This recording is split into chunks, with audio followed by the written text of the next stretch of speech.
Hello students, ಲಾ ಎಕ್ಸಲೆನ್ಸ್ಗೆ ಸ್ವಾಗತ. ಇವತ್ತಿನ ಈ ಸಂಚಿಕೆಯಲ್ಲಿ ಕಳೆದ ಒಂದು ವಾರದಿಂದ ಸುದ್ದಿಯಲ್ಲಿದ್ದಂಥ ಈ ಎಲ್ಲ ಇಂಪಾರ್ಟೆಂಟ್ ಕರೆಂಟ್ ಅಫೇರ್ಸ್ಗಳನ್ನು ಪ್ರಿಲಿಮ್ಸ್ ಪರ್ಸ್ಪೆಕ್ಟಿವ್ ಅಲ್ಲಿ ಡಿಸ್ಕಸ್ ಮಾಡೋಣ. ಮೊದಲನೇ ಆರ್ಟಿಕಲ್ GS ಪೇಪರ್ 1 ಜಿಯೋಗ್ರಫಿಗೆ ಸಂಬಂಧಪಟ್ಟಿದ್ದು. ಈ ಆರ್ಟಿಕಲ್ ಅಲ್ಲಿ ಹೇಳ್ತಾ ಇದ್ದಾರೆ ಅಸ್ಸಾಂ ರಾಜ್ಯದಲ್ಲಿ ಅರ್ಥಕ್ವೇಕ್ ಆಗಿದೆ ಅಂತ.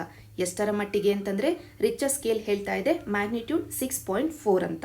ಇಲ್ಲಿ ರಿಚರ್ ಸ್ಕೇಲ್ ಅನ್ನೋದು ಅರ್ಥಕ್ವೇಕ್ ಭೂಕಂಪನ ಎಷ್ಟು ಪ್ರಮಾಣದಲ್ಲಿ ಆಗಿದೆ ಅಂದ್ರೆ ಮ್ಯಾಗ್ನಿಟ್ಯೂಡ್ ಅನ್ನ ಹೇಳುವಂತ ಒಂದು ಸ್ಕೇಲ್ ಆಗಿದೆ. ಈ ಸ್ಕೇಲ್ ಒಂದು ಲಾಗರಿಥಮಿಕ್ ಸ್ಕೇಲ್ ಆಗಿದೆ. ಲಾಗ್ ಸ್ಕೇಲ್ ಅಂತಂದ್ರೆ ಇಲ್ಲಿ ಒಂದು ನಂಬರ್ ಇನ್ಕ್ರೀಸ್ ಆಗಿದೆ. ಆದ್ರೆ ರಿಚರ್ ಸ್ಕೇಲ್ ಅಲ್ಲಿ 5ರಿಂದ 6ಕ್ಕೆ ಏನಾದ್ರೂ ಅರ್ಥಕ್ವೇಕ್ ಇನ್ಕ್ರೀಸ್ ಆಯಿತು ಅಂತಂದ್ರೆ ಇದರ ಅರ್ಥ ಕೇವಲ ಒಂದು ನಂಬರ್ ಇನ್ಕ್ರೀಸ್ ಅಲ್ಲ, 30 ಫೋಲ್ಡ್ ಅಷ್ಟು ಮ್ಯಾಗ್ನಿಟ್ಯೂಡ್ ಜಾಸ್ತಿ ಆಯಿತು ಅಂತ. ಅಂದ್ರೆ ಈಗ ರಿಚರ್ ಸ್ಕೇಲ್ ಅಲ್ಲಿ ಮ್ಯಾಗ್ನಿಟ್ಯೂಡ್ ಆಗಿರುವಂತ ಅರ್ಥಕ್ವೇಕಿನ ಮ್ಯಾಗ್ನಿಟ್ಯೂಡ್ 5 ಇದೆ ಅಂತ ಅನ್ಕೊಂಡಿದ್ದೆ, ಆದ್ರೆ 6ಕ್ಕೆ ಏರಿಕೆ ಆಗಿದ್ದೆ. ಆದ್ರೆ ಎಷ್ಟು ಮ್ಯಾಗ್ನಿಟ್ಯೂಡ್ ಜಾಸ್ತಿ ಆಗುತ್ತೆ ಅಂತಂದ್ರೆ 30 ಫೋಲ್ಡ್ ಅಷ್ಟು 30 ಪಟ್ಟು ಹೆಚ್ಚಾಗುತ್ತೆ ಅರ್ಥಕ್ವೇಕಿನ ಪ್ರಮಾಣ. ಇದು ರಿಚರ್ ಸ್ಕೇಲ್ ಲಾಗರಿಥಮಿಕ್ ಸ್ಕೇಲ್ ಅನ್ನುವುದರ ಅರ್ಥ ಆಗಿದೆ. ನಂತರ ಈಗ ವಾಪಸ್ಸು ಅಸ್ಸಾಂ ಅರ್ಥಕ್ವೇಕ್ಗೆ ಬರೋಣ. ಎಷ್ಟರ ಮಟ್ಟಿಗೆ ಈ ಅರ್ಥಕ್ವೇಕ್ ಆಗಿದೆ ಅಂತಂದ್ರೆ ರಿಚರ್ ಸ್ಕೇಲ್ ಅಲ್ಲಿ 6.4 ನಂಬರ್ ಅನ್ನ ತೋರಿಸಲಾಗ್ತಾ ಇದೆ. ಎಲ್ಲಿ ಈ ಅರ್ಥಕ್ವೇಕ್ ಆಗಿದೆ ಅಂತಂದ್ರೆ ಹಿಮಾಲಯನ್ ಫ್ರಂಟಲ್ ಥ್ರಸ್ಟ್ ಅಲ್ಲಿ ಈ ಅರ್ಥಕ್ವೇಕ್ ಆಗಿರೋದು. ಅಂದ್ರೆ ಅಸ್ಸಾಂ ರಾಜ್ಯದಲ್ಲೇ ಇರುವಂತ ಒಂದು ಲೈನ್ ಬರುತ್ತೆ, ಫಾಲ್ಟ್ ಲೈನ್, ಕೋಪಿಲಿ ಅನ್ನುವಂತ ಫಾಲ್ಟ್ ಲೈನು. ಇದು ಹಿಮಾಲಯನ್ ಫ್ರಂಟಲ್ ಥ್ರಸ್ಟಿನ ಭಾಗ ಆಗಿದೆ. ಅಲ್ಲಿಂದ ಈ ಅರ್ಥಕ್ವೇಕ್ ಆಗಿದೆ ಅಂತ ಈ ಆರ್ಟಿಕಲ್ ಅಲ್ಲಿ ಹೇಳ್ತಾ ಇದ್ದಾರೆ. ಈಗ ನಾವು ಎಕ್ಸಾಮ್ ಪರ್ಸ್ಪೆಕ್ಟಿವ್ ಅಲ್ಲಿ ಇನ್ ಡೀಟೇಲ್ಡ್ ಆಗಿ ಈ ಥ್ರಸ್ಟ್ ಅಂದ್ರೆ ಏನು, ಹಿಮಾಲಯನ್ ಫ್ರಂಟಲ್ ಥ್ರಸ್ಟ್ ಅಂದ್ರೆ ಏನು, ಕೋಪಿಲಿ ಫಾಲ್ಟ್ ಅಂದ್ರೆ ಏನು, ಇದೆಲ್ಲವನ್ನ ಅರ್ಥ ಮಾಡ್ಕೊಳ್ಳೋಣ ಜನರಲಿ ಜಿಯೋಗ್ರಫಿಯನ್ನ ತೆಗೆದುಕೊಂಡು. ಮೊದಲಿಗೆ ನಮಗೆ ಜಿಯೋಮಾರ್ಫಾಲಜಿಕಲ್ ಆಕ್ಟಿವಿಟಿಗಳು ಆಗಿರುವಂಥ ಅರ್ಥಕ್ವೇಕ್ ಆಗಿರಬಹುದು, ವಲ್ಕೆನೋ ಆಗಿರಬಹುದು, ಇವೆಲ್ಲವನ್ನ ಅರ್ಥ ಮಾಡ್ಕೊಳ್ಳಿಕ್ಕೆ ಸಿಗುವಂಥ ಒಂದು ವೆರಿ ಇಂಪಾರ್ಟೆಂಟ್ ಥಿಯರಿ ಅಂತಂದ್ರೆ ಪ್ಲೇಟ್ ಟೆಕ್ಟಾನಿಕ್ಸ್ ಥಿಯರಿ. ಈ ಥಿಯರಿ ಏನು ಹೇಳುತ್ತೆ ಅಂತಂದ್ರೆ ಇಡೀ ಅರ್ತಿನ ಕ್ರಸ್ಟು ಪ್ಲೇಟ್ಗಳಾಗಿ ವಿಭಾಗ ಆಗಿದೆ ಅಂತ. ಈಗ ಪ್ಲೇಟ್ಗಳಲ್ಲಿ ಒಂದು ಎಕ್ಸಾಂಪಲ್ ಅಂತಂದ್ರೆ ಇಂಡೋ ಆಸ್ಟ್ರೇಲಿಯನ್ ಪ್ಲೇಟ್, ಅದರಲ್ಲೂ ಇಂಡಿಯನ್ ಪ್ಲೇಟ್ ಅನ್ನ ತೆಗೆದುಕೊಂಡಿದ್ದೆ ಆದ್ರೆ 50 ಮಿಲಿಯನ್ ಇಯರ್ಸ್ ಎಗೋ ನಾವು ಹೋಗಿ ನೋಡಿದ್ದೆ ಆದ್ರೆ ಈ ರೀತಿಯಾಗಿ ಇರಲಿಲ್ಲ ಇಂಡಿಯಾ. ಈ ಇಂಡಿಯನ್ ಪ್ಲೇಟ್ ಎಲ್ಲಿತ್ತು ಅಂತಂದ್ರೆ ಈ ಇಂಡಿಯನ್ ಓಷನ್ ಇಂದ ಕೆಳಗಡೆ, ಈಕ್ವೇಟರ್ಗಿಂತ ಕೆಳಗಡೆ ನಾವು ಹೋಗಬೇಕಾಗಿತ್ತು ಇಂಡಿಯಾವನ್ನ ಕಾಣಬೇಕು ಅಂತಂದ್ರೆ. ಅಂದ್ರೆ 50 ಮಿಲಿಯನ್ ಇಯರ್ಸ್ ಎಗೋ ನಾವು ಇಂಡಿಯಾವನ್ನ ಕಾಣಬೇಕು ಅಂತಂದ್ರೆ ಈಕ್ವೇಟರ್ಗಿಂತ ಸೌತಿಗೆ ಹೋಗಬೇಕಾಗಿತ್ತು. ಅಂದ್ರೆ ಈ ಇಂಡಿಯನ್ ಪ್ಲೇಟ್ ಅನ್ನೋದು ನಾರ್ತ್ ಕಡೆಗೆ, ಸ್ಪೆಸಿಫಿಕಲಿ ನಾರ್ತ್ ಈಸ್ಟರ್ನ್ ಡೈರೆಕ್ಷನ್ ಅಲ್ಲಿ ಈ ರೀತಿಯಾಗಿ ಮೂವ್ ಆಗ್ತಾ ಬಂದಿದೆ.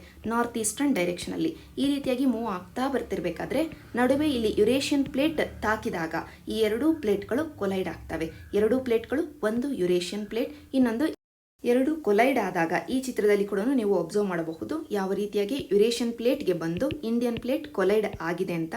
ಈ ರೀತಿಯಾಗಿ ಕೊಲೈಡ್ ಆದಾಗ ಈ ಚಿತ್ರವನ್ನು ನೀವು ಅಬ್ಸರ್ವ್ ಮಾಡಿ ಇನ್ನೂ ಹೆಚ್ಚಿನದಾಗಿ ನಮಗೆ ಅರ್ಥ ಆಗುತ್ತೆ.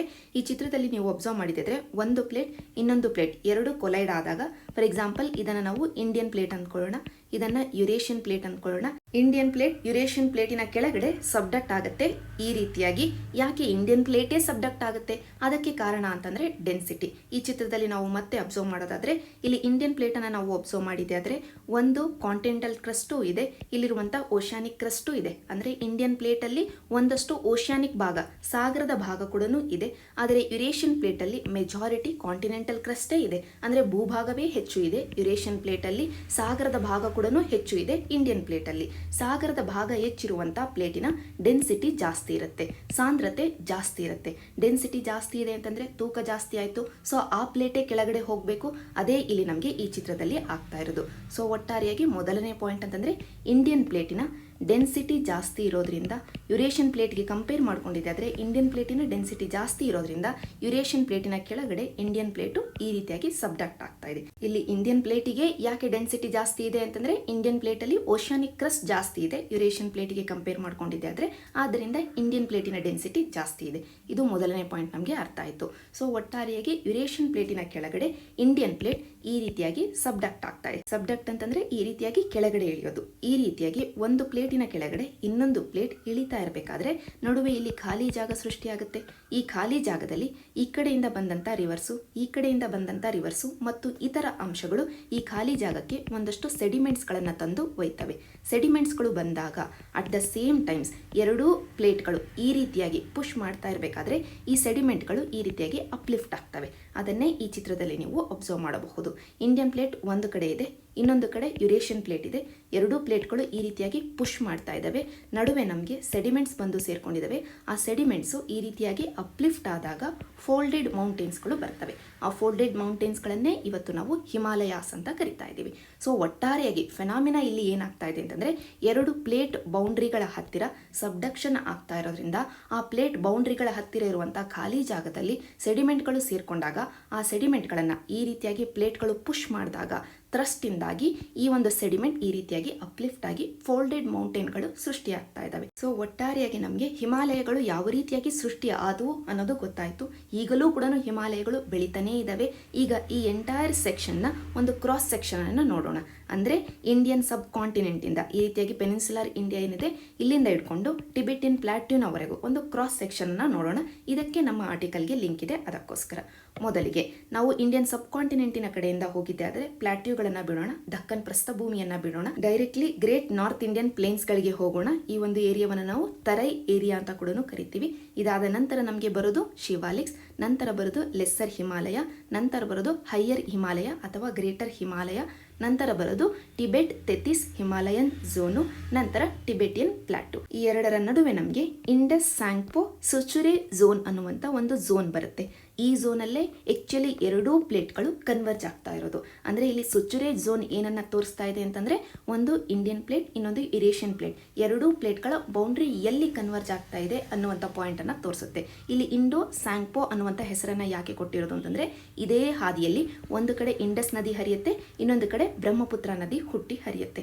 ಬ್ರಹ್ಮಪುತ್ರ ನದಿಗೆ ಸ್ಯಾಂಗ್ಪೋ ಅನ್ನುವಂಥ ಹೆಸರು ಕೂಡ ಇರೋದ್ರಿಂದ ಈ ಸುಚುರೆ ಝೋನನ್ನು ಇಂಡೋ ಸ್ಯಾಂಗ್ಪೋ ಸುಚುರೆ ಝೋನ್ ಅಂತ ಕರಿತೀವಿ.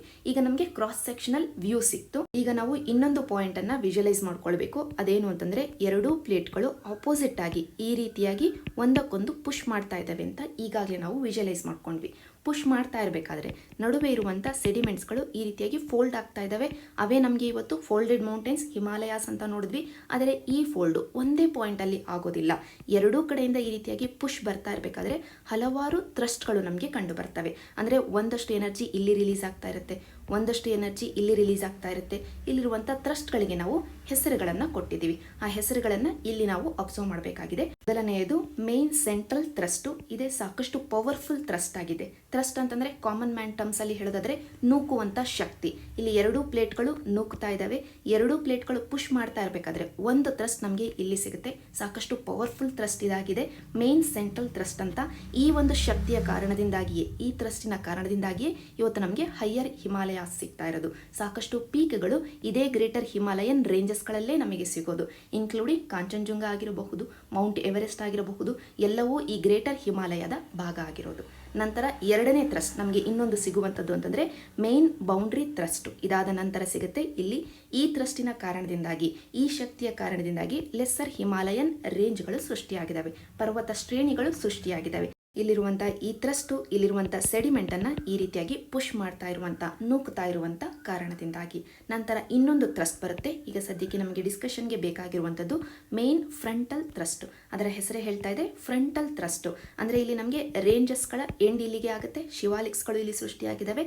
ಇಲ್ಲಿ ಫ್ರಂಟ್ ಆಗಿರೋದ್ರಿಂದ, ಗಡಿ ಭಾಗದಲ್ಲಿ ಇರೋದ್ರಿಂದ ಈ ಥ್ರಸ್ಟಿಗೆ ನಾವು ಫ್ರಂಟಲ್ ಥ್ರಸ್ಟ್ ಅಂತ ಹೆಸರನ್ನು ಕೊಟ್ಟಿದ್ದೀವಿ. ಸೊ ಮೇನ್ ಫ್ರಂಟಲ್ ಥ್ರಸ್ಟಿನ ಕಾರಣದಿಂದಾಗಿ ಶಿವಾಲಿಕಗಳು ಸೃಷ್ಟಿಯಾಗಿದ್ದಾವೆ. ಸೊ ಒಟ್ಟಾರೆಯಾಗಿ ನಾವಿಲ್ಲಿ ಅಬ್ಸರ್ವ್ ಮಾಡಬೇಕಾಗಿರೋದು ಮೇನ್ ಸೆಂಟ್ರಲ್ ಥ್ರಸ್ಟ್ ಅನ್ನೋದು ಗ್ರೇಟರ್ ಹಿಮಾಲಯಕ್ಕೆ ಕಾರಣ ಆಗಿರೋದು.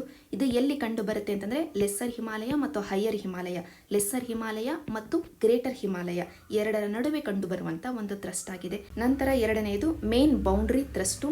ಇದು ನಮಗೆ ಲೆಸ್ಸರ್ ಹಿಮಾಲಯ ಮತ್ತು ಶಿವಾಲಿಕ್ಸ್ ಎರಡರ ನಡುವೆ ಕಂಡು ಬರುವಂತ ಥ್ರಸ್ಟ್ ಆಗಿದೆ. ನಂತರ ಮೂರನೆಯದು ಮೇನ್ ಫ್ರಂಟಲ್ ಥ್ರಸ್ಟು. ಇದು ಶಿವಾಲಿಕ್ಸ್ ಮತ್ತು ತರೈ ಇಲ್ಲಿರುವಂತಹ ಪ್ಲೇನ್ ರೀಜನ್ ಎರಡರ ನಡುವೆ ಕಂಡು ಬರುವಂತ ಥ್ರಸ್ಟ್ ಆಗಿದೆ.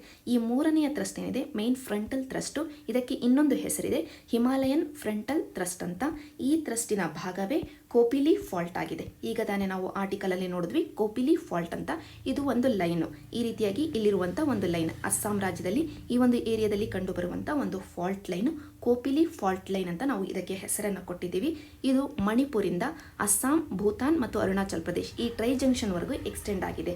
ಈ ಒಂದು ಫಾಲ್ಟ್ ಲೈನಲ್ಲಿ ಯಾವ ಸಂದರ್ಭದಲ್ಲಿ ಬೇಕಾದರೂ ಅರ್ಥಕ್ವೇಕ್ಗಳು ಆಗಬಹುದು. ಈಗ ಸದ್ಯಕ್ಕೆ ಕೂಡ ಅದೇ ರೀತಿಯಾಗಿ ಒಂದು ಅರ್ಥಕ್ವೇಕ್ ಆಗಿದೆ. ಇಲ್ಲಿ ನೀವು ಎಪಿಸೆಂಟರ್ ಅನ್ನ ಅಬ್ಸರ್ವ್ ಮಾಡಬಹುದು ಮ್ಯಾಪಲ್ಲಿ. ಇಲ್ಲಿ ಆಗಿರೋದು ಕೊಪಿಲಿ ಫಾಲ್ಟ್ ಲೈನ್ ಅಲ್ಲಿ ಈ ಅರ್ಥಕ್ವೇಕ್ ಆಗಿದೆ. ಸೊ ಒಟ್ಟಾರೆಯಾಗಿ ನಿಮಗೆ ಈ ಒಂದು ಏರಿಯಾದಲ್ಲೇ ಯಾಕೆ ಅರ್ಥಕ್ವೇಕ್ ಆಗಿರೋದು, ಇಲ್ಲಿ ಆಗಿರುವಂಥ ಅರ್ಥಕ್ವೇಕ್ ಅನ್ನ ಯಾಕೆ Himalayan frontal thrust fault line ಅಲ್ಲಿ ಆಗಿರೋದು ಅಂತ ಹೇಳ್ತಾ ಇದ್ದಾರೆ, ಮತ್ತು ಈ ಕೊಪಿಲಿ ಫಾಲ್ಟ್ ಲೈನ್ ಎಲ್ಲಿ ಲೊಕೇಟ್ ಆಗಿದೆ, ಇಷ್ಟು ನಿಮಗೆ ಅರ್ಥ ಆಗಿದ್ರೆ ಸಾಕು. ನಂತರ GS ಪೇಪರ್ 2 ಪಾಲಿಟಿ ಸೆಕ್ಷನ್ಗೆ ಶಿಫ್ಟ್ ಆಗೋದಿದ್ರೆ ಇದೇ ವಾರ ದಿ ಹಿಂದೂನಲ್ಲಿ ಬಂದಂಥ ಈ ಆರ್ಟಿಕಲ್ ಅಲ್ಲಿ ಹೇಳ್ತಾ ಇದ್ದಾರೆ, ಇತ್ತೀಚೆಗೆ ತಿದ್ದುಪಡಿಗೆ ಒಳಗಾದಂಥ ಒಂದು act government of national capital territory act. ಈ ಆಕ್ಟಿಗೆ, ಈ ಕಾಯ್ದೆಗೆ ಇತ್ತೀಚೆಗೆ ತಿದ್ದುಪಡಿಯನ್ನು ಮಾಡಲಾಯಿತು ಸೆಂಟ್ರಲ್ ಗವರ್ನಮೆಂಟಿನ ಕಡೆಯಿಂದ. ತಿದ್ದುಪಡಿಗೆ ಒಳಗಾದಂಥ ಈ ಕಾಯ್ದೆ ಈಗ ಇಂಪ್ಲಿಮೆಂಟೇಷನ್ಗೆ ಬರ್ತಾ ಇದೆ ಏಪ್ರಿಲ್ 27 ಇಂದ ಅಂತ ಈ ಆರ್ಟಿಕಲ್ ಅಲ್ಲಿ ಹೇಳ್ತಾ ಇದ್ದಾರೆ. ಇದರ ಹಿನ್ನೆಲೆಯಲ್ಲಿ ಈ ಕಾಯ್ದೆಯ ಬಗ್ಗೆ ಒಂದಷ್ಟು ಬೇಸಿಕ್ ಡೀಟೇಲ್ಸ್ ಅನ್ನು ನೋಡೋಣ. ಬರ್ತಾ ಇರುವಂಥ ಪ್ರಿಲಿಮ್ಸ್ಗೆ ವೆರಿ ಇಂಪಾರ್ಟೆಂಟ್ ಆಕ್ಟ್ ಇದಾಗುತ್ತೆ. ಅದಕ್ಕೋಸ್ಕರ ಮೊದಲಿಗೆ 69th ಕಾನ್ಸ್ಟಿಟ್ಯೂಷನಲ್ ಅಮೆಂಡ್ಮೆಂಟ್ ಆಕ್ಟಿನ ಮುಖಾಂತರವಾಗಿ ನ್ಯಾಷನಲ್ ಕ್ಯಾಪಿಟಲ್ ಟೆರಿಟರಿಗೆ ಅಂದರೆ ಡೆಲ್ಲಿಗೆ ಒಂದು ಲೆಜಿಸ್ಲೇಟಿವ್ ಅಸೆಂಬ್ಲಿ ಸಿಗುತ್ತೆ. ನಮ್ಮ ದೇಶದಲ್ಲಿ ಸ್ಟೇಟ್ಗಳಿಗೆ ಲೆಜಿಸ್ಲೇಟಿವ್ ಅಸೆಂಬ್ಲಿ ಇದೆ, ಅದಕ್ಕೆ ಕಾನ್ಸ್ಟಿಟ್ಯೂಷನ್ನೇ ಬೇಕಾಗಿರುವಂಥ ಪ್ರಾವಿಷನ್ಸ್ ಅನ್ನು ಕೊಡುತ್ತೆ. ಆದರೆ ಯೂನಿಯನ್ ಟೆರಿಟರಿಗಳು ಡೈರೆಕ್ಟ್ಲಿ ಕೇಂದ್ರದಿಂದ ಆಡಳಿತಕ್ಕೆ ಒಳಗಾಗಿರ್ತವೆ. ಇಲ್ಲಿ ಕೆಲವೊಂದು ಯೂನಿಯನ್ ಟೆರಿಟರಿಗಳಿಗೆ ಸೆಂಟ್ರಲ್ ಗವರ್ನಮೆಂಟ್ ತನ್ನ ಕಡೆಯಿಂದ ಲೆಜಿಸ್ಲೇಟಿವ್ ಅಸೆಂಬ್ಲಿಗಳನ್ನು ಕೊಡಲಿಕ್ಕೆ ಮುಂದೆ ಬರುತ್ತೆ. ಅದರಲ್ಲಿ ಒಂದು ಅಂತಂದರೆ ಡೆಲ್ಲಿಗೆ ಕೊಡಬೇಕಾದ್ರೆ ಕಾನ್ಸ್ಟಿಟ್ಯೂಷನಲ್ ಅಮೆಂಡ್ಮೆಂಟ್ ಆಕ್ಟಿನ ಮುಖಾಂತರವಾಗಿಯೇ ಎಕ್ಸ್ಟೆಂಡ್ ಮಾಡಲಾಗುತ್ತೆ. ಅದೇ ಪುದುಚೇರಿಗೆ ಆಗಿರಬಹುದು, ಜಮ್ಮು ಅಂಡ್ ಕಾಶ್ಮೀರ್ಗೆ ಆಗಿರಬಹುದು, ಒಂದು ಆಕ್ಟಿನ ಮುಖಾಂತರವಾಗಿ ಲೆಜಿಸ್ಲೇಟಿವ್ ಅಸೆಂಬ್ಲಿಯನ್ನು ಕೊಡಲಾಯಿತು. ಈಗ ನಾವು ಡೆಲ್ಲಿಯ ಬಗ್ಗೆ ಮಾತಾಡೋಣ. ಡೆಲ್ಲಿಗೆ ಲೆಜಿಸ್ಲೇಟಿವ್ ಅಸೆಂಬ್ಲಿಯನ್ನು ಕೊಟ್ಟಂತ ಒಂದು ಕಾನ್ಸ್ಟಿಟ್ಯೂಷನಲ್ ಅಮೆಂಡ್ಮೆಂಟ್ ಆಕ್ಟ್ ಅಂತಂದ್ರೆ 69th ಕಾನ್ಸ್ಟಿಟ್ಯೂಷನಲ್ ಅಮೆಂಡ್ಮೆಂಟ್ ಆಕ್ಟ್. ಇದು ವೆರಿ ಇಂಪಾರ್ಟೆಂಟ್. ಈಗ ಬರ್ತಾ ಇರುವಂತಹ ಪ್ರಿಲಿಮ್ಸ್ಗೆ ಮ್ಯಾಚ್ ಮಾಡ್ಲಿಕ್ಕಾದ್ರೂ ಕೇಳಬಹುದು, ಅಥವಾ ಡೈರೆಕ್ಟ್ಲಿ ಈ ಕಾನ್ಸ್ಟಿಟ್ಯೂಷನಲ್ ಅಮೆಂಡ್ಮೆಂಟ್ ಆಕ್ಟ್ ಅನ್ನೇ ಕೊಟ್ಟು ಯಾವ ವಿಷಯಕ್ಕೆ ಸಂಬಂಧಪಟ್ಟಿದ್ದು ಅಂತ ಕೇಳಬಹುದು. ಡೆಲ್ಲಿ ಅಂದ್ರೆ ನ್ಯಾಷನಲ್ ಕ್ಯಾಪಿಟಲ್ ಟೆರಿಟರಿಗೆ ಲೆಜಿಸ್ಲೇಟಿವ್ ಅಸೆಂಬ್ಲಿಯನ್ನ ಕೊಡುವ ವಿಷಯಕ್ಕೆ ಸಂಬಂಧಪಟ್ಟಿದ್ದು. ಸೊ ಮೊದಲನೇ ಪಾಯಿಂಟ್ ಅಂತಂದ್ರೆ 1991ರಲ್ಲಿ ತಂದಂತ ಈ 69th ಕಾನ್ಸ್ಟಿಟ್ಯೂಷನಲ್ ಅಮೆಂಡ್ಮೆಂಟ್ ಆಕ್ಟ್ ಡೆಲ್ಲಿಗೆ ನ್ಯಾಷನಲ್ ಕ್ಯಾಪಿಟಲ್ ಟೆರಿಟರಿಗೆ ಲೆಜಿಸ್ಲೇಟಿವ್ ಅಸೆಂಬ್ಲಿಯನ್ನ ಕೊಡುತ್ತೆ. ಈ ಲೆಜಿಸ್ಲೇಟಿವ್ ಅಸೆಂಬ್ಲಿಗೆ ಜನತೆಯೇ ಡೈರೆಕ್ಟ್ಲಿ ನೇರ ಚುನಾವಣೆಯ ಮುಖಾಂತರವಾಗಿ, ಡೈರೆಕ್ಟ್ ಎಲೆಕ್ಷನ್ನ ಮುಖಾಂತರವಾಗಿ MLAಗಳನ್ನ ಆಯ್ಕೆ ಮಾಡಬಹುದು ಅಂತ ಈ ಕಾನ್ಸ್ಟಿಟ್ಯೂಷನಲ್ ಅಮೆಂಡ್ಮೆಂಟ್ ಆಕ್ಟ್ ಹೇಳುತ್ತೆ. ನಂತರ ಈಗ ಬಂದಿರುವಂತಹ ಈ ಲೆಜಿಸ್ಲೇಟಿವ್ ಅಸೆಂಬ್ಲಿ ಎಲ್ಲ ರಾಜ್ಯಗಳಲ್ಲಿ ಯಾವ ರೀತಿಯಾಗಿ ಸ್ಟೇಟ್ ಲೆಜಿಸ್ಲೇಟಿವ್ ಅಸೆಂಬ್ಲಿ ಇದೆಯೋ ಅದೇ ರೀತಿಯಾಗಿ ಡೆಲ್ಲಿಯ ಈ state legislative assembly state list ಅಲ್ಲಿ ಇರುವಂತಹ ಮತ್ತು ಕನ್ಕರೆಂಟ್ ಲಿಸ್ಟ್ ಅಲ್ಲಿ ಇರುವಂತಹ ವಿಷಯಗಳ ಬಗ್ಗೆ ತನ್ನ ಕಡೆಯಿಂದ ಲಾಗಳನ್ನ, ಕಾನೂನುಗಳನ್ನ ಮಾಡಬಹುದು. ಆದರೆ ಒಂದು ಕಂಡೀಷನ್ ಅಂತಂದ್ರೆ ಸ್ಟೇಟ್ ಲಿಸ್ಟ್ ಅಲ್ಲಿ ಇರುವಂತಹ 3 ವಿಷಯಗಳು, ಲ್ಯಾಂಡ್, ಪೊಲೀಸ್ ಮತ್ತು ಪಬ್ಲಿಕ್ ಆರ್ಡರ್, ಈ 3 ವಿಷಯಗಳ ಬಗ್ಗೆ ಕಾನೂನನ್ನು ಮಾಡುವ ಹಾಗಿಲ್ಲ. ಈ 3 ವಿಷಯಗಳು ಪಾರ್ಲಿಮೆಂಟ್ಗೆ ಬಿಟ್ಟಿದ್ದು ಅಂತ ಈ ಒಂದು ಕಾಯ್ದೆ ಹೇಳುತ್ತೆ. ಸೊ ಒಟ್ಟಾರೆಯಾಗಿ ಮೊದಲನೇ ಪಾಯಿಂಟ್, ಲೆಜಿಸ್ಲೇಟಿವ್ ಅಸೆಂಬ್ಲಿಗೆ MLAಗಳನ್ನ ಡೈರೆಕ್ಟ್ ಎಲೆಕ್ಷನ್ನ ಮುಖಾಂತರವಾಗಿ ಆಯ್ಕೆ ಮಾಡಿ ಕಳಿಸಲಾಗುತ್ತೆ. ಈ ಲೆಜಿಸ್ಲೇಟಿವ್ ಅಸೆಂಬ್ಲಿ ಸ್ಟೇಟ್ ಲಿಸ್ಟ್ ಅಲ್ಲಿರುವಂಥ ಎಲ್ಲ ವಿಷಯಗಳನ್ನು, ಆದರೆ ಲ್ಯಾಂಡ್, ಪೊಲೀಸ್ ಮತ್ತು ಪಬ್ಲಿಕ್ ಆರ್ಡರ್ ಈ 3 ವಿಷಯಗಳನ್ನು ಬಿಟ್ಟು ಉಳಿದಿರುವಂಥ ಎಲ್ಲ ಸ್ಟೇಟ್ ಲಿಸ್ಟ್ ಸಬ್ಜೆಕ್ಟ್ಗಳನ್ನು ಮತ್ತು ಎಲ್ಲ ಕನ್ಕರೆಂಟ್ ಲಿಸ್ಟ್ ಸಬ್ಜೆಕ್ಟ್ಗಳ ವಿಷಯದಲ್ಲಿ ಕಾನೂನುಗಳನ್ನು ಮಾಡಬಹುದು. ನಂತರ ಎರಡನೇ ಪಾಯಿಂಟ್, ಈ ಲೆಜಿಸ್ಲೇಟಿವ್ ಅಸೆಂಬ್ಲಿಯ ಮುಖಾಂತರವಾಗಿ ಕೌನ್ಸಿಲ್ ಆಫ್ ಮಿನಿಸ್ಟರ್ಸ್, ಮಂತ್ರಿಮಂಡಲವನ್ನು ಆಯ್ಕೆ ಮಾಡಲಾಗುತ್ತೆ. ಈ ಮಂತ್ರಿಮಂಡಲದಲ್ಲಿ ಮೊದಲಿಗೆ ಚೀಫ್ ಮಿನಿಸ್ಟರ್ ಇರ್ತಾರೆ, ನಂತರ ಇತರ ಮಿನಿಸ್ಟರ್ಸ್ಗಳು ಇರ್ತಾರೆ. ಅದೇ ಸ್ಟೇಟ್ ಹಂತಕ್ಕೆ ಬಂದಿದ್ದರೆ ಕೌನ್ಸಿಲ್ ಆಫ್ ಮಿನಿಸ್ಟರ್ಸ್ ಅಲ್ಲಿ ಇರುವಂಥ ಚೀಫ್ ಮಿನಿಸ್ಟರನ್ನು ಮೊದಲಿಗೆ ಗವರ್ನರ್ ಅವರು ಆಯ್ಕೆ ಮಾಡ್ತಾರೆ. ಚೀಫ್ ಮಿನಿಸ್ಟರ್ ಕೊಟ್ಟಿರುವಂಥ ಸಲಹೆಯ ಆಧಾರದ ಮೇಲೆ ಇತರ ಮಿನಿಸ್ಟರ್ಸ್ಗಳನ್ನು ಗವರ್ನರ್ ಅವರೇ ಅಪಾಯಿಂಟ್ ಮಾಡ್ತಾರೆ. ಆದರೆ ಡೆಲ್ಲಿಯ ವಿಷಯದಲ್ಲಿ ಹಾಗಲ್ಲ. ಡೆಲ್ಲಿಯಲ್ಲಿ ಕೂಡ ಒಬ್ಬರು ಗವರ್ನರ್ ಇರ್ತಾರೆ, ಅವರನ್ನು ನಾವು ಲೆಫ್ಟಿನೆಂಟ್ ಗವರ್ನರ್ ಅಂತ ಕರಿತೀವಿ. ಡೆಲ್ಲಿಯಲ್ಲಿ ಲೆಫ್ಟಿನೆಂಟ್ ಗವರ್ನರ್ ಅವರು ಇದ್ರೂ ಕೂಡ ಡೆಲ್ಲಿಯ ಕೌನ್ಸಿಲ್ ಆಫ್ ಮಿನಿಸ್ಟರ್ಸಿನ ಮಂತ್ರಿಮಂಡಲದ ಚೀಫ್ ಮಿನಿಸ್ಟರನ್ನು ಮತ್ತು ಇತರ ಮಿನಿಸ್ಟರ್ಸನ್ನು ಅಪಾಯಿಂಟ್ ಮಾಡೋದು ಯಾರು ಅಂತಂದರೆ ಡೈರೆಕ್ಟ್ಲಿ ಪ್ರೆಸಿಡೆಂಟ್ ಅವರೇ ಅಪಾಯಿಂಟ್ ಮಾಡ್ತಾರೆ. ಅಂದರೆ ಡೈರೆಕ್ಟ್ಲಿ ಪ್ರೆಸಿಡೆಂಟ್ ಅವರೇ ಚೀಫ್ ಮಿನಿಸ್ಟರ್ನ ಮೊದಲಿಗೆ ಅಪಾಯಿಂಟ್ ಮಾಡ್ತಾರೆ, ನಂತರ ಚೀಫ್ ಮಿನಿಸ್ಟರ್ ಕೊಟ್ಟಿರುವಂಥ ಸಲಹೆಯ ಆಧಾರದ ಮೇಲೆ ಇತರ ಮಿನಿಸ್ಟರ್ಸನ್ನು ಅಪಾಯಿಂಟ್ ಮಾಡ್ತಾರೆ ಪ್ರೆಸಿಡೆಂಟ್ ಅವರೇ. ಇತರ ರಾಜ್ಯಗಳಲ್ಲಿ ಆಗಿದೆ ಆದರೆ ಗವರ್ನರ್ ಅವರು ಅಪಾಯಿಂಟ್ ಮಾಡ್ತಾರೆ. ಇದು ಮೊದಲನೇ ಪಾಯಿಂಟ್, ಕಾರ್ಯಾಂಗದ ವಿಷಯಕ್ಕೆ ಬಂದಿದೆ ಆದರೆ, ಎಕ್ಸಿಕ್ಯೂಟಿವ್ನ ವಿಷಯಕ್ಕೆ ಬಂದಿದೆ ಆದರೆ. ನಂತರ ಎಕ್ಸಿಕ್ಯೂಟಿವ್ ಅಲ್ಲೇ ಕಂಟಿನ್ಯೂ ಮಾಡೋದಾದ್ರೆ ಲೆಫ್ಟಿನೆಂಟ್ ಗವರ್ನರ್ ಅವರು ಇದ್ದಾರೆ ಡೆಲ್ಲಿಯಲ್ಲಿ.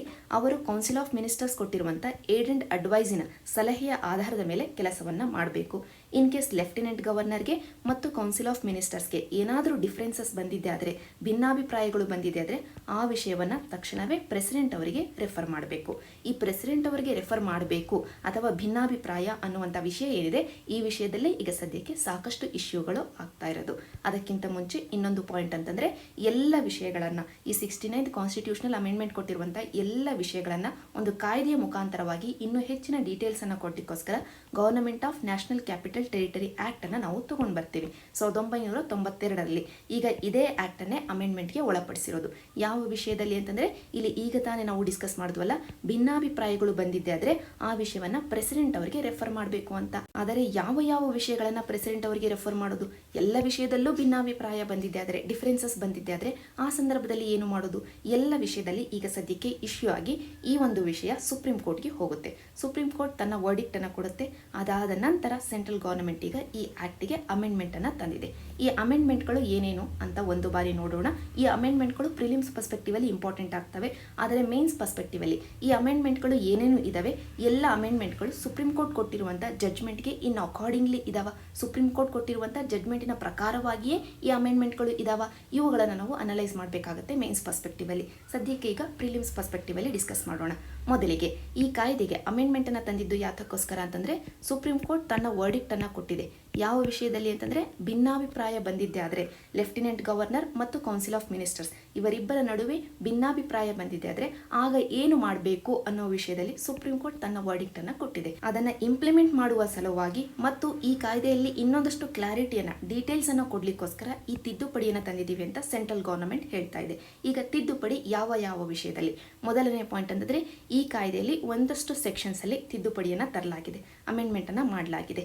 ಅದರಲ್ಲಿ ಮೊದಲನೆಯ ಅಮೆಂಡ್ಮೆಂಟ್ ಅಂತಂದ್ರೆ ಈ ಕಾಯ್ದೆಯಲ್ಲಿ ಎಲ್ಲೆಲ್ಲಿ ಗವರ್ನಮೆಂಟ್ ಅಥವಾ ಸರ್ಕಾರ ಅಂತ ಮೆನ್ಷನ್ ಆಗಿದೆಯೋ ಅದರ ಅರ್ಥ ಈ ತಿದ್ದುಪಡಿಯ ಪ್ರಕಾರವಾಗಿ ಲೆಫ್ಟಿನೆಂಟ್ ಗವರ್ನರ್ ಅಂತ ತಿದ್ದುಪಡಿ ಹೇಳ್ತಾ ಇದೆ. ಆದರೆ ಸುಪ್ರೀಂ ಕೋರ್ಟ್ ಏನು ಹೇಳಿತ್ತು ಅಂತಂದ್ರೆ ತನ್ನ ವರ್ಡಿಕ್ಟ್ ಅಲ್ಲಿ ಲೆಫ್ಟಿನೆಂಟ್ ಗವರ್ನರ್ ಅವರು ಕೌನ್ಸಿಲ್ ಆಫ್ ಮಿನಿಸ್ಟರ್ ಕೊಟ್ಟಿರುವಂತಹ ಸಲಹೆಗೆ ಬೌಂಡ್ ಆಗಿರಬೇಕು, lieutenant governor council of ministers ಕೊಟ್ಟಿರುವಂತಹ ಸಲಹೆಯನ್ನ ತೆಗೆದುಕೊಳ್ಳಲೇಬೇಕು ಅನ್ನುವಂಥ ವಿಷಯವನ್ನ ಸುಪ್ರೀಂ ಕೋರ್ಟ್ ಹೇಳಿತ್ತು. ಆದರೆ ಈ ತಿದ್ದುಪಡಿ ಏನು ಹೇಳ್ತಾ ಇದೆ, ಗವರ್ನಮೆಂಟ್ ಅಂದ್ರೇನೆ ಡೈರೆಕ್ಟ್ಲಿ ಲೆಫ್ಟಿನೆಂಟ್ ಗವರ್ನರ್ ಅಂತ ಹೇಳ್ತಾ ಇದೆ. ಅಂದ್ರೆ ಕೌನ್ಸಿಲ್ ಆಫ್ ಮಿನಿಸ್ಟರ್ಸ್, ಮಂತ್ರಿಮಂಡಲದ ಪವರ್ ಕಡಿಮೆ ಆದ ಹಾಗೆ ಆಯಿತು. ಈ ಒಂದು ಆರ್ಟಿಕಲ್ ಅಲ್ಲಿ, ದಿ ಹಿಂದೂನಲ್ಲಿ ಬಂದಂತ ಆರ್ಟಿಕಲ್ ಅಲ್ಲಿ ಕ್ರಿಟಿಸೈಸ್ ಮಾಡ್ತಾ ಇದ್ದಾರೆ.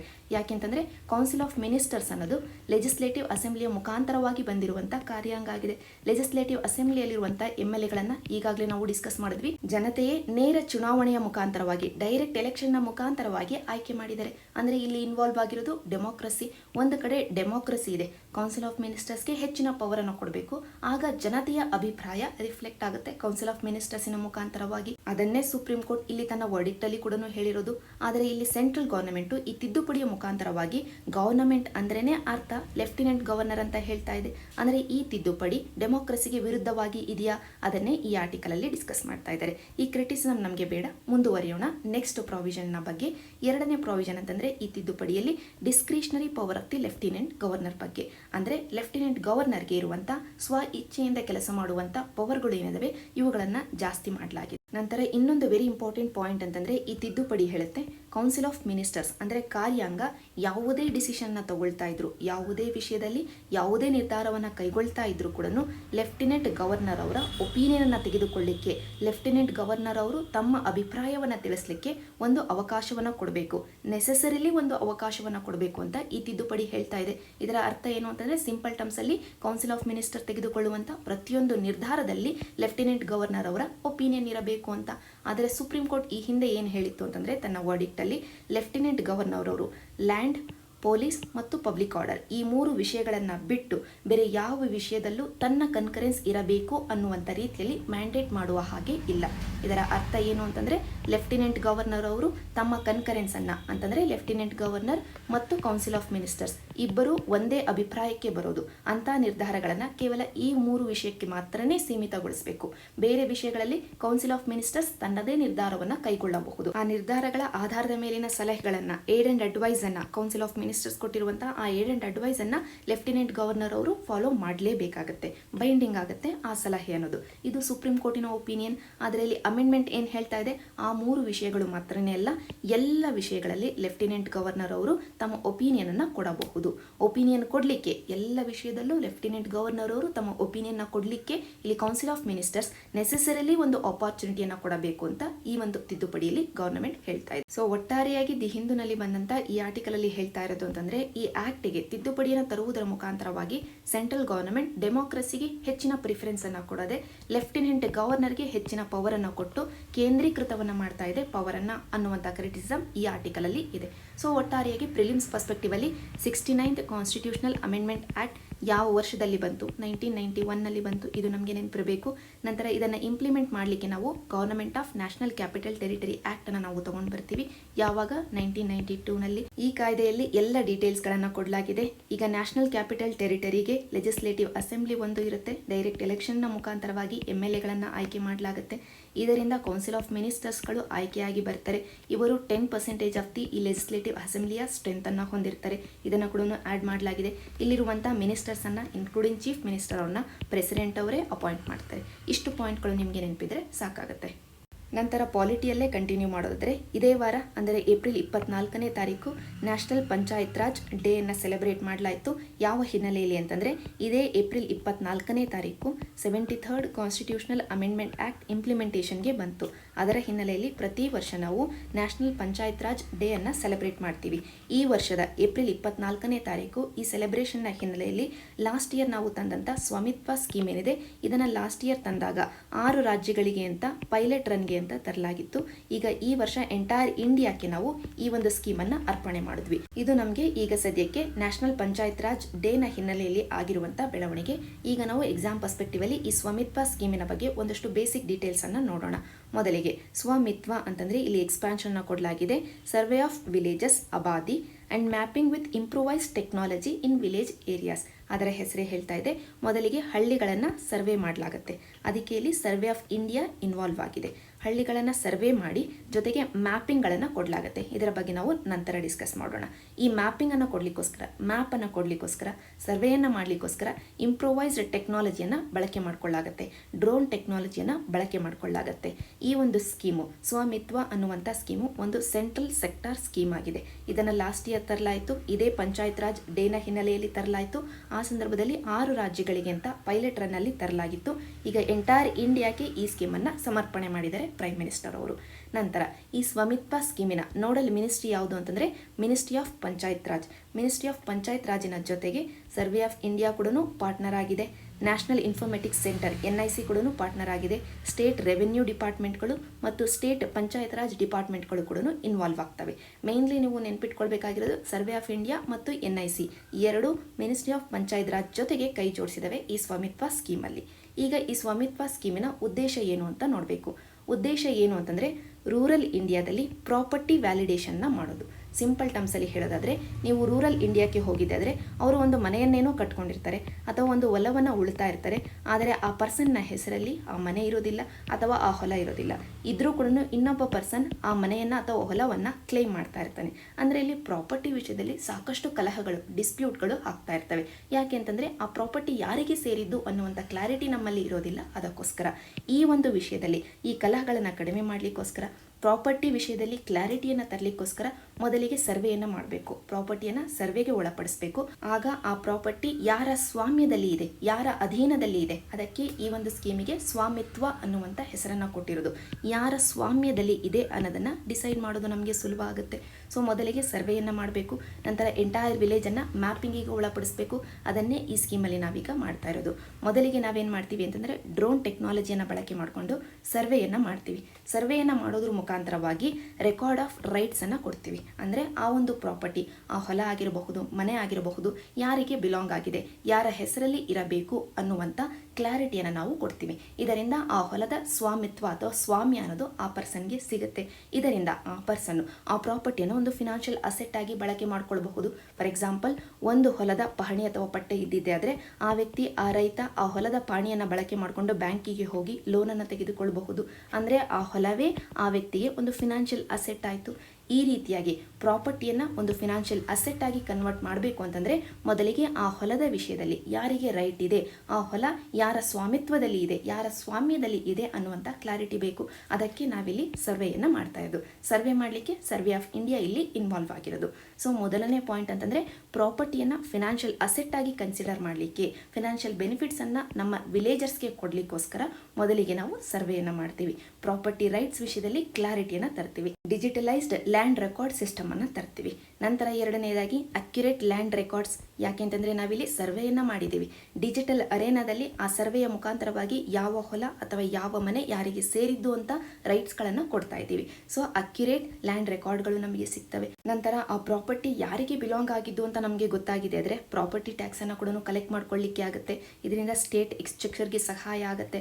ಹಲವಾರು ಸ್ಟೇಟ್ಗಳು ಪ್ರಾಪರ್ಟಿ ಟ್ಯಾಕ್ಸನ್ನು ಗ್ರಾಮ ಸಭಾಗಳಿಗೆ, ಗ್ರಾಮ ಪಂಚಾಯತಿಗಳಿಗೆ ಬಿಟ್ಕೊಟ್ಟಿದ್ದಾವೆ. ತಾವು ಡೆವಾಲ್ವ್ ಮಾಡಿದಾವೆ ಈ ಪವರನ್ನು. ಇದರಿಂದ ಗ್ರಾಮ ಪಂಚಾಯತಿಗೆ ಇನ್ಕಮ್ ಜಾಸ್ತಿ ಆಗುತ್ತೆ. ಜೊತೆಗೆ ನಾವಿಲ್ಲಿ ಪ್ರಾಪರ್ಟಿಯನ್ನು ಸರ್ವೆ ಮಾಡುವುದರ ಮುಖಾಂತರವಾಗಿ ಗ್ಲೋಬಲ್ ಇನ್ಫಾರ್ಮೇಷನ್ ಸಿಸ್ಟಮ್ GIS ಮ್ಯಾಪ್ಗಳನ್ನು ಕೂಡ ತಯಾರು ಮಾಡೋದ್ರಿಂದ ಒಂದು ಮ್ಯಾಪ್ಗಳು ತಯಾರು ಆಗ್ತವೆ. ಇನ್ನೊಂದು ಕಡೆ ಈ ಮ್ಯಾಪ್ಗಳನ್ನು ಬಳಕೆ ಮಾಡಿಕೊಂಡು ನಾವು ಬೆಟರ್ ಗ್ರಾಮ ಪಂಚಾಯತ್ ಡೆವಲಪ್ಮೆಂಟ್ ಪ್ಲಾನ್ಗಳನ್ನು ತರಲಿಕ್ಕೆ ಆಗುತ್ತೆ ಈ GIS ಮ್ಯಾಪ್ಗಳನ್ನು ಬಳಕೆ ಮಾಡಿಕೊಂಡು. ನಂತರ ಕೊನೆಯದಾಗಿ ಈಗಾಗಲೇ ನಾವು ಡಿಸ್ಕಸ್ ಮಾಡಿರೋ ಹಾಗೆ ಆಸ್ತಿ ಪಾಸ್ತಿಯ ವಿಷಯದಲ್ಲಿ ಏನು ಕಲಹಗಳು ಅಂತ ಆಗ್ತಾ ಇದ್ದಾವೆ, ಲೀಗಲ್ ಕೇಸಸ್ಗಳು, ಡಿಸ್ಪ್ಯೂಟ್ಗಳು ಅಂತ ಆಗ್ತಾ ಇದ್ದಾವೆ, ಅವುಗಳನ್ನು ಕಡಿಮೆ ಮಾಡಲಿಕ್ಕೆ ಆಗುತ್ತೆ.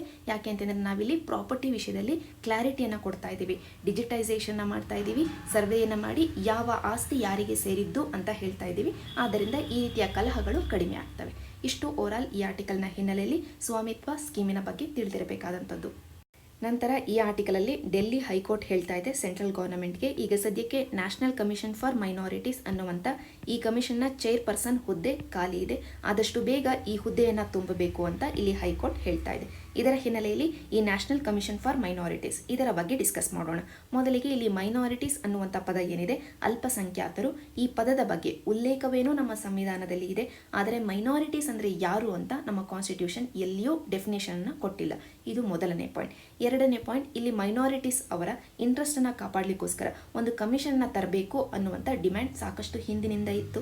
1978ರಲ್ಲಿ ಮಿನಿಸ್ಟ್ರಿ ಆಫ್ ಹೋಮ್ ಅಫೇರ್ಸ್ ಒಂದು ರೆಸಲ್ಯೂಷನ್ನ ಮುಖಾಂತರವಾಗಿ ಮೈನಾರಿಟೀಸ್ ಕಮಿಷನ್ನ ತಂತು. ಅಂದರೆ ಇಲ್ಲಿ ಮಿನಿಸ್ಟ್ರಿ ರೆಸಲ್ಯೂಷನ್ನ ತಂದಿದೆ ಅಂತಂದರೆ ಈ ಕಮಿಷನ್ ಒಂದು ಎಕ್ಸಿಕ್ಯೂಟಿವ್ ಕಮಿಷನ್ ಆಗುತ್ತೆ. ಅಂದರೆ ಕಾನ್ಸ್ಟಿಟ್ಯೂಷನಲ್ ಬಾಡಿನೂ ಅಲ್ಲ, ಲೆಜಿಸ್ಲೇಟಿವ್ ಬಾಡಿನೂ ಅಲ್ಲ, ಸ್ಟ್ಯಾಟ್ಯೂಟರಿ ಬಾಡಿನೂ ಅಲ್ಲ, ಇದು ಎಕ್ಸಿಕ್ಯೂಟಿವ್ ಬಾಡಿ ಆಗುತ್ತೆ. ಮೈನಾರಿಟೀಸ್ ಕಮಿಷನ್ ಯಾವಾಗ 1978ಅಲ್ಲಿ. ನಂತರ ಮುಂದುವರಿದು 1984ರಲ್ಲಿ ಈ ಮೈನಾರಿಟೀಸ್ ಕಮಿಷನ್ನ ಮಿನಿಸ್ಟ್ರಿ ಆಫ್ ಹೋಮ್ ಅಫೇರ್ಸ್ ಇಂದ ತೆಗೆದು ಮಿನಿಸ್ಟ್ರಿ ಆಫ್ ವೆಲ್ಫೇರ್ಗೆ ಶಿಫ್ಟ್ ಮಾಡಲಾಯಿತು.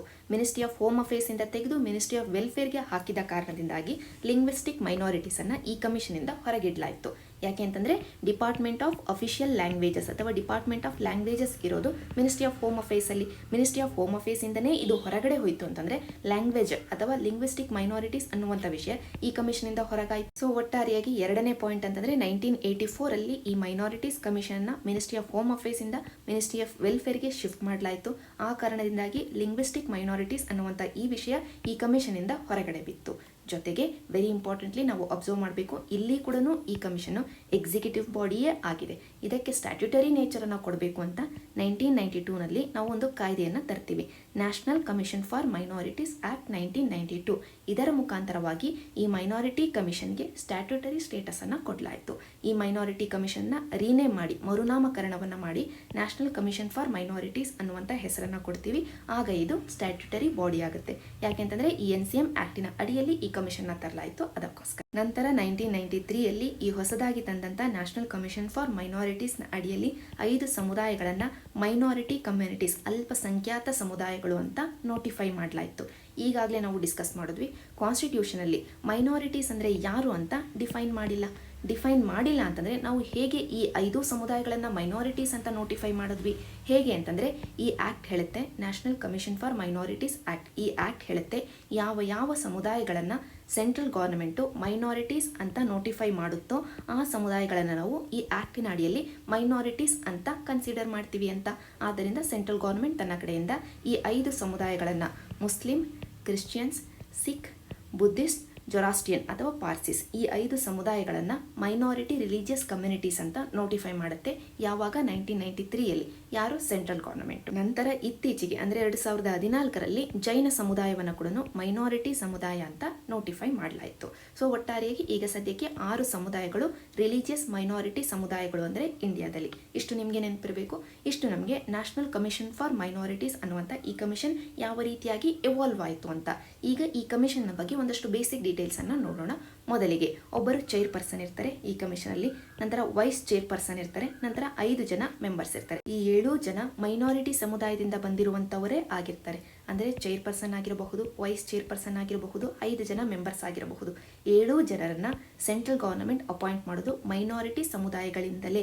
ಮೈನಾರಿಟಿ ಸಮುದಾಯಗಳಿಗೆ ಬಿಲಾಂಗ್ ಆಗಿರುವಂಥ ಪರ್ಸನ್ಸ್ ಅನ್ನ ಮಾತ್ರನೇ ಅಪಾಯಿಂಟ್ ಮಾಡಲಾಗುತ್ತೆ. ಯಾರು ಅಪಾಯಿಂಟ್ ಮಾಡ್ತಾರೆ? ಸೆಂಟ್ರಲ್ ಗವರ್ನಮೆಂಟ್ ಮಾಡುತ್ತೆ ನಾಮಿನೇಷನ್ನ ಮುಖಾಂತರವಾಗಿ. ನಂತರ ಕೊನೆಯ ಪಾಯಿಂಟ್ ಅಂತಂದ್ರೆ ಇವರು ಅಪಾಯಿಂಟ್ ಆದ ನಂತರ ಇವರ ಟೆನ್ಯೂರ್ ಬಂದು 3 ವರ್ಷಗಳಿರುತ್ತೆ.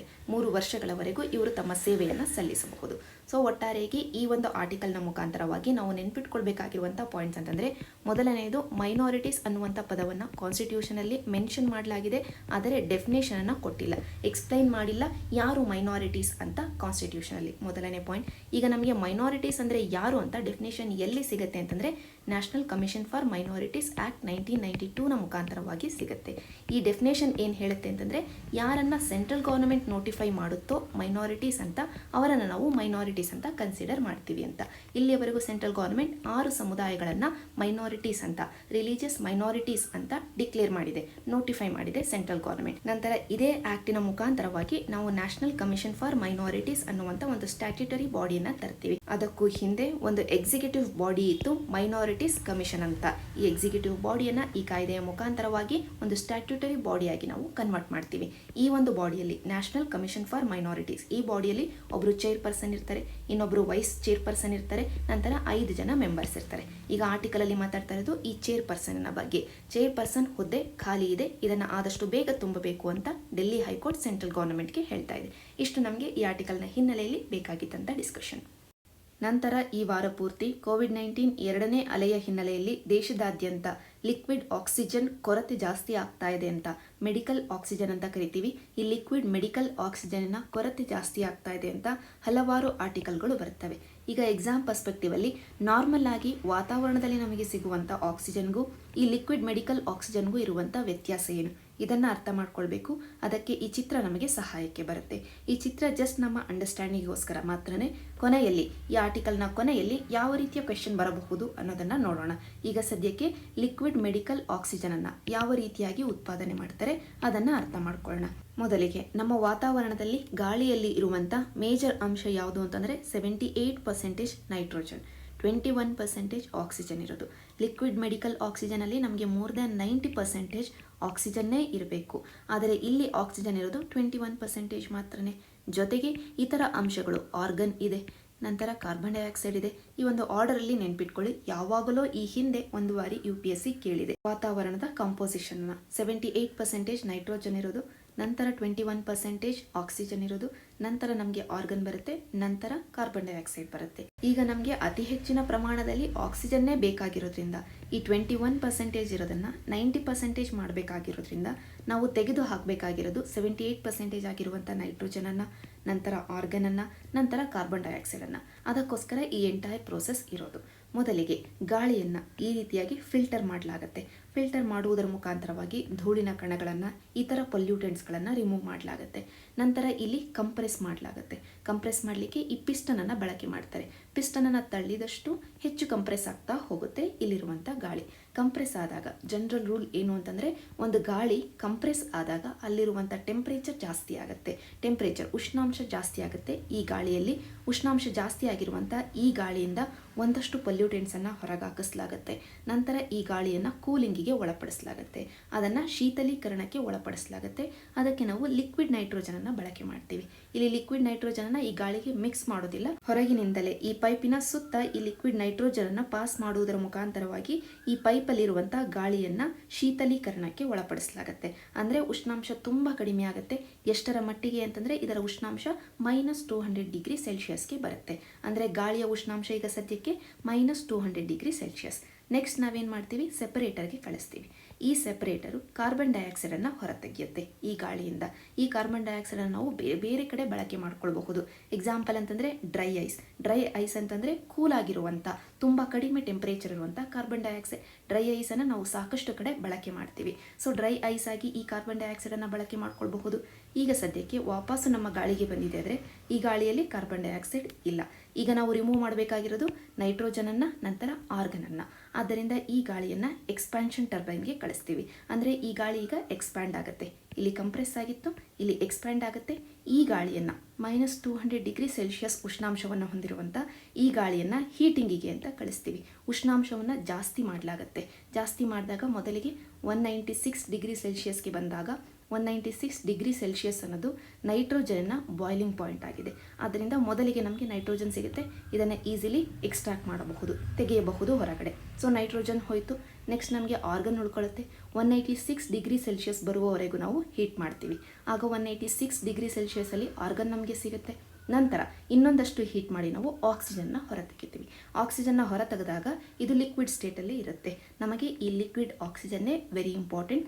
ಮೆಡಿಕಲಲ್ಲಿ, ಮೆಡಿಸಿನ್ ಫೀಲ್ಡಲ್ಲಿ ನಾವು ಬಳಕೆ ಮಾಡೋದು ಕೂಡ ಈ ಲಿಕ್ವಿಡ್ ಆಕ್ಸಿಜನನ್ನೇ. ಇದನ್ನೇ ನಾವು ಲಿಕ್ವಿಡ್ ಮೆಡಿಕಲ್ ಆಕ್ಸಿಜನ್ ಅಂತ ಕರಿತೀವಿ. ಈಗ ಸದ್ಯಕ್ಕೆ ನೀವು ಹಲವಾರು ಚಿತ್ರಗಳನ್ನು ನೋಡಿರಬಹುದು. ಆಕ್ಸಿಜನ್ ವೆಸಲ್ಗಳನ್ನು ನೋಡಿರಬಹುದು, ಆಕ್ಸಿಜನ್ ಸಿಲಿಂಡರನ್ನು ನೋಡಿರಬಹುದು. ಅದೆಲ್ಲವೂ ಲಿಕ್ವಿಡ್ ಆಕ್ಸಿಜನನ್ನೇ ಹೊಂದಿರುತ್ತೆ. ಹೀಗೆ ನಾವು ಕಲೆಕ್ಟ್ ಮಾಡ್ಕೊಂಡಿರುವಂಥ ಈ ಲಿಕ್ವಿಡ್ ಆಕ್ಸಿಜನನ್ನು, ದ್ರವೀಕರಣಗೊಂಡಿರುವಂಥ ಈ ಆಕ್ಸಿಜನನ್ನು ನಾವು ಕ್ರಯೋಜೆನಿಕ್ ವೆಸಲ್ಗಳಲ್ಲಿ ಟ್ರಾನ್ಸ್ಪೋರ್ಟ್ ಮಾಡ್ತೀವಿ. ಕ್ರಯೋಜೆನಿಕ್ ವೆಸಲ್ ಅಂತಂದರೆ ಟ್ಯಾಂಕರ್ ರೂಪದಲ್ಲಿ ಇರ್ತವೆ, ಆದರೆ ಅವುಗಳಲ್ಲಿರುವಂಥ ಟೆಂಪ್ರೇಚರ್ ತುಂಬ ಕಡಿಮೆ ಇರುತ್ತೆ. ಅದಕ್ಕೆ ನಾವು ಕ್ರಯೋಜೆನಿಕ್ ಅನ್ನುವಂಥ ಹೆಸರನ್ನು ಕೊಟ್ಟಿರೋದು. ಸೊ ಈ ಕ್ರಯೋಜೆನಿಕ್ ವೆಸಲ್ಗಳು ಈ ಲಿಕ್ವಿಡ್ ಮೆಡಿಕಲ್ ಆಕ್ಸಿಜನ್ನ ಟ್ರಾನ್ಸ್ಪೋರ್ಟ್ ಮಾಡ್ತವೆ.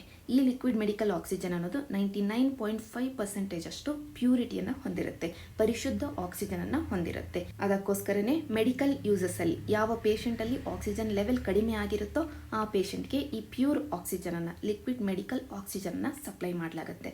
ಆ ಕಾರಣಕ್ಕೋಸ್ಕರನೇ ಈ ಲಿಕ್ವಿಡ್ ಮೆಡಿಕಲ್ ಆಕ್ಸಿಜನ್ನ ಎಸೆನ್ಷಿಯಲ್ ಮೆಡಿಸಿನ್ ಅಂತ ಘೋಷಣೆ ಮಾಡಲಾಗಿದೆ. WHO ತನ್ನ ಲಿಸ್ಟಲ್ಲಿ ಎಸೆನ್ಷಿಯಲ್ ಮೆಡಿಸಿನ್ ಲಿಸ್ಟ್ ಅಂತ WHO ಒಂದಿದೆ. ಆ ಲಿಸ್ಟಲ್ಲೂ ಈ ಲಿಕ್ವಿಡ್ ಮೆಡಿಕಲ್ ಆಕ್ಸಿಜನ್ನ ಎಸೆನ್ಷಿಯಲ್ ಮೆಡಿಸಿನ್, ಅತ್ಯವಶ್ಯಕ ಔಷಧಿ ಅಂತ ಡಿಕ್ಲೇರ್ ಮಾಡಿದೆ. WHO ಕೂಡ, ಇಂಡಿಯನ್ ಗವರ್ನಮೆಂಟ್ ಕೂಡ ತನ್ನ national list of essential medicines ಅಂತ ಒಂದು ಲಿಸ್ಟ್ ಇದೆ.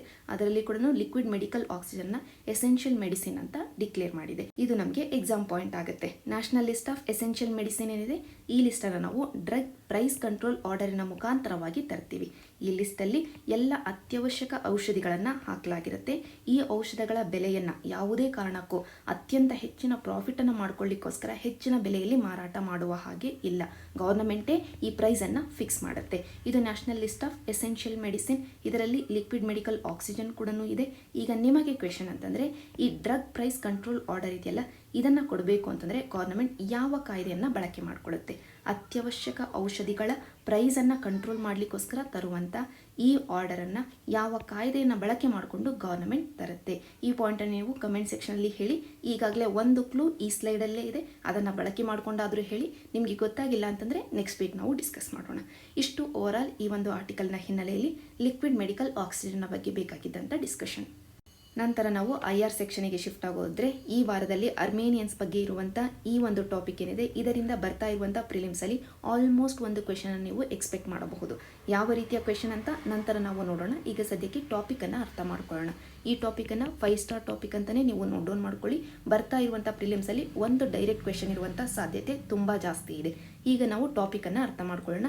ವರ್ಲ್ಡ್ ಹಿಸ್ಟ್ರಿಗೆ ಸಂಬಂಧಪಟ್ಟಂಥ ಟಾಪಿಕ್ ಇದಾಗಿದೆ. ಮೊದಲಿಗೆ ನಾವು 1915 ಈ ವರ್ಷಕ್ಕೆ ಹೋಗಬೇಕು. ಈ ವರ್ಷದಲ್ಲಿ ವರ್ಲ್ಡ್ ವಾರ್ 1 ನಡೀತಾ ಇತ್ತು. ಒಂದು ಕಡೆ ಅಟೋಮನ್ ಸಾಮ್ರಾಜ್ಯ ಇತ್ತು. ಈ ಅಟೋಮನ್ ಸಾಮ್ರಾಜ್ಯದ ಒಳಗಡೆನೆ ಒಂದು ಅಲ್ಪಸಂಖ್ಯಾತ ಸಮುದಾಯ ಇತ್ತು, ಅದೇ ಅರ್ಮೇನಿಯನ್ಸ್ ಅನ್ನುವಂಥ ಸಮುದಾಯ. ಇವರು ನಾನ್ ಮುಸ್ಲಿಮ್ಸ್ ಆಗಿತ್ತು. ಆದರೆ ಅಟೋಮನ್ ಸಾಮ್ರಾಜ್ಯ ಅನ್ನೋದು ಇಸ್ಲಾಂ ಮೆಜಾರಿಟಿ ಸಾಮ್ರಾಜ್ಯ ಆಗಿತ್ತು. ಆ ಸಾಮ್ರಾಜ್ಯದಲ್ಲಿ ಅಲ್ಪಸಂಖ್ಯಾತರಾಗಿರುವಂಥ ಅರ್ಮೇನಿಯನ್ಸ್ ಎಗೇನೆಸ್ಟ್ ಆಗಿ ಎತ್ನಿಕ್ ವೈಲೆನ್ಸ್ ಜಾಸ್ತಿ ಆಗುತ್ತೆ. ಎಷ್ಟರ ಮಟ್ಟಿಗೆ ಎತ್ನಿಕ್ ವೈಲೆನ್ಸ್ ಆಗುತ್ತೆ ಅಂತಂದರೆ, ಆ ಸಂದರ್ಭದಲ್ಲಿ ಅರ್ಮೇನಿಯನ್ಸ್ ಪಾಪ್ಯುಲೇಷನ್ ಎಷ್ಟಿತ್ತು ಅಂತಂದರೆ 2 ಮಿಲಿಯನ್, 2 ದಶಲಕ್ಷ, 20 ಲಕ್ಷ ಅಷ್ಟು ಜನಸಂಖ್ಯೆ ಇತ್ತಂತ ಈ ಅರ್ಮೇನಿಯನ್ಸ್ ಕೆಲವೇ ವರ್ಷದಲ್ಲಿ ಕೇವಲ 4-5 ಲಕ್ಷಕ್ಕೆ ಬರುತ್ತೆ ಇವರ ಪಾಪ್ಯುಲೇಷನ್. ಅಂದರೆ ಅಟ್ಲೀಸ್ಟ್ 15 ಲ್ಯಾಕ್ ಪೀಪಲ್ನ ಇಲ್ಲಿ ಹತ್ಯೆಗೆ ಒಳಪಡಿಸಲಾಗಿತ್ತು. ಆದ್ದರಿಂದನೇ ಈ ಒಂದು ಇನ್ಸಿಡೆಂಟನ್ನು ಈಗ ಜಿನೋಸೈಡ್ ಅಂತ ಡಿಕ್ಲೇರ್ ಮಾಡಲಾಗಿದೆ. ಹಾಗಂತ ಜಿನೋಸೈಡ್ ಅಂತ ಈಗ ಸದ್ಯಕ್ಕೆ USA ಇದನ್ನು ರೆಕಗ್ನೈಸ್ ಮಾಡಿದೆ. 1915 ವರ್ಲ್ಡ್ ವಾರ್ 1 ಸಂದರ್ಭದಲ್ಲಿ ನಡೆದಂಥ ಈ ನರಮೇಧ ಅಥವಾ ಜಿನೋಸೈಡನ್ನು ಈಗ USA ಜಿನೋಸೈಡ್ ಅಂತ ರೆಕಗ್ನೈಸ್ ಮಾಡಿದೆ. ಅದರ ಹಿನ್ನೆಲೆಯಲ್ಲೇ ಈ ಟಾಪಿಕ್ ಈಗ ಸದ್ಯಕ್ಕೆ ಸುದ್ದಿಯಲ್ಲಿರೋದು. ಈಗ ನಾವು ಎಕ್ಸಾಮ್ ಪರ್ಸ್ಪೆಕ್ಟಿವಲ್ಲಿ ನೋಡಬೇಕಾಗಿರೋದು ಅಂತಂದರೆ, ಈ ಅರ್ಮೇನಿಯಾ ಅನ್ನುವಂಥ ದೇಶ ಎಲ್ಲಿದೆ ಅಂತ. ಮೊದಲಿಗೆ ಈ ಮ್ಯಾಪಲ್ಲಿ ನೀವು ಅಬ್ಸರ್ವ್ ಮಾಡಬೇಕು. ಇಲ್ಲಿದೆ ಪಾಕಿಸ್ತಾನ್, ಇದರ ಪಕ್ಕದಲ್ಲೇ ಇದೆ ಇಂಡಿಯಾ. ಇಂಡಿಯಾದಿಂದ ನಾವು ವೆಸ್ಟ್ ಏಷ್ಯಾದ ಕಡೆಗೆ ಹೋಗಿದ್ದೆ ಆದರೆ ಇಲ್ಲಿದೆ ನಮಗೆ ಪರ್ಷಿಯನ್ ಗಲ್ಫ್. ನಂತರ ಇಲ್ಲಿದೆ ಇರಾನ್ನ ಮೇಲ್ಗಡೆ ಈ ಕ್ಯಾಸ್ಪಿಯನ್ ಸಿಯ ಹತ್ತಿರವೇ ಇರೋದು ಇಲ್ಲಿರುವಂಥ ಕಕೇಶಿಯನ್ ಅನ್ನುವಂಥ ಪರ್ವತ ಶ್ರೇಣಿ ಏನಿದೆ, ಆ ಶ್ರೇಣಿಯ ಹತ್ತಿರವೇ ಇರುವಂಥ ದೇಶಗಳು 3 ದೇಶಗಳು, ಒಂದು ಜಾರ್ಜಿಯಾ, ಇನ್ನೊಂದು ಅರ್ಮೇನಿಯಾ, ಇನ್ನೊಂದು ಅಜರ್ಬೈಜಾನ್. ಜೊತೆಗೆ ಇದರ ನಾರ್ತಲ್ಲೇ ಇರುವಂಥ ರಷ್ಯಾ ದೇಶದ ಒಂದಷ್ಟು ಭಾಗ ಕೂಡ ಇಲ್ಲಿರುವಂಥ ಕಕೇಶಿಯನ್ ಅನ್ನುವಂಥ ಪರ್ವತ ಶ್ರೇಣಿಯ ಒಳಗಡೆ ಇನ್ಕ್ಲೂಡ್ ಆಗೋದ್ರಿಂದ ಟೋಟಲ್ 4 ದೇಶಗಳನ್ನು ನಾವು ಕಕೇಶಿಯನ್ ಕಂಟ್ರೀಸ್ ಅಂತ ಕರಿತೀವಿ. ಕಕೇಶಿಯನ್ ಕಂಟ್ರೀಸ್ ಅಂದರೆ ಯಾವ್ಯಾವು ಅಂತ ಈಗಾಗಲೇ UPSC ಪ್ರಿಲಿಮ್ಸಲ್ಲಿ ಕೇಳಿದೆ. ಕಕೇಶಿಯನ್ ಅನ್ನುವಂಥ ಈ ಪರ್ವತ ಶ್ರೇಣಿಯಲ್ಲಿ ಇರುವಂಥ ದೇಶಗಳು, ಒಂದು ರಷ್ಯಾದ ಕೆಲವೊಂದು ಭಾಗ ಇರೋದ್ರಿಂದ ರಷ್ಯಾ ಕೂಡ ಇನ್ಕ್ಲೂಡ್ ಆಗಿದೆ, ನಂತರ ಜಾರ್ಜಿಯಾ, ನಂತರ ಅರ್ಮೇನಿಯಾ, ಈಗ ನಾವು ಡಿಸ್ಕಸ್ ಮಾಡ್ತಿರುವಂಥ ದೇಶ, ನಂತರ ಅಜರ್ಬೈಜಾನ್. ಜೊತೆಗೆ ಇದೇ ಏರಿಯಾದಲ್ಲಿ ನಾವು ಅಬ್ಸರ್ವ್ ಮಾಡಬೇಕಾಗಿರುವಂಥ ಇನ್ನೊಂದು ಅಂಶ ಅಂತಂದರೆ ಕ್ಯಾಸ್ಪಿಯನ್ ಸೀಗೆ ಬಾರ್ಡರ್ನ ಹೊಂದಿರುವಂಥ ದೇಶಗಳು ಯಾವ್ಯಾವು ಅಂತ ಹೇಳ್ತಿರ್ಬೇಕಾದ್ರೆ ಅಜರ್ಬೈಜಾನ್ ಬರುತ್ತೆ, ಆದರೆ ಅರ್ಮೇನಿಯಾ ಬರೋದಿಲ್ಲ. ಕನ್ಫ್ಯೂಸ್ ಮಾಡಲಿಕ್ಕೆ ಅರ್ಮೇನಿಯಾ ಕೊಡುವಂಥ ಸಾಧ್ಯತೆ ಇದೆ. ಅದಕ್ಕೋಸ್ಕರ ಈಗ ನೀವು ನನಗೆ ಕಮೆಂಟ್ ಸೆಕ್ಷನ್ಲಿ ಹೇಳಬೇಕು, ಕ್ಯಾಸ್ಪಿಯನ್ ಸೀಗೆ ಬಾರ್ಡರ್ನ ಹೊಂದಿರುವಂಥ ದೇಶಗಳು ಯಾವ್ಯಾವು ಅಂತ.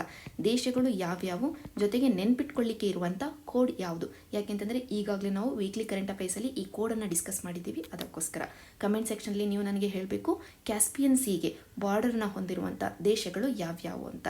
ಈಗ ನಾವು ಅಜರ್ಬೈಜಾನ್ ಬಾರ್ಡರ್ನ ಹೊಂದಿದೆ ಅಂತ ನಾವು ನೋಡಿದ್ವಿ. ನೆಕ್ಸ್ಟ್ ಅರ್ಮೇನಿಯಾ ದೇಶ ಬಾರ್ಡರ್ನ ಹೊಂದಿಲ್ಲ, ಇದು ಒಂದು ಲ್ಯಾಂಡ್ ಲಾಕ್ಡ್ ನೇಷನ್ ಆಗಿದೆ. ನಂತರ ಇತ್ತೀಚೆಗೆ ತಾನೇ ಅರ್ಮೇನಿಯಾ ಮತ್ತು ಅಜರ್ಬೈಜಾನ್ ಈ ಎರಡೂ ದೇಶಗಳು ಯುದ್ಧವನ್ನು ಮಾಡಿದ್ವು. ಯಾವ ವಿಷಯಕ್ಕೋಸ್ಕರ ಅಂತಂದರೆ ಇಲ್ಲೇ ನಡುವೆ ಇರುವಂಥ ಒಂದು ಡಿಸ್ಪ್ಯೂಟೆಡ್ ಏರಿಯಾ ಆಗಿರುವಂಥ ನಗಾರ್ನೋ ಕರಾಬಕ್ ಅನ್ನುವಂಥ ಒಂದು ಏರಿಯಾ. ಈ ಏರಿಯಾವನ್ನು ಕೂಡ ನಮಗೆ ಪ್ರಿಲಿಮ್ಸ್ ಅಲ್ಲಿ ಕೇಳುವಂಥ ಸಾಧ್ಯತೆ ಇದೆ. ಯಾಕೆಂತಂದ್ರೆ ಇತ್ತೀಚೆಗೆ ತಾನೇ ಆದಂಥ ಯುದ್ಧ ಇದಾಗಿದೆ. ಅದಕ್ಕೋಸ್ಕರ ಸೊ ನಗಾರ್ನೋ ಕರಾಬಕ್ ಏರಿಯಾ ಅನ್ನೋದು ಇತ್ತೀಚೆಗೆ ಸುದ್ದಿಯಲ್ಲಿತ್ತು. ಯಾವ ಏರಿಯಾದಲ್ಲಿ ಅಥವಾ ಯಾವ ಪ್ರದೇಶದಲ್ಲಿ ನಾವು ಕಾಣಬಹುದು ಅಂದಾಗ ನಮಗೆ ವೆಸ್ಟ್ ಏಷ್ಯಾ, ಅದರಲ್ಲೂ ಅರ್ಮೇನಿಯಾ ಮತ್ತು ಅಜರ್ಬೈಜಾನ್ ನಡುವೆ ಡಿಸ್ಪ್ಯೂಟೆಡ್ ಆಗಿರುವಂಥ ಏರಿಯಾ ಇದು ಅಂತ ತಿಳಿದಿರಬೇಕು. ಸೊ ಒಟ್ಟಾರೆಯಾಗಿ ಈ ಒಂದು ಏರಿಯಾದ ಬಗ್ಗೆ ನಿಮಗೆ ವಿಜುವಲೈಸೇಷನ್ ಇದ್ದಿದೆ ಆದರೆ ಯಾವುದೇ ರೀತಿಯ ಕ್ವೆಶನ್ ಕೇಳಿದ್ರು ಸುಲಭವಾಗಿ ಆನ್ಸರ್ ಮಾಡಬಹುದು. ನಂತರ ವೆರಿ ಇಂಪಾರ್ಟೆಂಟ್ಲಿ ಒಂದು ಪೋರ್ಟನ್ನು ನೀವು ನೆನ್ಪಿಟ್ಕೊಳ್ಳಿ. ಕ್ಯಾಸ್ಪಿಯನ್ ಸೀಗೆ ಬಾರ್ಡರಲ್ಲೇ ಇರುವಂಥ ಒಂದು ಪೋರ್ಟ್ ಸಿಟಿ ಬಾಕು ಅನ್ನುವಂಥ ಈ ಸಿಟಿಯ ಹೆಸರನ್ನು ಕೂಡ ನೀವು ನೆನ್ಪಿಟ್ಕೊಳ್ಳಿ. ಅಜರ್ಬೈಜಾನ್ನ ಕ್ಯಾಪಿಟಲ್ ಸಿಟಿ ಬಾಕು ಆಗಿದೆ. ಇದನ್ನು ಕೂಡ ಈಗಾಗಲೇ ಮ್ಯಾಚ್ ಮಾಡಲಿಕ್ಕೆ UPSC ಪ್ರಿಲಿಮ್ಸಲ್ಲಿ ಒಂದು ಬಾರಿ ಕೇಳಲಾಗಿದೆ. ಅದಕ್ಕೋಸ್ಕರ ಇಷ್ಟು ಓವರಾಲ್ ಈ ಆರ್ಟಿಕಲ್ನ ಹಿನ್ನೆಲೆಯಲ್ಲಿ ನಮಗೆ ಬೇಕಾಗಿದ್ದಂಥ ಡಿಸ್ಕಷನ್. ನಂತರ ಇದೇ ವಾರ ಇಂಡಿಯಾ, ಜಪಾನ್ ಮತ್ತು ಆಸ್ಟ್ರೇಲಿಯಾ ದೇಶಗಳ ಜೊತೆಗೂಡಿ ಸಪ್ಲೈ ಚೈನ್ ರೆಸಿಲಿಯನ್ಸ್ ಇನಿಷಿಯೇಟಿವ್ ಅನ್ನು ತಗೊಂಡು ಬಂದಿದೆ. Very important. ಎಗೇನ್ ಈ ಆರ್ಟಿಕಲ್ ಕೂಡ 5 ಸ್ಟಾರ್ ಆರ್ಟಿಕಲ್ ಅಂತಲೇ ಹೇಳಬಹುದು. ಇಲ್ಲಿ ಸಪ್ಲೈ ಚೈನ್ ರೆಸಿಲಿಯನ್ಸ್ ಇನಿಷಿಯೇಟಿವ್ ಅನ್ನು ನೋಡೋದಕ್ಕಿಂತ ಮುಂಚೆ ಸಪ್ಲೈ ಚೈನ್ ಅಂದರೆ ಏನು? ಸಪ್ಲೈ ಚೈನ್ ಅಂತಂದರೆ ಫಾರ್ ಎಕ್ಸಾಂಪಲ್ ಯಾವುದೋ ಒಂದು ವಸ್ತುವನ್ನು ನಾವು ಉತ್ಪಾದನೆ ಮಾಡಬೇಕು ಅಂತಂದರೆ, ಇಂಡಿಯಾದಲ್ಲಿ ಕಾರನ್ನು ನಾವು ಉತ್ಪಾದನೆ ಮಾಡಬೇಕು ಅಂತಂದರೆ ಅದಕ್ಕೆ ಬೇಕಾಗಿರುವಂಥ ಟೈರ್ ಆಗಿರಬಹುದು, ಅದಕ್ಕೆ ಬೇಕಾಗಿರುವಂಥ ಇನ್ನಿತರ ಪಾರ್ಟ್ಸ್ಗಳು ಆಗಿರಬಹುದು. ಇವುಗಳನ್ನು ನಾವು ಬೇರೆ ಬೇರೆ ದೇಶಗಳಿಂದ ಇಂಪೋರ್ಟ್ ಮಾಡ್ಕೊಳ್ತೀವಿ. ಫಾರ್ ಎಕ್ಸಾಂಪಲ್ ಟೈರನ್ನು ನಾವು ಚೈನಾ ದೇಶದಿಂದ ಇಂಪೋರ್ಟ್ ಮಾಡ್ಕೊಳ್ತೀವಿ ಅಂದ್ಕೊಳ್ಳೋಣ. ಈ ಥರ ಮಷಿನ್ ಪಾರ್ಟ್ಗಳನ್ನು ನಾವು ಜರ್ಮನಿಯಿಂದ ಇಂಪೋರ್ಟ್ ಮಾಡ್ಕೊಳ್ತೀವಿ ಅಂತ ಅಂದ್ಕೊಳ್ಳೋಣ. ಎಲ್ಲ ದೇಶಗಳಿಂದ ಇಂಪೋರ್ಟ್ ಮಾಡಿಕೊಂಡು ಇಂಡಿಯಾದಲ್ಲಿ ಅಸೆಂಬಲ್ ಮಾಡ್ತೀವಿ. ಇದು ಫೈನಲ್ ಶೇಪನ್ನು ತೆಗೆದುಕೊಳ್ಳದೇ ಇರಬಹುದು. ಫೈನಲ್ ಶೇಪನ್ನು ತೆಗೆದುಕೊಳ್ಳಿಕ್ಕೆ ಬೇರೆ ದೇಶಕ್ಕೆ ಹೋಗಬಹುದು. ಫಾರ್ ಎಕ್ಸಾಂಪಲ್ ಸೌತ್ ಕೊರಿಯಾದಲ್ಲಿ ಈ ಕಾರ್ ತನ್ನ ಫೈನಲ್ ಶೇಪನ್ನು ತೆಗೆದುಕೊಳ್ಳಬಹುದು. ಸೊ ಒಟ್ಟಾರೆಯಾಗಿ ಸಪ್ಲೈ ಚೈನ್ ಏನಿದೆ ಅದು ಚೈನಾದಿಂದ ಅಥವಾ ಜರ್ಮನಿಯಿಂದ ಶುರುವಾದದ್ದು ಇಂಡಿಯಾದ ಮುಖಾಂತರವಾಗಿ ಸೌತ್ ಕೊರಿಯಾ ತನಕ ಎಂಟೈರ್ ಚೈನ್ ಏನಿದೆ ಇದನ್ನು ನಾವು ಸಪ್ಲೈ ಚೈನ್ ಅಂತ ಕರಿತೀವಿ. ಇಲ್ಲಿ ಸಪ್ಲೈ ಚೈನ್ ರೆಸಿಲಿಯನ್ಸ್ ಅಂದರೆ ಏನು? ರೆಸಿಲಿಯನ್ಸ್ ಅಂತಂದರೆ ಎಷ್ಟರ ಮಟ್ಟಿಗೆ ಈ ಸಪ್ಲೈ ಚೈನ್ ಅನ್ನೋದು ಡೈವರ್ಸಿಫೈಡ್ ಆಗಿದೆ ಅನ್ನೋದನ್ನು ಹೇಳುತ್ತೆ. ಡೈವರ್ಸಿಫೈಡ್ ಆಗಿದೆ ಅಂತಂದರೆ ಫಾರ್ ಎಕ್ಸಾಂಪಲ್ COVID-19 ಇನ್ಸಿಡೆಂಟನ್ನೇ ನಾವು ತೆಗೆದುಕೊಳ್ಳೋಣ. COVID-19 ಶುರುವಾತಿನಲ್ಲಿ ಚೈನಾ ದೇಶ ತನ್ನ ಕಡೆಯಿಂದ ಲಾಕ್ಡೌನನ್ನು ಇಂಪೋಸ್ ಮಾಡಿಕೊಳ್ತು. ಲಾಕ್ಡೌನ್ ಆದಂಥ ಸಂದರ್ಭದಲ್ಲಿ ಚೈನಾದಿಂದ ನಾವೇನು ಇಂಪೋರ್ಟ್ ಮಾಡ್ಕೊಳ್ತಾ ಇದ್ವಿ ಅದೆಲ್ಲವೂ ಹೊಡೆತಕ್ಕೆ ಬಂತು. ಅಂದರೆ ಇಂಪೋರ್ಟ್ ಮಾಡ್ಕೊಳ್ಳಿಕ್ಕೆ ಆಗಲ್ಲ, ಯಾಕಂತಂದರೆ ಚೈನಾ ತನ್ನಲ್ಲೇ ಲಾಕ್ಡೌನನ್ನು ಇಂಪೋಸ್ ಮಾಡ್ಕೊಂಡಿತ್ತು. ಆದ್ದರಿಂದ ಚೈನಾದ ಮೇಲೆ ಡಿಪೆಂಡ್ ಆದಂಥ ಎಲ್ಲ ದೇಶಗಳ ಎಕನಾಮಿಕ್ ಆಕ್ಟಿವಿಟೀಸ್ ಮೇಲೆ, ಆರ್ಥಿಕ ಚಟುವಟಿಕೆಗಳ ಮೇಲೆ ಇಂಪ್ಯಾಕ್ಟ್ ಆಯಿತು. ಅದೇ ನಾವೇನಾದರೂ ಚೈನಾವನ್ನು ಬಿಟ್ಟು ಬೇರೆ ಬೇರೆ ದೇಶಗಳಿಂದ ಕೂಡ ನಮ್ಮ ರಾ ಮೆಟೀರಿಯಲನ್ನು, ಇಂಟರ್ಮೀಡಿಯೇಟರಿ ಗೂಡ್ಸ್ಗಳನ್ನು ಇಂಪೋರ್ಟ್ ಮಾಡಿಕೊಳ್ಳುವಂಥ ಕೆಪಾಸಿಟಿಯನ್ನು ಹೊಂದಿದ್ದೇ ಆದರೆ ಈ ರೀತಿಯಾಗಿ ಇಂಪ್ಯಾಕ್ಟ್ ಆಗ್ತಾ ಇರಲ್ಲ. ನಾವು ಚೈನಾದ ಮೇಲೆ ಓವರ್ ಡಿಪೆಂಡೆನ್ಸಿಯನ್ನು ಹೊಂದಿದ್ದ ಕಾರಣದಿಂದಾಗಿ ನಮ್ಮ ಎಕನಾಮಿಕ್ ಆಕ್ಟಿವಿಟೀಸ್ ಮೇಲೆ, GDP ಮೇಲೆ ತೊಂದರೆ ಆಯಿತು. ಅದೇ ನಾವು ನಮ್ಮ ಇಂಪೋರ್ಟನ್ನು ಏನಾದರೂ ಡೈವರ್ಸಿಫೈ ಮಾಡಿದ್ದೆ ಆದರೆ ಸಪ್ಲೈ ಚೈನ್ ಅನ್ನೋದು ರೆಸಿಲಿಯೆಂಟ್ ಆಗಿ ಇರೋದು. ಆದ್ದರಿಂದ ಸಪ್ಲೈ ಚೈನ್ ರೆಸಿಲಿಯನ್ಸ್ ಏನು ಹೇಳುತ್ತೆ ಅಂತಂದರೆ ನಮ್ಮ ಆರ್ಥಿಕ ಚಟುವಟಿಕೆಗಳೇ ಬೇಕಾಗಿರುವಂಥ ಸಪ್ಲೈ ಚೈನ್ ಏನಿದೆ ಈ ಸಪ್ಲೈ ಚೈನನ್ನು ಡೈವರ್ಸಿಫೈ ಮಾಡಬೇಕು. ಎಷ್ಟರ ಮಟ್ಟಿಗೆ ಡೈವರ್ಸಿಫೈ ಮಾಡಿದ್ದೀವಿ ಅನ್ನೋದು ಅಷ್ಟರ ಮಟ್ಟಿಗೆ ರೆಸಿಲಿಯನ್ಸಿಯನ್ನು ಹೊಂದಿದ್ದೀವಿ ಅನ್ನೋದನ್ನು ತೋರಿಸುತ್ತೆ. ಸೊ ಈಗ ನಾವು ಇನಿಷಿಯೇಟಿವ್ಗೆ ಬರೋಣ. ಸಪ್ಲೈ ಚೈನ್ ರೆಸಿಲಿಯನ್ಸ್ ಇನಿಷಿಯೇಟಿವ್ ಏನಿದೆ ಇದರ ಬಗ್ಗೆ ಹೆಚ್ಚಿನ ಮಾಹಿತಿ ನಮಗೆ ಸಿಕ್ಕಿಲ್ಲ. PIBಯಲ್ಲಿ ಜಸ್ಟ್ ಈ ಇನಿಷಿಯೇಟಿವನ್ನು ನಾವು ಲಾಂಚ್ ಮಾಡಿದ್ದೀವಿ ಅನ್ನುವಂಥ ಸುದ್ದಿಯನ್ನು ಮಾತ್ರನೇ ಕೊಡಲಾಗಿದೆ. ಸದ್ಯಕ್ಕೆ ಈಗ ಇರುವಂಥ ಇನ್ಫಾರ್ಮೇಷನ್ಲಿ ಮೊದಲನೇ ವೆರಿ ಇಂಪಾರ್ಟೆಂಟ್ ಇನ್ಫಾರ್ಮೇಷನ್ ಅಂತಂದರೆ ಈ ಸಪ್ಲೈ ಚೈನ್ ರೆಸಿಲಿಯನ್ಸ್ ಇನಿಷಿಯೇಟಿವ್ ಏನಿದೆ ಇದರಲ್ಲಿ ಭಾಗವಹಿಸ್ತಾ ಇರುವಂಥ 3 ವೆರಿ ಇಂಪಾರ್ಟೆಂಟ್ ಕಂಟ್ರೀಸ್, 3 ಕಂಟ್ರೀಸ್ಗಳು ಈಗ ಕೈ ಜೋಡಿಸಿರೋದು ಯಾವ್ಯಾವು ಅಂತಂದರೆ ಇಂಡಿಯಾ, ಜಪಾನ್, ಆಸ್ಟ್ರೇಲಿಯಾ. ಮ್ಯಾಪಲ್ಲಿ ನೀವು ಅಬ್ಸರ್ವ್ ಮಾಡಬಹುದು. ಈ 3 ದೇಶಗಳು ಕೈಗೊಂಡಿರೋದು. ಆದ್ದರಿಂದ ಒಂದು ಸ್ಟೇಟ್ಮೆಂಟ್ ಬರಬಹುದು, ಸಪ್ಲೈ ಚೈನ್ ರೆಸಿಲಿಯನ್ಸ್ ಇನಿಷಿಯೇಟಿವ್ ಅನ್ನೋದು ಕ್ವಾಡ್ ಗುಂಪಿನ ಫಲ ಅಥವಾ ಕ್ವಾಡ್ ಗುಂಪಿನಲ್ಲಿರುವಂಥ ಎಲ್ಲ ದೇಶಗಳು ಈ ಇನಿಷಿಯೇಟಿವಲ್ಲಿ ಇದಾವ ಅಂತ ಕೇಳಬಹುದು. ಆದ್ದರಿಂದ ಇಲ್ಲ ಅಂತ ನಮಗೆ ನೆನಪಿರಬೇಕು. USA ಇಲ್ಲಿ ಇನ್ನೂ ಇನ್ವಾಲ್ವ್ ಆಗಿಲ್ಲ, ಫ್ಯೂಚರಲ್ಲಿ ಇನ್ವಾಲ್ವ್ ಆಗುವಂಥ ಸಾಧ್ಯತೆ ಇದೆ. ಸೊ ಈಗ ಸದ್ಯಕ್ಕೆ ಸಪ್ಲೈ ಚೈನ್ ರೆಸಿಲಿಯನ್ಸ್ ಇನಿಷಿಯೇಟಿವಲ್ಲಿ ಇನ್ವಾಲ್ವ್ ಆಗಿರುವಂಥ 3 ದೇಶಗಳು ಅಂತಂದರೆ ಇಂಡಿಯಾ, ಜಪಾನ್, ಆಸ್ಟ್ರೇಲಿಯಾ. ಮೊದಲನೇ ಪಾಯಿಂಟ್. ಎರಡನೇ ಪಾಯಿಂಟ್, ಈ ಸಪ್ಲೈ ಚೈನ್ ರೆಸಿಲಿಯನ್ಸ್ ಇನಿಷಿಯೇಟಿವ್ ಏನಿದೆಯಲ್ಲ ಇಂಥದ್ದೊಂದನ್ನು ತರಬೇಕು ಅಂತ ಮೊದಲಿಗೆ ಪ್ರಪೋಸಲನ್ನು ಇಟ್ಟಿದ್ದು ಜಪಾನ್ ದೇಶ. ಕೋವಿಡ್-19ನ ಹಿನ್ನೆಲೆಯಲ್ಲೇ ಸಪ್ಲೈ ಚೈನ್ಗೆ ಬಿದ್ದಂಥ ಹೊಡೆತ, ಚೈನಾ ತನ್ನ ಎಕಾನಮಿಯನ್ನು ಲಾಕ್ಡೌನ್ ಮಾಡಿಕೊಂಡ ಹಿನ್ನೆಲೆಯಲ್ಲಿ ಇಡೀ ಪ್ರಪಂಚದ ಎಲ್ಲ ದೇಶಗಳ ಎಕಾನಮಿಯ ಸಪ್ಲೈ ಚೈನ್ನ ಮೇಲೆ ಬಿದ್ದಂಥ ಹೊಡೆತದ ಹಿನ್ನೆಲೆಯಲ್ಲಿ ಜಪಾನ್ ಇಂಥ ಒಂದು ಇನಿಷಿಯೇಟಿವನ್ನು ತರಬೇಕು ಅಂತ ಪ್ರಪೋಸ್ ಮಾಡಿತ್ತು. ಈಗ 1 ವರ್ಷದ ನಂತರ ಈ ಇನಿಷಿಯೇಟಿವನ್ನು ಅಫಿಷಿಯಲಿ ನಾವು ಲಾಂಚ್ ಮಾಡಿದ್ದೀವಿ. ನಮ್ಮ ಕಡೆಯಿಂದ ಕಾಮರ್ಸ್ ಮಿನಿಸ್ಟರು ಇಲ್ಲಿ ಇನ್ವಾಲ್ವ್ ಆಗಿದ್ದಾರೆ. ಈಗ ನಾವು ಈ ಇನಿಷಿಯೇಟಿವ್ನ ಒಂದಷ್ಟು ಆಬ್ಜೆಕ್ಟಿವ್ಸ್ಗಳನ್ನು ನೋಡೋಣ. PIBಯಲ್ಲಿ ಕೊಟ್ಟಿರುವಂಥ ಪಾಯಿಂಟ್ಸ್ಗಳು ಇಷ್ಟು ಮಾತ್ರನೇ ಈಗ ಸದ್ಯಕ್ಕೆ ನಮಗೆ ಗೊತ್ತಿರೋದು. ನಂತರ ಪಾಯಿಂಟ್ಸ್ಗಳು ಬಂದರೆ ಇದೇ ವೀಕ್ಲಿ ಕರೆಂಟ್ ಅಫೇರ್ಸಲ್ಲಿ ನಾವು ಅಪ್ಡೇಟ್ ಮಾಡ್ಕೊಳ್ಳೋಣ. ಮೊದಲಿಗೆ ಈ ಇನಿಷಿಯೇಟಿವ್ನ ಉದ್ದೇಶ ಏನು ಅಂತಂದರೆ FDI ಫಾರಿನ್ ಡೈರೆಕ್ಟ್ ಇನ್ವೆಸ್ಟ್ಮೆಂಟನ್ನು ಅಟ್ರಾಕ್ಟ್ ಮಾಡೋದು. ಇಂಡೋ ಪೆಸಿಫಿಕ್ ರೀಜನಲ್ಲಿ ಎಕನಾಮಿಕ್ ಪವರ್ ಹೌಸ್ ಆಗಿ ಈ ರೀಜನನ್ನು ಡೆವಲಪ್ ಮಾಡಲಿಕ್ಕೋಸ್ಕರ. ನಂತರ ಕಾಂಪ್ಲಿಮೆಂಟ್ರಿ ರಿಲೇಷನ್ಶಿಪ್ ಅಂತಂದರೆ ನಾವು ಅವರಿಗೆ ಹೆಲ್ಪ್ ಮಾಡೋದು, ಅವರು ನಮಗೆ ಹೆಲ್ಪ್ ಮಾಡೋದು. ಈ ರೀತಿಯಾಗಿ ಪರಸ್ಪರರು ಸಹಾಯ ಮಾಡಿಕೊಳ್ಳುವ ರೀತಿಯಲ್ಲಿ ಇರುವಂಥ ಸಂಬಂಧಗಳನ್ನು ದೇಶಗಳ ನಡುವೆ ಡೆವಲಪ್ ಮಾಡೋದು, ಪಾರ್ಟ್ನರ್ಶಿಪ್ಪನ್ನು ಡೆವಲಪ್ ಮಾಡೋದು. ಈ ಪಾಯಿಂಟನ್ನು ಯಾಕೆ ನಾವು ಎಕ್ಸ್ಪ್ಲಿಸಿಟ್ ಆಗಿ ಹೇಳ್ತಿದ್ದೀವಿ ಅಂತಂದರೆ ಈಗ ಸದ್ಯಕ್ಕೆ ಇರುವಂಥ ಪರಿಸ್ಥಿತಿ ಹಾಗೆ ಇಲ್ಲ. ಅದಕ್ಕೋಸ್ಕರ ಫಾರ್ ಎಕ್ಸಾಂಪಲ್ ಚೈನಾವನ್ನೇ ತೆಗೆದುಕೊಂಡಿದ್ದೆ ಆದರೆ ಎಲ್ಲ ದೇಶಗಳು, ಪ್ರಪಂಚದ ಮೆಜಾರಿಟಿ ದೇಶಗಳು ಚೈನಾದ ಮೇಲೆ ಓವರ್ ಡಿಪೆಂಡೆನ್ಸಿಯನ್ನು ಹೊಂದಿದ್ದಾವೆ. ಆ ಓವರ್ ಡಿಪೆಂಡೆನ್ಸಿಯನ್ನು ಕಡಿಮೆ ಮಾಡಿ ಕಾಂಪ್ಲಿಮೆಂಟ್ರಿ ರಿಲೇಷನ್ಶಿಪ್ಗೆ ತರಬೇಕು, ಪಾರ್ಟ್ನರ್ಶಿಪ್ ಹಂತಕ್ಕೆ ತರಬೇಕು. ದೇಶಗಳ ನಡುವೆ ಇರುವಂಥ ಸಂಬಂಧವನ್ನು ಮ್ಯೂಚುಯಲಿ ಕಾಂಪ್ಲಿಮೆಂಟ್ರಿ ರಿಲೇಷನ್ಶಿಪ್ಗಳನ್ನು ಡೆವಲಪ್ ಮಾಡೋದು ಈ ಇನಿಷಿಯೇಟಿವ್ನ ಉದ್ದೇಶ ಆಗಿದೆ. ಇಷ್ಟು ಡೀಟೇಲ್ಡ್ ಆಗಿ ಈ ಆಬ್ಜೆಕ್ಟಿವ್ಗಳನ್ನು ಯಾಕೆ ಡಿಸ್ಕಸ್ ಮಾಡ್ತಿರೋದು ಅಂತಂದರೆ ಈ ಇನಿಷಿಯೇಟಿವ್ನ ಬಗ್ಗೆ ಹೆಚ್ಚಿನ ಮಾಹಿತಿ ನಮ್ಮಲ್ಲಿ ಇಲ್ಲ. ಏನು ಆಬ್ಜೆಕ್ಟಿವ್ಸ್ಗಳನ್ನು PIB ಈಗ ಸದ್ಯಕ್ಕೆ ಕೊಟ್ಟಿದೆಯೋ ಅವುಗಳನ್ನೇ ಸ್ಟೇಟ್ಮೆಂಟಿನ ರೂಪದಲ್ಲಿ UPSC ಪ್ರಿಲಿಮ್ಸಲ್ಲಿ ಕೇಳಬಹುದು. ಅದಕ್ಕೋಸ್ಕರ ಇಲ್ಲಿ ಈಗ ಸದ್ಯಕ್ಕೆ ಇವೆಲ್ಲವೂ ನಮಗೆ ಸುಲಭವಾಗಿರುವಂಥ ಸ್ಟೇಟ್ಮೆಂಟ್ ರೀತಿಯಲ್ಲಿ ಕಾಣ್ತವೆ. ಅದೇ UPSC ಪ್ರಿಲಿಮ್ಸಲ್ಲಿ ಕೊಟ್ಟಾಗ ಇದಕ್ಕೂ ಸಪ್ಲೈ ಚೈನ್ ರೆಸಿಲಿಯನ್ಸ್ ಇನಿಷಿಯೇಟಿವ್ಗೂ ಸಂಬಂಧ ಇಲ್ಲದೇ ಇರುವ ರೀತಿಯಲ್ಲಿ ನಮಗೆ ಕಾಣುತ್ತೆ. ಅದಕ್ಕೋಸ್ಕರ ಸೊ ಮೊದಲನೇ ಪಾಯಿಂಟ್ ಅನ್ನೋದು FDIನ ಅಟ್ರಾಕ್ಟ್ ಮಾಡೋದು, ಇಂಡೋ ಪೆಸಿಫಿಕ್ ರೀಜನನ್ನು ಎಕನಾಮಿಕ್ ಪವರ್ ಹೌಸ್ ಆಗಿ ಡೆವಲಪ್ ಮಾಡೋದು. ಎರಡನೆಯದು ದೇಶಗಳ ನಡುವೆ ಇರುವಂಥ ಪಾರ್ಟ್ನರ್ಶಿಪ್ಪನ್ನು ಮ್ಯೂಚುಯಲಿ ಕಾಂಪ್ಲಿಮೆಂಟ್ರಿ ರಿಲೇಷನ್ಶಿಪ್ ಆಗಿ ಡೆವಲಪ್ ಮಾಡೋದು. ಮೂರನೆಯದಾಗಿ ಈಗ ಸದ್ಯಕ್ಕೆ ಇರುವಂಥ ಸಪ್ಲೈ ಚೈನ್ ನೆಟ್ವರ್ಕ್ ಏನಿದೆ ಈ ನೆಟ್ವರ್ಕಿನ ಮೇಲೆ ಇನ್ನೊಂದಷ್ಟು ಬಿಲ್ಡ್ ಮಾಡಲಿಕ್ಕೆ ಪ್ಲಾನನ್ನು ವರ್ಕೌಟ್ ಮಾಡೋದು. ಇಷ್ಟು ನಮಗೆ ಆಬ್ಜೆಕ್ಟಿವ್ಸ್ ಈಗ ಸದ್ಯಕ್ಕೆ ಡಿಕ್ಲೇರ್ ಮಾಡಿರುವಂಥ ಆಬ್ಜೆಕ್ಟಿವ್ಸ್ ಈ ಇನಿಷಿಯೇಟಿವ್ನ ಅಡಿಯಲ್ಲಿ. ನಂತರ ಈಗಾಗಲೇ ನಾವು ಡಿಸ್ಕಸ್ ಮಾಡಿರೋ ಹಾಗೆ ಈ ಸಪ್ಲೈ ಚೈನ್ ರೆಸಿಲಿಯನ್ಸ್ ಇನಿಷಿಯೇಟಿವ್ ಅನ್ನುವಂಥ ಇಂಥ ಒಂದು ಇನಿಷಿಯೇಟಿವನ್ನು ಮೊದಲಿಗೆ ಪ್ರಪೋಸ್ ಮಾಡಿದ್ದು ಜಪಾನ್ ದೇಶ. ಯಾವ ಹಿನ್ನೆಲೆಯಲ್ಲಿ ಅಂತಂದರೆ ಎಲ್ಲ ಎಕಾನಮಿಗಳು ಚೈನಾದ ಮೇಲೆ ಓವರ್ ಡಿಪೆಂಡೆನ್ಸಿಯನ್ನು ಹೊಂದಿರೋದ್ರ ಹಿನ್ನೆಲೆಯಲ್ಲಿ ಆ ಓವರ್ ಡಿಪೆಂಡೆನ್ಸಿಯನ್ನು, ಆ ಅವಲಂಬನೆಯನ್ನು ಕಡಿಮೆ ಮಾಡಬೇಕು, ನಮ್ಮ ಸಪ್ಲೈ ಚೈನನ್ನು ಡೈವರ್ಸಿಫೈ ಮಾಡಬೇಕು, ಬೇರೆ ಬೇರೆ ದೇಶಗಳಿಂದ ನಾವು ಇಂಪೋರ್ಟ್ ಮಾಡ್ಕೊಳ್ಬೇಕು, ಎಕ್ಸ್ಪೋರ್ಟ್ ಮಾಡಬೇಕು. ಆಗ ಚೈನಾ ದೇಶ ಇದೊಂದರ ಮೇಲೆಯೇ ಓವರ್ ಡಿಪೆಂಡೆನ್ಸಿ ಏನಿದೆ ಅದು ನಮ್ಮದು ಕಡಿಮೆ ಆಗುತ್ತೆ. ಆಗ ಚೈನಾದಲ್ಲಿ ಏನೇ ಆದರೂ ಕೂಡ ಎಲ್ಲ ದೇಶಗಳ ಎಕಾನಮಿಯ ಮೇಲೆ ಇಂಪ್ಯಾಕ್ಟ್ ಆಗೋದನ್ನು ನಾವು ಕಡಿಮೆ ಮಾಡಲಿಕ್ಕೆ ಆಗುತ್ತೆ. ಇದರ ನಿಟ್ಟಿನಲ್ಲಿ ಜಪಾನ್ ಇಂಥ ಒಂದು ಇನಿಷಿಯೇಟಿವ್ ಅನ್ನು ಪ್ರಪೋಸ್ ಮಾಡುತ್ತೆ. ಪ್ರಪೋಸ್ ಮಾಡಿದ ನಂತರ ಈಗ 1 ವರ್ಷದ ನಂತರ ಈ ಇನಿಷಿಯೇಟಿವ್ ತನ್ನ ಫೈನಲ್ ಶೇಪ್ ಅನ್ನು ಪಡ್ಕೊಂಡಿದೆ. ನಂತರ ಈಗ ಸದ್ಯಕ್ಕೆ ನಾವು ಲಾಂಚ್ ಮಾಡಿರುವಂತಹ ಈ ಇನಿಷಿಯೇಟಿವ್ ಈಗ ಸದ್ಯಕ್ಕೆ ಈ 3 ದೇಶಗಳು ತಮ್ಮ ನಡುವೆ ಬೆಸ್ಟ್ ಪ್ರಾಕ್ಟೀಸ್ಗಳನ್ನು ಶೇರ್ ಮಾಡ್ಕೊಳ್ಳೋದು, ತಮ್ಮ ನಡುವೆ ಇನ್ವೆಸ್ಟ್ಮೆಂಟ್ ಅನ್ನು ಪ್ರಮೋಟ್ ಮಾಡುವಂಥ ಇವೆಂಟ್ಸ್ಗಳನ್ನು ಆರ್ಗನೈಸ್ ಮಾಡೋದು, ಬೈಯರ್ ಸೆಲ್ಲರ್ ಮ್ಯಾಚಿಂಗ್ ಇವೆಂಟ್ಗಳನ್ನು ತರೋದು, ಟೆಕ್ನಾಲಜಿಯನ್ನು ಯಾವ ರೀತಿಯಾಗಿ ಇಂಪ್ರೂವ್ ಮಾಡಬೇಕು, ಯಾವ ರೀತಿಯಾಗಿ ಶೇರ್ ಮಾಡಬೇಕು, ಸಪ್ಲೈ ಚೈನನ್ನು ಯಾವ ರೀತಿಯಾಗಿ ವೈವಿಧ್ಯಮಯ ದೇಶಗಳಿಂದ ಇಂಪ್ರೂವ್ ಮಾಡಬೇಕು, ಈ ಎಲ್ಲದರ ಕಡೆಗೆ ಫೋಕಸ್ ಮಾಡಲಾಗುತ್ತೆ. ಟೆಕ್ನಾಲಜಿ, ಅದರಲ್ಲೂ ಡಿಜಿಟಲ್ ಟೆಕ್ನಾಲಜಿಯನ್ನು ಯಾವ ರೀತಿಯಾಗಿ ಬಳಕೆ ಮಾಡಿಕೊಳ್ಬೇಕು, ಟ್ರೇಡ್ ಆ್ಯಂಡ್ ಇನ್ವೆಸ್ಟ್ಮೆಂಟಿಗೋಸ್ಕರ ವಾಣಿಜ್ಯ ವ್ಯಾಪಾರ ಮತ್ತು ಹೂಡಿಕೆಯನ್ನು ಯಾವ ರೀತಿಯಾಗಿ ಬೇರೆ ಬೇರೆ ದೇಶಗಳ ನಡುವೆ ಡೈವರ್ಸಿಫೈ ಮಾಡಬೇಕು, ಇವುಗಳ ಕಡೆಗೆ ಫೋಕಸ್ ಮಾಡಲಾಗುತ್ತೆ. ನಂತರ ಈಗ ಸದ್ಯಕ್ಕೆ ಡಿಸೈಡ್ ಆಗಿರೋದು ಅಂತಂದರೆ ಈ ಒಂದು ಇನಿಷಿಯೇಟಿವ್ ಅನ್ನು ಎಕ್ಸ್ಪ್ಯಾಂಡ್ ಮಾಡಬೇಕು ಅಂತಂದರೆ ಅದನ್ನು ಕನ್ಸೆನ್ಸಸ್ ಮುಖಾಂತರವಾಗಿ ಒಪ್ಪಿಗೆಯ ಮುಖಾಂತರವಾಗಿ ಡಿಸೈಡ್ ಮಾಡಲಾಗುತ್ತೆ ಮತ್ತು ಪ್ರತಿ ವರ್ಷವೂ ಒಂದು ಸಮ್ಮೇಳನವನ್ನು ಆರ್ಗನೈಸ್ ಮಾಡಬೇಕು ಅನ್ನುವಂಥ ಡಿಸಿಷನನ್ನು ಈಗ ಸದ್ಯಕ್ಕೆ ಕೈಗೊಳ್ಳಲಾಗಿದೆ. ಇಷ್ಟು ಓವರಾಲ್ ಈ ಆರ್ಟಿಕಲ್ನ ಹಿನ್ನೆಲೆಯಲ್ಲಿ ನಮಗೆ ಬೇಕಾಗಿದ್ದಂಥ ಡಿಸ್ಕಷನ್. ಪ್ರಿಲಿಮ್ಸಲ್ಲಿ ನೇರವಾದಂಥ ಸಿಂಪಲ್ ಕ್ವೆಶನ್ ಬರಬಹುದು. ಈ ಇನಿಷಿಯೇಟಿವ್ ಅಲ್ಲಿ ಇನ್ವಾಲ್ವ್ ಆಗಿರುವಂಥ ದೇಶಗಳು ಯಾವ್ಯಾವು ಅಂತ ಇಂಡಿಯಾ, ಜಪಾನ್, ಆಸ್ಟ್ರೇಲಿಯಾ ನೆನಪಿರಬೇಕು. ಯಾರು ಈ ಇನಿಷಿಯೇಟಿವ್ ಅನ್ನು ಮೊದಲಿಗೆ ಪ್ರಪೋಸ್ ಮಾಡಿದ್ದು ಅಂದರೆ ಜಪಾನ್ ಅಂತ ನೆನಪಿರಬೇಕು. ನಂತರ IRLA ಕಂಟಿನ್ಯೂ ಮಾಡೋದಾದರೆ ಈ ವಾರ ನಮಗೆ ಪರ್ಷಿಯನ್ ಗಲ್ಫಲ್ಲಿ USA ಮತ್ತು ಇರಾನಿನ ನಡುವೆ ಒಂದಷ್ಟು ಘರ್ಷಣೆ ಆಯಿತು ಅಂತ ಆರ್ಟಿಕಲ್ಗಳು ಬರ್ತವೆ.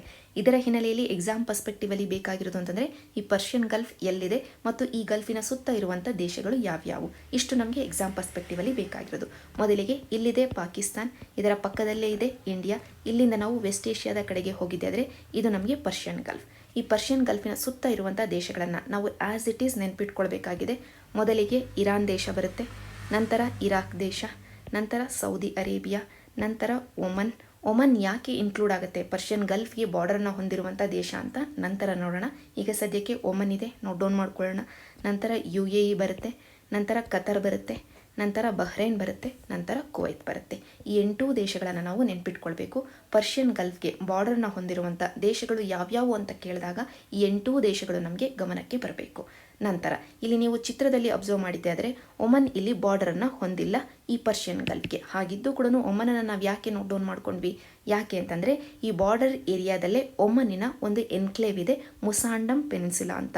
ಇದು ಒಮನ್ ದೇಶಕ್ಕೆ ಬಿಲಾಂಗ್ ಆಗಿದೆ. ಇಲ್ಲಿ ನೀವು ಅಬ್ಸರ್ವ್ ಮಾಡಬಹುದು, ಇದು ಪರ್ಷಿಯನ್ ಗಲ್ಫು. ಇಲ್ಲಿಗೆ UAE ಬರುತ್ತೆ.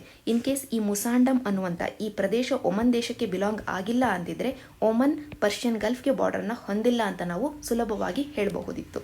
ಆದರೆ ಈ ಪರ್ಷಿಯನ್ ಗಲ್ಫ್ಗೆ ಈ ಮುಸಾಂಡಮ್ ಪೆನಿನ್ಸುಲಾ ಅನ್ನುವಂಥ ಈ ಒಂದು ಪ್ರದೇಶ ಬಾರ್ಡರ್ನ ಹೊಂದಿರೋದ್ರಿಂದ ಇಲ್ಲಿರುವಂಥ ಈ ಒಮನ್ ದೇಶ ಕೂಡ ಈ ಪರ್ಷಿಯನ್ ಗಲ್ಫ್ಗೆ ಬಾರ್ಡರ್ನ ಹೊಂದಿದೆ ಅಂತ ನಾವು ನೋಟ್ ಡೌನ್ ಮಾಡ್ಕೊಳ್ಬೇಕಾಗತ್ತೆ. ಇದು ಒಂದು ಪಾಯಿಂಟ್. ನಂತರ ಈ ಹಿಂದೆ ನಾವು ಈಗಾಗಲೇ ಸಾಕಷ್ಟು ಬಾರಿ ಡಿಸ್ಕಸ್ ಮಾಡಿದ್ದೀವಿ ಸ್ಟ್ರೇಟ್ ಆಫ್ ಹಾರ್ಮುಝು. ಸ್ಟ್ರೇಟ್ ಆಫ್ ಹಾರ್ಮುಝ್ ಅನ್ನುವಂಥ ಈ ಜಲಸಂಧಿ ಒಂದು ಕಡೆ ಪರ್ಷಿಯನ್ ಗಲ್ಫ್, ಇನ್ನೊಂದು ಕಡೆ ಗಲ್ಫ್ ಆಫ್ ಒಮನ್, ಈ ಎರಡನ್ನು ಕನೆಕ್ಟ್ ಮಾಡುವಂಥ ಒಂದು ಜಲಸಂಧಿಯಾಗಿದೆ.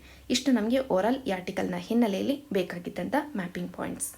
ನಂತರ ನಾವು GS ಪೇಪರ್ 3ನಲ್ಲಿ ಎಕಾನಮಿ ಸೆಕ್ಷನ್ಗೆ ಶಿಫ್ಟ್ ಆಗೋದರೆ ಇದೇ ವಾರ ಇಂಡಿಯನ್ ಎಕ್ಸ್ಪ್ರೆಸ್ಸಲ್ಲಿ ಬಂದಂಥ ಈ ಆರ್ಟಿಕಲಲ್ಲಿ ಎಕ್ಸ್ಪ್ಲೈನ್ ಮಾಡ್ತಾ ಇದ್ದಾರೆ ಯಾಕೆ ಇತ್ತೀಚೆಗೆ ಇಂಡಿಯಾದಲ್ಲಿ ಆಯಿಲ್ ಆ್ಯಂಡ್ ಗ್ಯಾಸ್ ಪ್ರೊಡಕ್ಷನ್ ಕಡಿಮೆ ಆಗ್ತಾ ಇದೆ ಅಂತ. ಕಾರಣಗಳನ್ನು ಕೊಟ್ಟಿದ್ದಾರೆ. ಒಂದು ಕಡೆ ಕಾರಣಗಳನ್ನು ನೋಟ್ ಡೌನ್ ಮಾಡ್ಕೊಳ್ಳೋಣ. ಅದಕ್ಕಿಂತ ಹೆಚ್ಚಾಗಿ ಪ್ರಿಲಿಮ್ಸ್ ಪರ್ಸ್ಪೆಕ್ಟಿವಲ್ಲಿ ಇಂಡಿಯಾದಲ್ಲಿ ಎಲ್ಲೆಲ್ಲಿ ಆಯಿಲ್ ಫೀಲ್ಡ್ಗಳು ಇದ್ದಾವೆ ಇದನ್ನು ನಾವು ಅಬ್ಸರ್ವ್ ಮಾಡಬೇಕು. ಅದನ್ನು ನೋಡೋದಕ್ಕಿಂತ ಮುಂಚೆ ಆರ್ಟಿಕಲಲ್ಲಿ ಕೊಟ್ಟಿರುವಂಥ ರೀಸನ್ಸ್ಗಳನ್ನು ಒಂದು ಕಡೆ ನೋಟ್ ಡೌನ್ ಮಾಡ್ಕೊಳ್ಳೋಣ. ಯಾಕೆ ಇಂಡಿಯಾದಲ್ಲಿ ತೈಲ ಉತ್ಪಾದನೆ ಕಡಿಮೆ ಆಗ್ತಾ ಇದೆ? ಇವತ್ತು India 85% of the oil demand ಏನಿದೆ ಇಂಡಿಯಾದಲ್ಲಿ ಅದನ್ನು ಇಂಪೋರ್ಟಿನ ಮುಖಾಂತರವಾಗಿ ಮೀಟ್ ಮಾಡ್ತಾ ಇದೆ. ಉಳಿದಿರುವಂಥ 10-15% ಡಿಮ್ಯಾಂಡನ್ನು ತಾನೇ ಪ್ರೊಡ್ಯೂಸ್ ಮಾಡಿ, ತಾನೇ ತೈಲವನ್ನು ಉತ್ಪಾದನೆ ಮಾಡಿ ಸಪ್ಲೈ ಮಾಡ್ತಾ ಇದೆ. ಅದರಲ್ಲೂ ಕೂಡ ಅಷ್ಟು ಕಡಿಮೆ ಪರ್ಸೆಂಟೇಜ್ ಕೂಡ ಈಗ ಕಡಿಮೆ ಆಗ್ತಾ ಇದೆ. ಯಾಕೆ ಕಡಿಮೆ ಆಗ್ತಾ ಇದೆ ಇಂಡಿಯಾದಲ್ಲಿ ತೈಲದ ಪ್ರೊಡಕ್ಷನ್ ಅನ್ನೋದು ಇಲ್ಲಿರುವಂಥ ಕ್ವೆಶನ್. ಯಾಕೆ ಅಂತಂದರೆ ಇಂಡಿಯಾದಲ್ಲಿ ತೈಲದ ಮೂಲಗಳು ಸೋರ್ಸಸ್ ಆಫ್ ಆಯಿಲ್ ಅಂತ ಏನಿದ್ದಾವೆ ಇವುಗಳು ಈಗ ಏಜಿಂಗಿಗೆ ಒಳಗಾಗ್ತಾ ಇದ್ದಾವೆ. ಅಂದರೆ ಅಲ್ಲಿರುವಂಥ ಆಯಿಲ್ ಕಡಿಮೆ ಆಗ್ತಾ ಇದೆ, ಮೊದಲನೇ ಪಾಯಿಂಟ್. ಎರಡನೇ ಪಾಯಿಂಟ್ ಅಂತಂದರೆ ನಮಗೆ ಅಲ್ಲಿರುವಂಥ ಆಯಿಲನ್ನು ಎಕ್ಸ್ಟ್ರಾಕ್ಟ್ ಮಾಡಬೇಕು ಅಂತಂದರೆ, ಇನ್ನೂ ಆಳಕ್ಕೆ ಇಳಿದು ತೈಲವನ್ನು ನಾವು ಎಕ್ಸ್ಟ್ರಾಕ್ಟ್ ಮಾಡಬೇಕು ಅಂತಂದರೆ ಇಂಟೆನ್ಸಿವ್ ಟೆಕ್ನಾಲಜಿ ಬೇಕಾಗಿದೆ. ಅಂಥ ಒಂದು ಟೆಕ್ನಾಲಜಿಯನ್ನು ನಮ್ಮ ದೇಶದಲ್ಲಿ ನಾವು ಡೆವಲಪ್ ಮಾಡ್ತಾ ಇಲ್ಲ. ರಿಸರ್ಚ್ ಆ್ಯಂಡ್ ಡೆವಲಪ್ಮೆಂಟ್ ಕಡಿಮೆ ಇದೆ. ಆ ಟೆಕ್ನಾಲಜಿಯನ್ನು ಇಂಪೋರ್ಟ್ ಮಾಡ್ಕೊಳ್ಬೇಕು ಅಂತಂದರೆ ಅದು ಕಾಸ್ಟ್ಲಿ ಆಗ್ತಾ ಇದೆ. ಆದ್ದರಿಂದ ಇಂಟೆನ್ಸಿವ್ ಟೆಕ್ನಾಲಜಿ ಅನ್ನೋದೇ ಒಂದು ಅಡೆತಡೆ ಆಗ್ತಾ ಇದೆ ಇಂಡಿಯಾದಲ್ಲಿ ತೈಲವನ್ನು ಉತ್ಪಾದನೆ ಮಾಡುವಲ್ಲಿ. ಅಂದರೆ ಮೊದಲನೆಯದಾಗಿ ನಮ್ಮಲ್ಲಿ ಇರುವಂಥ ತೈಲದ ಮೂಲಗಳು ಸೋರ್ಸಸ್ ಆಫ್ ಆಯಿಲ್ ಅಂತ ಏನಿದ್ದಾವೆ ಅವುಗಳಲ್ಲಿ ತೈಲ ಖಾಲಿ ಆಗ್ತಾ ಇದೆ. ಇನ್ನೂ ಆಳಕ್ಕೆ ಇಳಿದು ತೈಲವನ್ನು ನಾವು ತೆಗಿಬೇಕು ಅಂತಂದರೆ ಅದಕ್ಕೆ ಇಂಟೆನ್ಸಿವ್ ಟೆಕ್ನಾಲಜಿ ಬೇಕಾಗಿದೆ. ಅದು ಈಗ ನಮಗೆ ಸಿಗ್ತಾ ಇಲ್ಲ ಸುಲಭವಾಗಿ. ಈ ಎರಡು ಕಾರಣಗಳು. ಮೂರನೆಯದಾಗಿ ಇಂಡಿಯಾದಲ್ಲಿ ಆಯಿಲ್ ಪ್ರೊಡಕ್ಷನ್ ತೈಲ ಉತ್ಪಾದನೆಯ ವಿಷಯದಲ್ಲಿ ಪ್ರೈವೇಟ್ ಸೆಕ್ಟರಿಗಿಂತನೂ ಹೆಚ್ಚಿನ ಡಾಮಿನೆನ್ಸ್ ಅನ್ನು ಇವತ್ತು ಹೊಂದಿರೋದು ಸ್ಟೇಟ್ ಓನ್ಡ್ ಕಂಪನೀಸ್ಗಳು ಆಗಿದ್ದಾವೆ. ಅಂದರೆ ಸಾರ್ವಜನಿಕ ವಲಯದ ಉದ್ದಿಮೆಗಳೇ ಇವತ್ತು ಹೆಚ್ಚಿನ ಡಾಮಿನೆನ್ಸ್ ಅನ್ನು ಹೊಂದಿರೋದು. ಅದು ONGC ಆಗಿರಬಹುದು, ಆಯಿಲ್ ಇಂಡಿಯಾ ಆಗಿರಬಹುದು, ಇವುಗಳೇ ಹೆಚ್ಚಿನ ಡಾಮಿನೆನ್ಸ್ ಅನ್ನು ಹೊಂದಿರೋದು. ಪ್ರೈವೇಟ್ ಸೆಕ್ಟರ್ ಅಲ್ಲ. ಪ್ರೈವೇಟ್ ಸೆಕ್ಟರು ಹೆಚ್ಚಿನ ಡಾಮಿನೆನ್ಸ್ ಅನ್ನು ಹೊಂದಿಲ್ಲ. ಫಾರಿನ್ ಡೈರೆಕ್ಟ್ ಇನ್ವೆಸ್ಟ್ಮೆಂಟ್ ಕೂಡ ಹೆಚ್ಚಿನದಾಗಿ ಹರಿದು ಬರ್ತಾ ಇಲ್ಲ. ಆದ್ದರಿಂದ ಇನ್ವೆಸ್ಟ್ಮೆಂಟಿನ ಕೊರತೆ ಆಗ್ತಾ ಇದೆ ಆಯಿಲ್ ಪ್ರೊಡಕ್ಷನ್ನ ವಿಷಯದಲ್ಲಿ. ನಂತರ ಆರ್ಟಿಕಲ್ ಅಲ್ಲಿ ಹೇಳ್ತಾರೆ ಕ್ಲೈಮೇಟ್ ಚೇಂಜಿನ ಕಾರಣದಿಂದಾಗಿ, ಇದು ಒಂದು ಜನರಲ್ ಪಾಯಿಂಟ್, ಕ್ಲೈಮೇಟ್ ಚೇಂಜಿನ ಕಾರಣದಿಂದಾಗಿ ಎಲ್ಲರೂ ಕ್ಲೀನ್ ಎನರ್ಜಿಯ ಕಡೆಗೆ, ಸೋಲಾರ್ ಎನರ್ಜಿ ಆಗಿರಬಹುದು, ವಿಂಡ್ ಎನರ್ಜಿ ಆಗಿರಬಹುದು, ಇವುಗಳ ಕಡೆಗೆ ಹೆಚ್ಚಿನದಾಗಿ ಡೈವರ್ಸಿಫೈ ಮಾಡ್ತಾ ಇರೋದ್ರಿಂದ ಆಯಿಲ್ ಪ್ರೊಡಕ್ಷನ್ ಕಡಿಮೆ ಆಗ್ತಾ ಇದೆ ಅಂತ. ಇಷ್ಟು ಕಾರಣಗಳು ಆರ್ಟಿಕಲ್ ಅಲ್ಲಿ ಮೆನ್ಷನ್ ಆಗಿರೋದು. ಈಗ ನಾವು ಇಂಡಿಯಾದಲ್ಲಿ ಎಲ್ಲೆಲ್ಲಿ ಈ ತೈಲ ದೊರಕುತ್ತೆ ಅನ್ನೋದ್ರ ಬಗ್ಗೆ ಒಂದು ಬಾರಿ ಮ್ಯಾಪ್ ಮ್ಯಾಪನ್ನು ನೋಡಬೇಕಾಗಿದೆ. ಇಂಡಿಯಾದಲ್ಲಿರುವಂಥ ಆಯಿಲ್ ಆ್ಯಂಡ್ ಗ್ಯಾಸ್ ಫೀಲ್ಡ್ಗಳು ಎಲ್ಲೆಲ್ಲಿ ಅಂತಂದರೆ ಮೇಜರ್ಲಿ ಅಸ್ಸಾಮಿನ ಈ ಒಂದು ಭಾಗದಲ್ಲಿ, ನಂತರ KG basin, Krishna and Godavari basin, ಇದನ್ನು ನಾವು ರೇವಾ ಬೇಸಿನ್ ಅಂತ ಕೂಡ ಕರಿತೀವಿ, ಈ ಬೇಸಿನಲ್ಲಿ ದೊರಕುತ್ತೆ. ನಂತರ ಇಲ್ಲಿರುವಂಥ ಮುಂಬೈ ಹೈ, ಇದು ಆಫ್ ಶೋರ್ ಫೀಲ್ಡ್ ಆಗಿದೆ, ಅಂತಂದರೆ ಸಮುದ್ರದ ಮೇಲೆ ದೊರಕುವಂಥದ್ದು, ದಡದ ಮೇಲೆ ಇಲ್ಲ. ಈ ಫೀಲ್ಡಿಂದ ಕೂಡ ಸಾಕಷ್ಟು ಆಯಿಲನ್ನು ನಾವು ಉತ್ಪಾದನೆ ಮಾಡ್ತಾ ಇದ್ದೀವಿ. ನಂತರ ಈ ಒಂದು ಬೆಲ್ಟಲ್ಲಿ ಅಂಕಲೇಶ್ವರ್ ಆಗಿರಬಹುದು, ಕಲಿಯಾಬಾಟ್ ಆಗಿರಬಹುದು, ಬಲೋಲ್ ಆಗಿರಬಹುದು, ಎಲ್ಲ ಏರಿಯಾಗಳಲ್ಲಿ ಹಜೀರಾ ಆಗಿರಬಹುದು, ಎಲ್ಲ ಏರಿಯಾಗಳಿಂದ ನಾವು ಆಯಿಲ್ ಆ್ಯಂಡ್ ಗ್ಯಾಸನ್ನು ಎಕ್ಸ್ಟ್ರಾಕ್ಟ್ ಮಾಡ್ತಾ ಇದ್ದೀವಿ. ಸೊ ಒಟ್ಟಾರೆಯಾಗಿ 4 ಬೆಲ್ಟ್ಗಳು. ಈ ಮ್ಯಾಪ್ ಏನಿದೆ ಇದು ಹಲವಾರು ಮಿನರಲ್ಗಳನ್ನು ಈ ಒಂದೇ ಮ್ಯಾಪಲ್ಲಿ ತೋರಿಸಲಾಗಿದೆ. ಈಗ ಸದ್ಯಕ್ಕೆ ನಾವು ಅಬ್ಸರ್ವ್ ಮಾಡ್ತಾ ಇರೋದು ಆಯಿಲ್ ಆ್ಯಂಡ್ ಗ್ಯಾಸ್ ಫೀಲ್ಡ್ಗಳನ್ನು. ಈ 4 ಫೀಲ್ಡ್ಗಳನ್ನು ನೀವು ನೆನ್ಪಿಟ್ಕೊಳ್ಬೇಕಾಗುತ್ತೆ ವೆರಿ ಇಂಪಾರ್ಟೆಂಟ್ಲಿ. ಜೊತೆಗೆ ಒಂದು ಬಾರಿ ಶೇಲ್ ಆಯಿಲ್ ಮತ್ತು ಗ್ಯಾಸನ್ನು ಕೂಡ ನೋಡೋಣ. ಈಗಾಗಲೇ UPSC ಪ್ರಿಲಿಮ್ಸಲ್ಲಿ ಇಂಡಿಯಾದಲ್ಲಿ ಎಲ್ಲೆಲ್ಲಿ ಶೇಲ್ ಆಯಿಲ್ ಆ್ಯಂಡ್ ಗ್ಯಾಸ್ ದೊರಕುತ್ತೆ ಅಂತ ಕೇಳಲಾಗಿದೆ. ಆದ್ದರಿಂದ ಒಂದು ಬಾರಿ ನೋಡೋಣ. ಮೊದಲಿಗೆ ಅಸ್ಸಾಂ, ಅರುಣಾಚಲ್ ಪ್ರದೇಶ್ ಈ ಒಂದು ಏರಿಯಾದಲ್ಲಿ ಕೂಡ ನಮಗೆ ಶೇಲ್ ಆಯಿಲ್ ಆ್ಯಂಡ್ ಗ್ಯಾಸ್ ದೊರಕುತ್ತೆ. ನಂತರ ವೆರಿ ಇಂಪಾರ್ಟೆಂಟ್ಲಿ ದಾಮೋದರ್ ವ್ಯಾಲಿಯಲ್ಲಿ, ನಂತರ ಕೃಷ್ಣ ಗೋದಾವರಿ ಬೇಸಿನ್, ಇದನ್ನು ಈಗಾಗಲೇ ನಾವು ಡಿಸ್ಕಸ್ ಮಾಡಿದ್ವಿ, ರೇವಾ ಬೇಸಿನ್ ಅಂತ ಕೂಡ ಕರಿತೀವಿ ಇದನ್ನು. ನಂತರ ಕಾವೇರಿ ಬೇಸಿನಲ್ಲಿ ಕೂಡ ನಮಗೆ ಶೇಲ್ ಆಯಿಲ್ ಆ್ಯಂಡ್ ಗ್ಯಾಸ್ ಸಿಗುತ್ತೆ. ನಂತರ ಗುಜರಾತಿನ ಈ ಕಾಂಬೆ ಬೇಸಿನಲ್ಲಿ ಕೂಡ ನಮಗೆ ಶೇಲ್ ಆಯಿಲ್ ಆ್ಯಂಡ್ ಗ್ಯಾಸ್ ಸಿಗುತ್ತೆ. ನಂತರ ಈ ಒಂದು ಗಂಗಾ ಬೇಸಿನಲ್ಲಿ ಸೆಡಿಮೆಂಟ್ರಿ ರಾಕಲ್ಲಿ ಕೂಡ ನಮಗೆ ಶೇಲ್ ಆಯಿಲ್ ಆ್ಯಂಡ್ ಗ್ಯಾಸ್ ಸಿಗುತ್ತೆ. ಇಷ್ಟನ್ನು ನೀವು ಮ್ಯಾಪಲ್ಲೇ ನೋಟ್ ಡೌನ್ ಮಾಡ್ಕೊಳ್ಳಿ, ಪ್ರಿಲಿಮ್ಸಲ್ಲಿ ಸುಲಭವಾಗಿ ನಿಮಗೆ ಸಹಾಯಕ್ಕೆ ಬರುತ್ತೆ ಕ್ವೆಶನ್ಸ್ ಏನಾದರೂ ಕೇಳಿದೆ ಆದರೆ. ನಂತರ ಈ ಆರ್ಟಿಕಲಲ್ಲಿ ಹೇಳ್ತಾ ಇದ್ದಾರೆ, COVID-19 ಹಿನ್ನೆಲೆಯಲ್ಲಿ ಎಕಾನಮಿಗೆ ಸಹಾಯ ಆಗಲಿ ಎನ್ನುವ ಕಾರಣಕ್ಕೋಸ್ಕರ RBI ತನ್ನ ಕಡೆಯಿಂದ ಸ್ಟೇಟ್ಗಳಿಗೆ ವೇಸ್ ಅಂಡ್ ಮೀನ್ಸ್ ಅಡ್ವಾನ್ಸಸ್ಸಿನ ಮುಖಾಂತರವಾಗಿ ಕೊಡ್ತಾ ಇದ್ದಂಥ ಲೋನ್ ಏನಿತ್ತು, ಸಾಲ ಏನಿತ್ತು, ಇದನ್ನು ಎಕ್ಸ್ಟೆಂಡ್ ಮಾಡಿದೆ ಅಂತ ಹೇಳ್ತಾ ಇದ್ದಾರೆ. ಇದರ ಹಿನ್ನೆಲೆಯಲ್ಲಿ ಎಕ್ಸಾಮ್ ಪರ್ಸ್ಪೆಕ್ಟಿವಲ್ಲಿ ವೇಸ್ ಅಂಡ್ ಮೀನ್ಸ್ ಅಡ್ವಾನ್ಸಸ್ ಅನ್ನುವಂಥ ಈ ಸ್ಕೀಮಿನ ಬಗ್ಗೆ ಬೇಸಿಕ್ ಡೀಟೇಲ್ಸ್ ನಮಗೆ ಬೇಕಾಗಿದೆ. ಈಗಾಗಲೇ ಈ ವರ್ಷ ಹಲವಾರು ಬಾರಿ ಸುದ್ದಿಯಲ್ಲಿರುವಂಥ ಸ್ಕೀಮ್ ಇದಾಗಿದೆ, ಆದ್ದರಿಂದ ಇಂಪಾರ್ಟೆಂಟ್ ಆಗುತ್ತೆ. ಮೊದಲಿಗೆ ways and means advances scheme, ಇದನ್ನು 1997ನಲ್ಲಿ ಲಾಂಚ್ ಮಾಡಲಾಯಿತು. ಯಾತಕ್ಕೋಸ್ಕರ ಅಂತಂದರೆ ಸರ್ಕಾರಗಳು ತಮ್ಮ ಖರ್ಚಿನಲ್ಲಿ ಮಿಸ್ಮ್ಯಾಚ್ ಆದಾಗ, ಸರ್ಕಾರಗಳಿಗೆ ಹಣದ ಕೊರತೆ ಉದ್ಭವಿಸಿದಾಗ ಅಂಥ ಸಂದರ್ಭದಲ್ಲಿ RBI ತನ್ನ ಕಡೆಯಿಂದ ತಾತ್ಕಾಲಿಕವಾಗಿ ಸಾಲವನ್ನು ಕೊಡಲಿಕ್ಕೋಸ್ಕರ ಅಂಥ ಒಂದು ಸೌಲಭ್ಯವನ್ನು ತಗೊಂಡು ಬರುತ್ತೆ. ಅದಕ್ಕೆ ಕೊಟ್ಟಿರುವಂಥ ಹೆಸರೇ ವೇಸ್ ಅಂಡ್ ಮೀನ್ಸ್ ಸ್ಕೀಮ್ ಆಗಿದೆ. ಮೊದಲನೇ ಪಾಯಿಂಟ್, ಇದು ಸರ್ಕಾರಗಳಿಗೆ ಹೆಲ್ಪ್ ಮಾಡಲಿಕ್ಕೋಸ್ಕರ, ಸ್ಟೇಟ್ ಗೌರ್ನಮೆಂಟ್ಸ್ ಮತ್ತು ಸೆಂಟ್ರಲ್ ಗೌರ್ನಮೆಂಟ್ಸ್ ಇವುಗಳಿಗೆ ಸಹಾಯ ಮಾಡಲಿಕ್ಕೋಸ್ಕರ. ಯಾವಾಗ ಅಂತಂದರೆ ಮಿಸ್ಮ್ಯಾಚ್ ಆದಾಗ, ಕೊರತೆ ಉದ್ಭವಿಸಿದಾಗ. ಎಷ್ಟರ ಮಟ್ಟಿಗೆ ಅಂತಂದರೆ ಕೇವಲ ಟೆಂಪರರಿ ಮಾತ್ರನೇ. ಅದಕ್ಕೋಸ್ಕರನೇ ವಿತಿನ್ 90 ಡೇಸ್ ಈ ಸಾಲವನ್ನು ಮರುಪಾವತಿ ಮಾಡಬೇಕು. ಈ ಸಾಲದ ಮೇಲೆ RBI ತನ್ನ ಕಡೆಯಿಂದ ಬಡ್ಡಿಯನ್ನು ಕೂಡ ವಿಧಿಸುತ್ತೆ. ಎಷ್ಟರ ಮಟ್ಟಿಗೆ ಅಂತಂದರೆ ಅವತ್ತಿನ ರೆಪೋ ರೇಟ್ ಏನಿದೆ ಅದರ ಆಧಾರದ ಮೇಲೆ, ಆ ರೆಪೋ ರೇಟ್ ಏನಿದೆ ಅದನ್ನೇ ಬಡ್ಡಿ ಅಂತ RBI ಈ ಗೌರ್ನಮೆಂಟ್ಗಳ ಕಡೆಯಿಂದ ಪಡ್ಕೊಳ್ಳುತ್ತೆ. ಸೊ ಒಟ್ಟಾರೆಯಾಗಿ ವೇಸ್ ಅಂಡ್ ಮೀನ್ಸ್ ಅಡ್ವಾನ್ಸಸ್ ಸ್ಕೀಮಿನ ಅಡಿಯಲ್ಲಿ ಸರ್ಕಾರಗಳಿಗೆ ಸಿಗುವಂಥ ಇಮ್ಮಿಡಿಯೇಟ್ ಕ್ಯಾಶ್ ಸೌಲಭ್ಯ ಏನಿದೆ RBIನ ಕಡೆಯಿಂದ, ಇದು ಒಂದು ಸಾಲ ಆಗಿದೆ. ತಾತ್ಕಾಲಿಕವಾಗಿ ಟೆಂಪರರಿ ಲೋನ್ ಇದಾಗಿದೆ. 90 ಡೇಸ್ ಒಳಗಾಗಿ ರೀಪೇ ಮಾಡಬೇಕಾಗಿದೆ. ಇಲ್ಲಿರುವಂಥ ಬಡ್ಡಿ ದರ ಬಂದು ಅವತ್ತಿನ ರೆಪೋ ರೇಟ್ ಆಗಿರುತ್ತೆ. ಇಂಥ ಒಂದು ಸ್ಕೀಮನ್ನು ತರಬಹುದು ಅಂತ RBI ಆ್ಯಕ್ಟಿನ ಅಡಿಯಲ್ಲಿ ಕೊಡಲಾಗಿದೆ. So ways and means advances ಸ್ಕೀಮಿಗೆ ಮೂಲ ಎಲ್ಲಿದೆ ಅಂತಂದರೆ RBI act. Very important point, ಇದನ್ನು ನೀವು ನೆನ್ಪಿಟ್ಕೊಳ್ಬೇಕು. In case ways and means advance ಸ್ಕೀಮಿನ ಬಗ್ಗೆ ಒಂದು ಕ್ವೆಶನ್ ಬಂದಿದೆ ಆದರೆ RBI ಆ್ಯಕ್ಟನ್ನು ಟಾರ್ಗೆಟ್ ಮಾಡಿ ಕೇಳುವಂಥ ಸಾಧ್ಯತೆ ಇದೆ. So ways and means act scheme ಅನ್ನೋದು ತನ್ನ ಮೂಲವನ್ನು RBI ಆ್ಯಕ್ಟ್ 1934 ಹೊಂದಿದೆ. ನಂತರ ಎರಡನೇ ಪಾಯಿಂಟ್, ಇಲ್ಲಿ ವಿತಿನ್ 90 ಡೇಸ್ ಇವರು ಮರುಪಾವತಿಯನ್ನು ಮಾಡಬೇಕು. ಸರ್ಕಾರ RBIಗೆ ವಿತಿನ್ 90 ಡೇಸ್ ಮರುಪಾವತಿಯನ್ನು ಮಾಡಬೇಕು. ಮಾಡಲಿಲ್ಲ ಅಂತಂದರೆ ಎಕ್ಸ್ಟ್ರಾ ಇಂಟ್ರೆಸ್ಟನ್ನು ಚಾರ್ಜ್ ಮಾಡಲಾಗುತ್ತೆ. ಜೊತೆಗೆ ಇಲ್ಲಿ ವಿತಿನ್ 90 ಡೇಸ್ ಅಂತ ನಾವು ಮಾತಾಡ್ತಾ ಇರೋದ್ರಿಂದ, ಅಂದರೆ ವಿತಿನ್ 3 ಮಂತ್ಸ್ ಅಂತ ನಾವು ಮಾತಾಡ್ತಾ ಇರೋದ್ರಿಂದ, 1 ವರ್ಷದ ಬಡ್ಜೆಟಿನ ಬಗ್ಗೆ ಮಾತಾಡುವಂಥ FRBM ಲಿಮಿಟ್ಸ್ ಏನಿದೆ, ಈ ಲಿಮಿಟ್ಸ್ಗೆ ಈ ವೇಸ್ ಅಂಡ್ ಮೀನ್ಸ್ ಅಡ್ವಾನ್ಸಸ್ನ ಅಡಿಯಲ್ಲಿರುವಂಥ ಲೋನ್ಗಳು ಬರೋದಿಲ್ಲ. ಯಾಕೆಂತಂದರೆ ಆ ವರ್ಷದ ಒಳಗಾಗಿಯೇ ಆ ಲೋನನ್ನು, ಆ ಸಾಲವನ್ನು ಸರ್ಕಾರಗಳು ಮರುಪಾವತಿ ಮಾಡಿರ್ತವೆ. ಆದ್ದರಿಂದ FRBM ಲಿಮಿಟ್ಸಲ್ಲಿ ಈ ways and means advances scheme ಅನ್ನೋದು ಬರೋದಿಲ್ಲ. ನಂತರ ಈಗಾಗಲೇ ನಾವು ಡಿಸ್ಕಸ್ ಮಾಡಿರೋ ಹಾಗೆ ವಿತಿನ್ 90 ಡೇಸ್ ಏನಾದರೂ ಮರುಪಾವತಿ ಆಗಲಿಲ್ಲ ಅಂತಂದರೆ ಓವರ್ ಡ್ರಾಫ್ಟ್ ಅಂತ ಕನ್ಸಿಡರ್ ಮಾಡಿ ಎಕ್ಸ್ಟ್ರಾ 2% ಬಡ್ಡಿಯನ್ನು ವಿಧಿಸಲಾಗುತ್ತೆ RBIನ ಕಡೆಯಿಂದ. ನಂತರ ಈ ಸ್ಕೀಮಿನ ಅಡಿಯಲ್ಲಿ RBIನ ಕಡೆಯಿಂದ ಎಷ್ಟರ ಮಟ್ಟಿಗೆ ಸೆಂಟ್ರಲ್ ಗೌರ್ನಮೆಂಟ್ ಟೆಂಪರರಿ ಸಾಲವನ್ನು ಪಡ್ಕೊಳ್ಬಹುದು ಅದನ್ನು ಸೆಂಟ್ರಲ್ ಗೌರ್ನಮೆಂಟೇ ಡಿಸೈಡ್ ಮಾಡುತ್ತೆ, RBIನ ಕನ್ಸಲ್ಟ್ ಮಾಡುವುದರ ಮುಖಾಂತರವಾಗಿ. ಅಂದರೆ ಆಗಾಗ್ಗೆ RBI ಮತ್ತು ಗೌರ್ನಮೆಂಟ್ ಮೀಟ್ ಮಾಡಿ ಎಷ್ಟರ ಮಟ್ಟಿಗೆ central government ways and means ಅಡ್ವಾನ್ಸಸ್ಸಿನ ಮುಖಾಂತರವಾಗಿ RBIಯಿಂದ ಸಾಲವನ್ನು ಪಡ್ಕೊಳ್ಬಹುದು ಅನ್ನೋದನ್ನು ಇಬ್ಬರು ಕನ್ಸಲ್ಟೇಷನ್ ಮುಖಾಂತರವಾಗಿ ಡಿಸೈಡ್ ಮಾಡ್ತಾರೆ.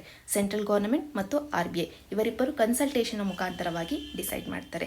ಇಲ್ಲಿ ನಾವು ಅನಲೈಸ್ ಮಾಡೋದಾದರೆ, ಈಗ ವೇಸ್ ಅಂಡ್ ಮೀನ್ಸ್ ಅಡ್ವಾನ್ಸಸ್ಸಿನ ಅಡಿಯಲ್ಲಿ ಸೆಂಟ್ರಲ್ ಗೌರ್ಮೆಂಟ್ ಹೆಚ್ಚಿನದಾಗಿ ಬಾರೋ ಮಾಡಿದ್ದೆ ಆದರೆ, ಸಾಲವನ್ನು ಜಾಸ್ತಿ ತೆಗೆದುಕೊಂಡಿದ್ದೆ ಆದರೆ ಇದರ ಇಂಪ್ಯಾಕ್ಟ್ ಏನಾಗುತ್ತೆ ಅಂತಂದರೆ, ಸೆಂಟ್ರಲ್ ಗೌರ್ಮೆಂಟ್ ಮಾರ್ಕೆಟಿನ ಸಾಲದ ಮೇಲೆ ಏನು ಡಿಪೆಂಡೆನ್ಸಿಯನ್ನು ಹೊಂದಿತ್ತಲ್ಲ ಅದು ಕಡಿಮೆ ಆಗುತ್ತೆ. ಇದರಿಂದ ಮಾರ್ಕೆಟಲ್ಲಿ ಲಿಕ್ವಿಡಿಟಿ ಹೆಚ್ಚಾಗಿ ಉಳಿಯುತ್ತೆ. ಅಂದರೆ ಸೆಂಟ್ರಲ್ ಗೌರ್ಮೆಂಟ್ ತನಗೆ ಬೇಕಾಗಿದ್ದಂಥ ಹಣದ ಅವಶ್ಯಕತೆ ಏನಿತ್ತು ಅದನ್ನು RBIನ ಕಡೆಯಿಂದ ಪೂರೈಕೆ ಮಾಡಿಕೊಂಡಿದ್ದರಿಂದ ಮಾರ್ಕೆಟಲ್ಲಿ ಇದ್ದಂಥ ದ್ರವ್ಯತೆ ಅಥವಾ ಲಿಕ್ವಿಡಿಟಿ ಏನಿದೆ ಅದು ಕಡಿಮೆ ಆಗೋದಿಲ್ಲ. ಇದನ್ನು ಪ್ರೈವೇಟ್ ಸೆಕ್ಟರ್ ಬಳಕೆ ಮಾಡ್ಕೊಳ್ಬಹುದು. ಇಷ್ಟು ಅನಾಲಿಸಿಸ್ ನಿಮಗೆ ಬಂದರೆ ಸಾಕಾಗುತ್ತೆ. ನಂತರ ಈ ವೇಸ್ ಆ್ಯಂಡ್ ಮೀನ್ಸ್ ಅಡ್ವಾನ್ಸಸಲ್ಲಿ 2 ವಿಧಾನಗಳು ಇದ್ದಾವೆ. ಒಂದು ಸ್ಪೆಷಲ್, ಇನ್ನೊಂದು ನಾರ್ಮಲ್. ಸ್ಪೆಷಲ್ ಏನಿದೆ ಇದನ್ನು ನಾವು ಸ್ಪೆಷಲ್ ಡ್ರಾಯಿಂಗ್ ಫೆಸಿಲಿಟಿ ಅಂತ ಕೂಡ ಕರಿತೀವಿ.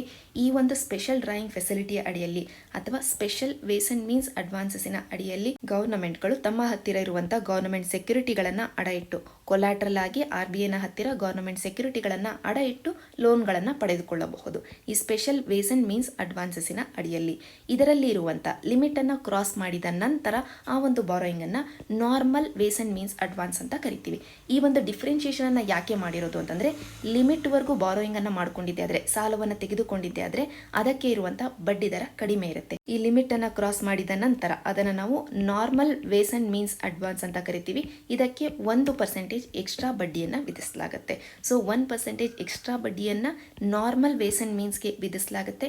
ಸ್ಪೆಷಲ್ ವೇಸ್ ಆ್ಯಂಡ್ ಮೀನ್ಸ್ ಅಡ್ವಾನ್ಸಸ್ಗೆ 1% ಬಡ್ಡಿ ಕಡಿಮೆ ಇರುತ್ತೆ. ನಂತರ ರಾಜ್ಯಗಳು ಎಷ್ಟರ ಮಟ್ಟಿಗೆ ಈ ವೇಸ್ ಆ್ಯಂಡ್ ಮೀನ್ಸ್ ಅಡ್ವಾನ್ಸಸ್ ಅನ್ನು ಪಡ್ಕೊಳ್ಬಹುದು ಅದನ್ನು ಆ ರಾಜ್ಯದ ಎಕಾನಮಿಯೇ ಹೇಳುತ್ತೆ. ಆ ರಾಜ್ಯದ ಬಡ್ಜೆಟಲ್ಲಿ ಎಷ್ಟು ರೆವೆನ್ಯೂ ಆ್ಯಂಡ್ ಕ್ಯಾಪಿಟಲ್ ಎಕ್ಸ್ಪೆಂಡಿಚರ್ ಇದೆಯೋ ಅದನ್ನು ಆವ್ರೇಜಿಗೆ ತೆಗೆದುಕೊಳ್ತಾರೆ. ಲಾಸ್ಟ್ 3 ಇಯರ್ಸ್ನ ಆವ್ರೇಜಿಗೆ ತೆಗೆದುಕೊಂಡು number of ways and means ಲೋನ್ಸ್ಗಳನ್ನು ಡಿಸೈಡ್ ಮಾಡಲಾಗುತ್ತೆ. ಈಗ ಈ ಆರ್ಟಿಕಲಲ್ಲಿ ಇನ್ನೊಂದು ಅಂಶವನ್ನು ಉಲ್ಲೇಖ ಮಾಡಿದರೆ ಅದೇ ಕನ್ಸಾಲಿಡೇಟೆಡ್ ಸಿಂಕಿಂಗ್ ಫಂಡಿನ ಬಗ್ಗೆ. ಇದರ ಆಧಾರದ ಮೇಲೆ ಕೂಡ ಲೋನನ್ನು ತೆಗೆದುಕೊಳ್ಳಬಹುದು ಅಂತ ಹೇಳ್ತಾ ಇದ್ದಾರೆ ಸ್ಟೇಟ್ಗಳಿಗೆ. ಹಾಗಂದ್ರೆ ಏನು ಅಂತ ಡಿಸ್ಕಸ್ ಮಾಡೋಣ. ಈ ಕನ್ಸಾಲಿಡೇಟೆಡ್ ಸಿಂಕಿಂಗ್ ಫಂಡ್ ಈಗಾಗಲೇ ಸುದ್ದಿಯಲ್ಲಿತ್ತು, ಈಗ ಮತ್ತೆ ಸುದ್ದಿಯಲ್ಲಿದೆ. ಆದ್ದರಿಂದ ಪ್ರಿಲಿಮ್ಸಲ್ಲಿ ಕೇಳುವಂಥ ಸಾಧ್ಯತೆ ಇದೆ. ಮೊದಲಿಗೆ ಈ ಕನ್ಸಾಲಿಡೇಟೆಡ್ ಸಿಂಕಿಂಗ್ ಫಂಡನ್ನು ನೋಡೋದಕ್ಕಿಂತ ಮುಂಚೆ ಸಿಂಪಲ್ ಟರ್ಮ್ಸಲ್ಲಿ ಹೇಳೋದಾದರೆ, ಈಗ ನಾವು ಸಾಲವನ್ನು ಮಾಡಿದ್ದೀವಿ ಅಂತಂದರೆ, ಫಾರ್ ಎಕ್ಸಾಂಪಲ್ 10 ವರ್ಷದ ನಂತರ ಹಿಂತಿರುಗಿಸ್ತೀವಿ ಅಂತೇಳಿ ಇವತ್ತು ಸಾಲವನ್ನು ತೆಗೆದುಕೊಂಡಿದ್ದೀವಿ. 1000 ರೂಪಾಯಿ ಸಾಲವನ್ನು ತೆಗೆದುಕೊಂಡಿದ್ದೀವಿ ಅಂತ ಅಂದ್ಕೊಳ್ಳೋಣ. ಈಗ 10 ವರ್ಷದ ನಂತರ ಇಮ್ಮಿಡಿಯೇಟ್ಲಿ ಮರುಪಾವತಿ ಮಾಡಬೇಕು ಅಂತಂದರೆ 1000 ರೂಪಾಯಿ ಅಸಲು ಪ್ಲಸ್ ಬಡ್ಡಿ ಎಲ್ಲವನ್ನೂ ಮರುಪಾವತಿ ಮಾಡಬೇಕು ಅಂದರೆ ಕಷ್ಟ ಆಗುತ್ತೆ. ಅದಕ್ಕೋಸ್ಕರ ನಾವೇನು ಮಾಡಬಹುದು ಅಂತಂದರೆ, ಇನ್ನೂ 10 ವರ್ಷಗಳ ಸಮಯಾವಕಾಶ ಇರೋದ್ರಿಂದ ಈ ವರ್ಷದಿಂದನೇ ಪ್ರತಿ ವರ್ಷ 100 ರೂಪಾಯಿ ಇಲ್ಲವ 50 ರೂಪಾಯಿ ಅಂದ್ಕೊಳ್ಳೋಣ. ಪ್ರತಿ ವರ್ಷ 50 ರೂಪಾಯಿ ಎತ್ತಿಡ್ತಾ ಹೋಗೋದು. 50 ರೂಪಾಯಿ ಎತ್ತಿಡ್ತಾ ಹೋಗೋದು 10 ವರ್ಷದ ನಂತರ ನಮಗೆ 500 ರೂಪಾಯಿ ಒಂದು ಕಡೆ ಕಲೆ ಹಾಕಿದ ಹಾಗೆ ಆಗುತ್ತೆ. ಈಗ ನಾವು ಮರುಪಾವತಿ ಮಾಡಲಿಕ್ಕೆ ಅಂತ ಹೊರಟಾಗ ನಮ್ಮ ಹತ್ತಿರ ಈಗಾಗಲೇ 500 ರೂಪಾಯಿ ಇದೆ. ಉಳಿದಿರುವಂಥ ಅಸಲು 500 ರೂಪಾಯಿ ಪ್ಲಸ್ ಬಡ್ಡಿಯನ್ನು ಕಟ್ಟೋದು ಸುಲಭ ಆಗುತ್ತೆ. ಸೊ ಸಾಲದ ಮರುಪಾವತಿಯನ್ನು ಮಾಡುವಂಥ ವಿಷಯದಲ್ಲಿ ಸಾಲದ ಟರ್ಮ್ ಮುಗಿದ ನಂತರ ಅಸಲು ಬಡ್ಡಿ ಎಲ್ಲವನ್ನೂ ಮರುಪಾವತಿ ಮಾಡಲಿಕ್ಕೆ ಕಷ್ಟ ಆಗುತ್ತೆ ಎನ್ನುವ ಕಾರಣಕ್ಕೋಸ್ಕರ ಈ ವರ್ಷದಿಂದನೇ ಒಂದಷ್ಟು ಹಣವನ್ನು ಎತ್ತಿಡೋದು. ಈ ಒಂದು ಕಾನ್ಸೆಪ್ಟ್ ಏನಿದೆ ಅದನ್ನೇ ನಾವು ಕನ್ಸಾಲಿಡೇಟೆಡ್ ಸಿಂಕಿಂಗ್ ಫಂಡ್ ಅಂತ ಕರಿತೀವಿ. ಕನ್ಸಾಲಿಡೇಟೆಡ್ ಸಿಂಕಿಂಗ್ ಫಂಡಿನ ಉದ್ದೇಶ ಏನು ಅಂತಂದರೆ, ಸ್ಟೇಟ್ಗಳು ತಮ್ಮ ಸಾಲವನ್ನು ಮರುಪಾವತಿ ಮಾಡ್ತಿರ್ಬೇಕಾದ್ರೆ ಸುಲಭ ಆಗಲಿ ಅನ್ನುವ ಕಾರಣಕ್ಕೋಸ್ಕರ ಪ್ರತಿ ವರ್ಷ ತಾನು ಮಾಡಿರುವಂಥ ಸಾಲದ 1-3% ಅಷ್ಟು ಹಣವನ್ನು ಪ್ರತಿ ವರ್ಷ ಎತ್ತಿಡ್ತಾ ಹೋಗೋದು. ಅದನ್ನು ಸಾಲ ಮರುಪಾವತಿ ಮಾಡಲಿಕ್ಕೆ ಮಾತ್ರನೇ ಬಳಕೆ ಮಾಡೋದು. ಅಂತ ಒಂದು ಫಂಡನ್ನು ನಾವು ಕನ್ಸಾಲಿಡೇಟೆಡ್ ಸಿಂಕಿಂಗ್ ಫಂಡ್ ಅಂತ ಕರಿತೀವಿ. ಈ ಕಾನ್ಸೆಪ್ಟನ್ನು RBI ಮೊದಲಿಗೆ ಇಂಪ್ಲಿಮೆಂಟ್ ಮಾಡಿದ್ದು 1999 2000 ಇಸ್ವಿಯಲ್ಲಿ. ಯಾತಕ್ಕೋಸ್ಕರ ಈಗಾಗಲೇ ನಾವು ಡಿಸ್ಕಸ್ ಮಾಡಿರೋ ಹಾಗೆ ಮಾರ್ಕೆಟಿಂದ ಸರ್ಕಾರಗಳು ತೆಗೆದುಕೊಂಡಿರುವಂಥ, ಸ್ಪೆಸಿಫಿಕಲಿ ಸ್ಟೇಟ್ ಗವರ್ನಮೆಂಟ್ಗಳು ತೆಗೆದುಕೊಂಡಿರುವಂಥ ಸಾಲವನ್ನು ಮರುಪಾವತಿ ಮಾಡೋದು ಸುಲಭ ಆಗಲಿ ಅನ್ನುವ ಕಾರಣಕ್ಕೋಸ್ಕರ. ಆದರೆ ರಾಜ್ಯ ಸರ್ಕಾರಗಳು ಹೆಚ್ಚಿನ ಎಂತೂಸಿಯಾಸಮ್ ಅನ್ನು ತೋರಿಸೋದಿಲ್ಲ. ಯಾಕೆ ಅಂತಂದರೆ ಆ ಲೋನಿನ ಟರ್ಮ್ ಮುಗಿಯುವ ಸಂದರ್ಭದಲ್ಲಿ ಆಗ ಇದ್ದಂಥ ಗವರ್ನಮೆಂಟ್ ಆ ಲೋನನ್ನು ಮರುಪಾವತಿ ಮಾಡಲಿ, ಈಗ ಇರುವಂಥ ಸರ್ಕಾರ ಯಾಕೆ ಅದರ ಬಗ್ಗೆ ಯೋಚನೆ ಮಾಡಬೇಕು, ಆ ರೀತಿಯಾದಂಥ ಪೊಲಿಟಿಕಲ್ ಕನ್ಸಿಡರೇಷನ್ಸ್ ಅನ್ನು ತೆಗೆದುಕೊಂಡು ಸ್ಟೇಟ್ಗಳು ಹೆಚ್ಚಿನದಾಗಿ ಎಂತೂಸಿಯಾಸಮ್ ಅನ್ನು ತೋರಿಸೋದಿಲ್ಲ. ಇನಿಷಿಯಲಿ ಕೇವಲ 11 ಸ್ಟೇಟ್ಗಳು ಮಾತ್ರನೇ ಇಂಥ ಫಂಡನ್ನು RBIನ ಹತ್ತಿರ ತೆರೆದಿರ್ತವೆ. ನಂತರ 12th ಫಿನಾನ್ಸ್ ಕಮಿಷನ್ ಬರುತ್ತೆ, ಅದು ರೆಕಮೆಂಡ್ ಮಾಡುತ್ತೆ ಪ್ರತಿಯೊಂದು ಸ್ಟೇಟು ಇಂಥ ಒಂದು ಕನ್ಸಾಲಿಡೇಟೆಡ್ ಸಿಂಕಿಂಗ್ ಫಂಡನ್ನು ತರಬೇಕು. ಆಗ ಮಾತ್ರನೇ ಲೋನ್ಗಳನ್ನು ಸುಲಭವಾಗಿ ಮರುಪಾವತಿ ಮಾಡಲಿಕ್ಕೆ ಆಗುತ್ತೆ ಅನ್ನುವಂಥ ಕಂಡೀಷನ್ನ ಹೇರಿಕೆ ಮಾಡುತ್ತೆ. ಜೊತೆಗೆ ಹೇಳುತ್ತೆ, ಈ ಕನ್ಸಾಲಿಡೇಟೆಡ್ ಸಿಂಕಿಂಗ್ ಫಂಡ್ ಅನ್ನೋದು ಕನ್ಸಾಲಿಡೇಟೆಡ್ ಫಂಡ್ ಆಫ್ ಸ್ಟೇಟ್ಸ್ ಅಂತ ಏನಿರುತ್ತೆ ಅದರಿಂದ ಹೊರಗೆ ಇರಬೇಕು. ಮೊದಲನೇ ಪಾಯಿಂಟ್. ಎರಡನೇ ಪಾಯಿಂಟ್ ಅಂತಂದರೆ, ಈ ಫಂಡಲ್ಲಿರುವಂಥ ಹಣವನ್ನು ಯಾವುದೇ ಕಾರಣಕ್ಕೂ ಬೇರೆ ಪರ್ಪಸ್ಸಿಗೋಸ್ಕರ ಬಳಕೆ ಮಾಡಿಕೊಳ್ಳುವ ಹಾಗಿಲ್ಲ. ಲೋನ್ಗಳನ್ನು, ಸಾಲಗಳನ್ನು ಮರುಪಾವತಿ ಮಾಡಲಿಕ್ಕೆ ಮಾತ್ರನೇ ಬಳಕೆ ಮಾಡಬೇಕು ಅನ್ನುವಂಥ ಕಂಡೀಷನ್ನ ವಿಧಿಸಲಾಯಿತು. ನಂತರ ಈ ಸ್ಕೀಮಿನ ಬಗ್ಗೆ, ಈ ಫಂಡಿನ ಬಗ್ಗೆ ಇನ್ನೊಂದಷ್ಟು ಪಾಯಿಂಟ್ಸ್ಗಳನ್ನು ನೋಡೋದಾದರೆ, ಜನರಲಿ ಸ್ಟೇಟ್ ಗೌರ್ಮೆಂಟ್ಗಳು ಏನು ಮಾಡ್ತವೆ ಅಂತಂದರೆ, ತಮ್ಮಲ್ಲಿರುವಂಥ ಸಾಲ ಏನಿದೆ, ಆಗ ಸದ್ಯಕ್ಕೆ ಎಷ್ಟು ಸಾಲವನ್ನು ಮಾಡಿರುತ್ತೆ ಆ ಸರ್ಕಾರ, ಆ ಸಾಲದ 1ರಿಂದ 3% ಅಷ್ಟು ಹಣವನ್ನು ಪ್ರತಿ ವರ್ಷ ಎತ್ತಿಡ್ತಾ ಬರುತ್ತೆ ಈ ಫಂಡಲ್ಲಿ. ನಂತರ ಈ ಫಂಡನ್ನು ಯಾರು ಮ್ಯಾನೇಜ್ ಮಾಡ್ತಾರೆ ಅಂತಂದರೆ RBIನೇ ಮ್ಯಾನೇಜ್ ಮಾಡುತ್ತೆ. ಸ್ಪೆಸಿಫಿಕಲಿ ನಾಗ್ಪುರಲ್ಲಿ ಇರುವಂಥ RBIನ ಸೆಂಟ್ರಲ್ ಅಕೌಂಟ್ ಸೆಕ್ಷನ್ನು ಈ ರೀತಿಯಾದಂಥ ಸ್ಟೇಟ್ಗಳ ಕನ್ಸಾಲಿಡೇಟೆಡ್ ಸಿಂಕಿಂಗ್ ಫಂಡನ್ನು ಮ್ಯಾನೇಜ್ ಮಾಡುತ್ತೆ. ಈ ಚಿತ್ರದಲ್ಲಿ ನೀವು ಅಬ್ಸರ್ವ್ ಮಾಡಬಹುದು. RBIನ ವೆಬ್ಸೈಟ್ಗೆ ಹೋದರೆ ನಿಮಗೆ ಈ ಟೇಬಲ್ ದೊರಕುತ್ತೆ. ಈ ಟೇಬಲಲ್ಲಿ RBI ಹೇಳುತ್ತೆ ಪ್ರತಿಯೊಂದು ರಾಜ್ಯವು ಎಷ್ಟರ ಮಟ್ಟಿಗೆ ಕನ್ಸಾಲಿಡೇಟೆಡ್ ಸಿಂಕಿಂಗ್ ಫಂಡನ್ನು ಹೊಂದಿದೆ ಅಂತ. ಇಷ್ಟು ಓವರಾಲ್ ಈ ಆರ್ಟಿಕಲ್ನ ಹಿನ್ನೆಲೆಯಲ್ಲಿ ಬೇಕಾಗಿದ್ದಂಥ ಡಿಸ್ಕಷನ್.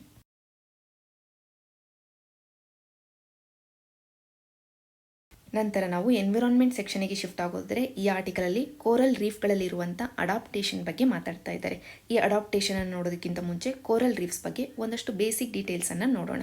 ಈ ಚಿತ್ರದಲ್ಲಿ ನೀವು ಅಬ್ಸರ್ವ್ ಮಾಡಬಹುದು, ಇಷ್ಟು ಬ್ಯೂಟಿಫುಲ್ ಕಲರ್ಸನ್ನು ಹೊಂದಿರುತ್ತೆ ಕೋರಲ್ ರೀಫ್. ಯಾಕೆ ಅಂತ ನಂತರ ಡಿಸ್ಕಸ್ ಮಾಡೋಣ. ಮೊದಲಿಗೆ ಕೋರಲ್ ರೀಫ್ ಅನ್ನೋದು ಅಥವಾ ಕೋರಲ್ ಅನ್ನೋದು 2 ಜೀವಿಗಳಿಂದ ಆಗಿರುವಂಥದ್ದು. ಒಂದು ಕೋರಲ್ ಪಾಲಿಪ್ ಅನ್ನೋದು, ಇನ್ನೊಂದು ಆಲ್ಗೆ ಅನ್ನೋದು. 2 ಜೀವಿಗಳ ನಡುವೆ ಆಗಿರುವಂಥ ಮ್ಯೂಚುವಲ್ ಸಿಂಬಯಾಟಿಕ್ ರಿಲೇಷನ್ಶಿಪ್ಪೇ ಈ ಕೋರಲ್ ರೀಫ್ ಆಗಿದೆ. ಒಂದು ಪಾಲಿಪ್ ಇದೆ. ಈ ಪಾಲಿಪ್ ಏನು ಮಾಡುತ್ತೆ, ತನ್ನ ಕಡೆಯಿಂದ ಒಂದಷ್ಟು ಕಾಂಪೌಂಡ್ಸ್ಗಳನ್ನು ಕೊಡುತ್ತೆ ಆಲ್ಗೆಗೆ. ಜೊತೆಗೆ ಆಲ್ಗೆಗೆ ಇರಲಿಕ್ಕೆ ವಸತಿಯನ್ನು ಕೊಡುತ್ತೆ, ಶೆಲ್ಟರನ್ನು ಕೊಡುತ್ತೆ. ಅದರ ಬದಲಿಗೆ ಆಲ್ಗೆ ಏನು ಮಾಡುತ್ತೆ ಅಂದರೆ, ಆಲ್ಗೆ ಸ್ಪೆಸಿಫಿಕಲಿ ಇಲ್ಲಿ ಝೂಝಾಂತ್ಲೆ ಅನ್ನುವಂಥ ಆಲ್ಗೆ, ಈ ಆಲ್ಗೆ ತಾನು ಫೋಟೋಸಿಂಥೆಸಿಸನ್ನು ಮಾಡುವಂಥ ಕೆಪಾಸಿಟಿಯನ್ನು ಹೊಂದಿದೆ. ಸೊ ಈ ಆಲ್ಗೆ ಫೋಟೋಸಿಂಥೆಸಿಸ್ನ ಮುಖಾಂತರವಾಗಿ ತನಗೆ ಬೇಕಾಗಿರುವಂಥ ಆಹಾರವನ್ನು ಉತ್ಪಾದನೆ ಮಾಡಿಕೊಳ್ಳುತ್ತೆ ಮತ್ತು ಪಾಲಿಪ್ಗೆ ಕೂಡ ಆಹಾರವನ್ನು ಒದಗಿಸುತ್ತೆ. ಸೊ ಪಾಲಿಪ್ ತನ್ನ ಕಡೆಯಿಂದ ಕಾಂಪೌಂಡ್ಸನ್ನು ಕೊಡುತ್ತೆ, ಶೆಲ್ಟರನ್ನು ಕೊಡುತ್ತೆ. ಆಲ್ಗೆ ಈ ಶೆಲ್ಟರನ್ನು ಪಡೆದುಕೊಂಡು ಫೋಟೋಸಿಂಥೆಸಿಸ್ನ ಮುಖಾಂತರವಾಗಿ ಆಹಾರವನ್ನು ಕೊಡುತ್ತೆ. ಇಲ್ಲಿ 2 ಒಬ್ಬರಿಗೊಬ್ಬರು ಪರಸ್ಪರ ಸಹಾಯವನ್ನು ಮಾಡ್ಕೊಳ್ತಾ ಇರೋದ್ರಿಂದನೇ ಮ್ಯೂಚುವಲ್ ಸಿಂಬಯಾಟಿಕ್ ರಿಲೇಷನ್ಶಿಪ್ ಅಂತ ಕರಿತೀವಿ. ಸೊ ಮೊದಲನೇ ಪಾಯಿಂಟ್ ಅಂತಂದರೆ, ಕೋರಲ್ ರೀಫ್ ಅನ್ನೋದು ಪಾಲಿಪ್ ಮತ್ತು ಆಲ್ಗೆಯಲ್ಲಿ ಸ್ಪೆಸಿಫಿಕಲಿ ಝೂಝಾಂತ್ಲೆ ಅನ್ನುವಂಥ ಆಲ್ಗೆನ ಹೊಂದಿರುವಂಥ ಒಂದು ಕಾಂಪೌಂಡ್ ಇದಾಗಿದೆ. ನಂತರ ಈ ಕೋರಲ್ ರೀಫಿನ ಬಗ್ಗೆ ಇನ್ನೊಂದು ವೆರಿ ಇಂಪಾರ್ಟೆಂಟ್ ಪಾಯಿಂಟ್ ಅಂತಂದರೆ, ಇಡೀ ಪ್ಲಾನೆಟಲ್ಲೇ ಅತಿ ಹೆಚ್ಚು ಜೀವ ವೈವಿಧ್ಯಮಯತೆಯನ್ನು ಹೊಂದಿರುವಂಥ, ಹೈಯೆಸ್ಟ್ ಬಯೋಡೈವರ್ಸಿಟಿ ಪರ್ ಯೂನಿಟ್ ಹೊಂದಿರುವಂಥ ಒಂದು ಎಕೋಸಿಸ್ಟಮ್ ಅಂತಂದರೆ ಈ ಕೋರಲ್ ರೀಫ್ ಎಕೋಸಿಸ್ಟಮ್ ಆಗಿದೆ.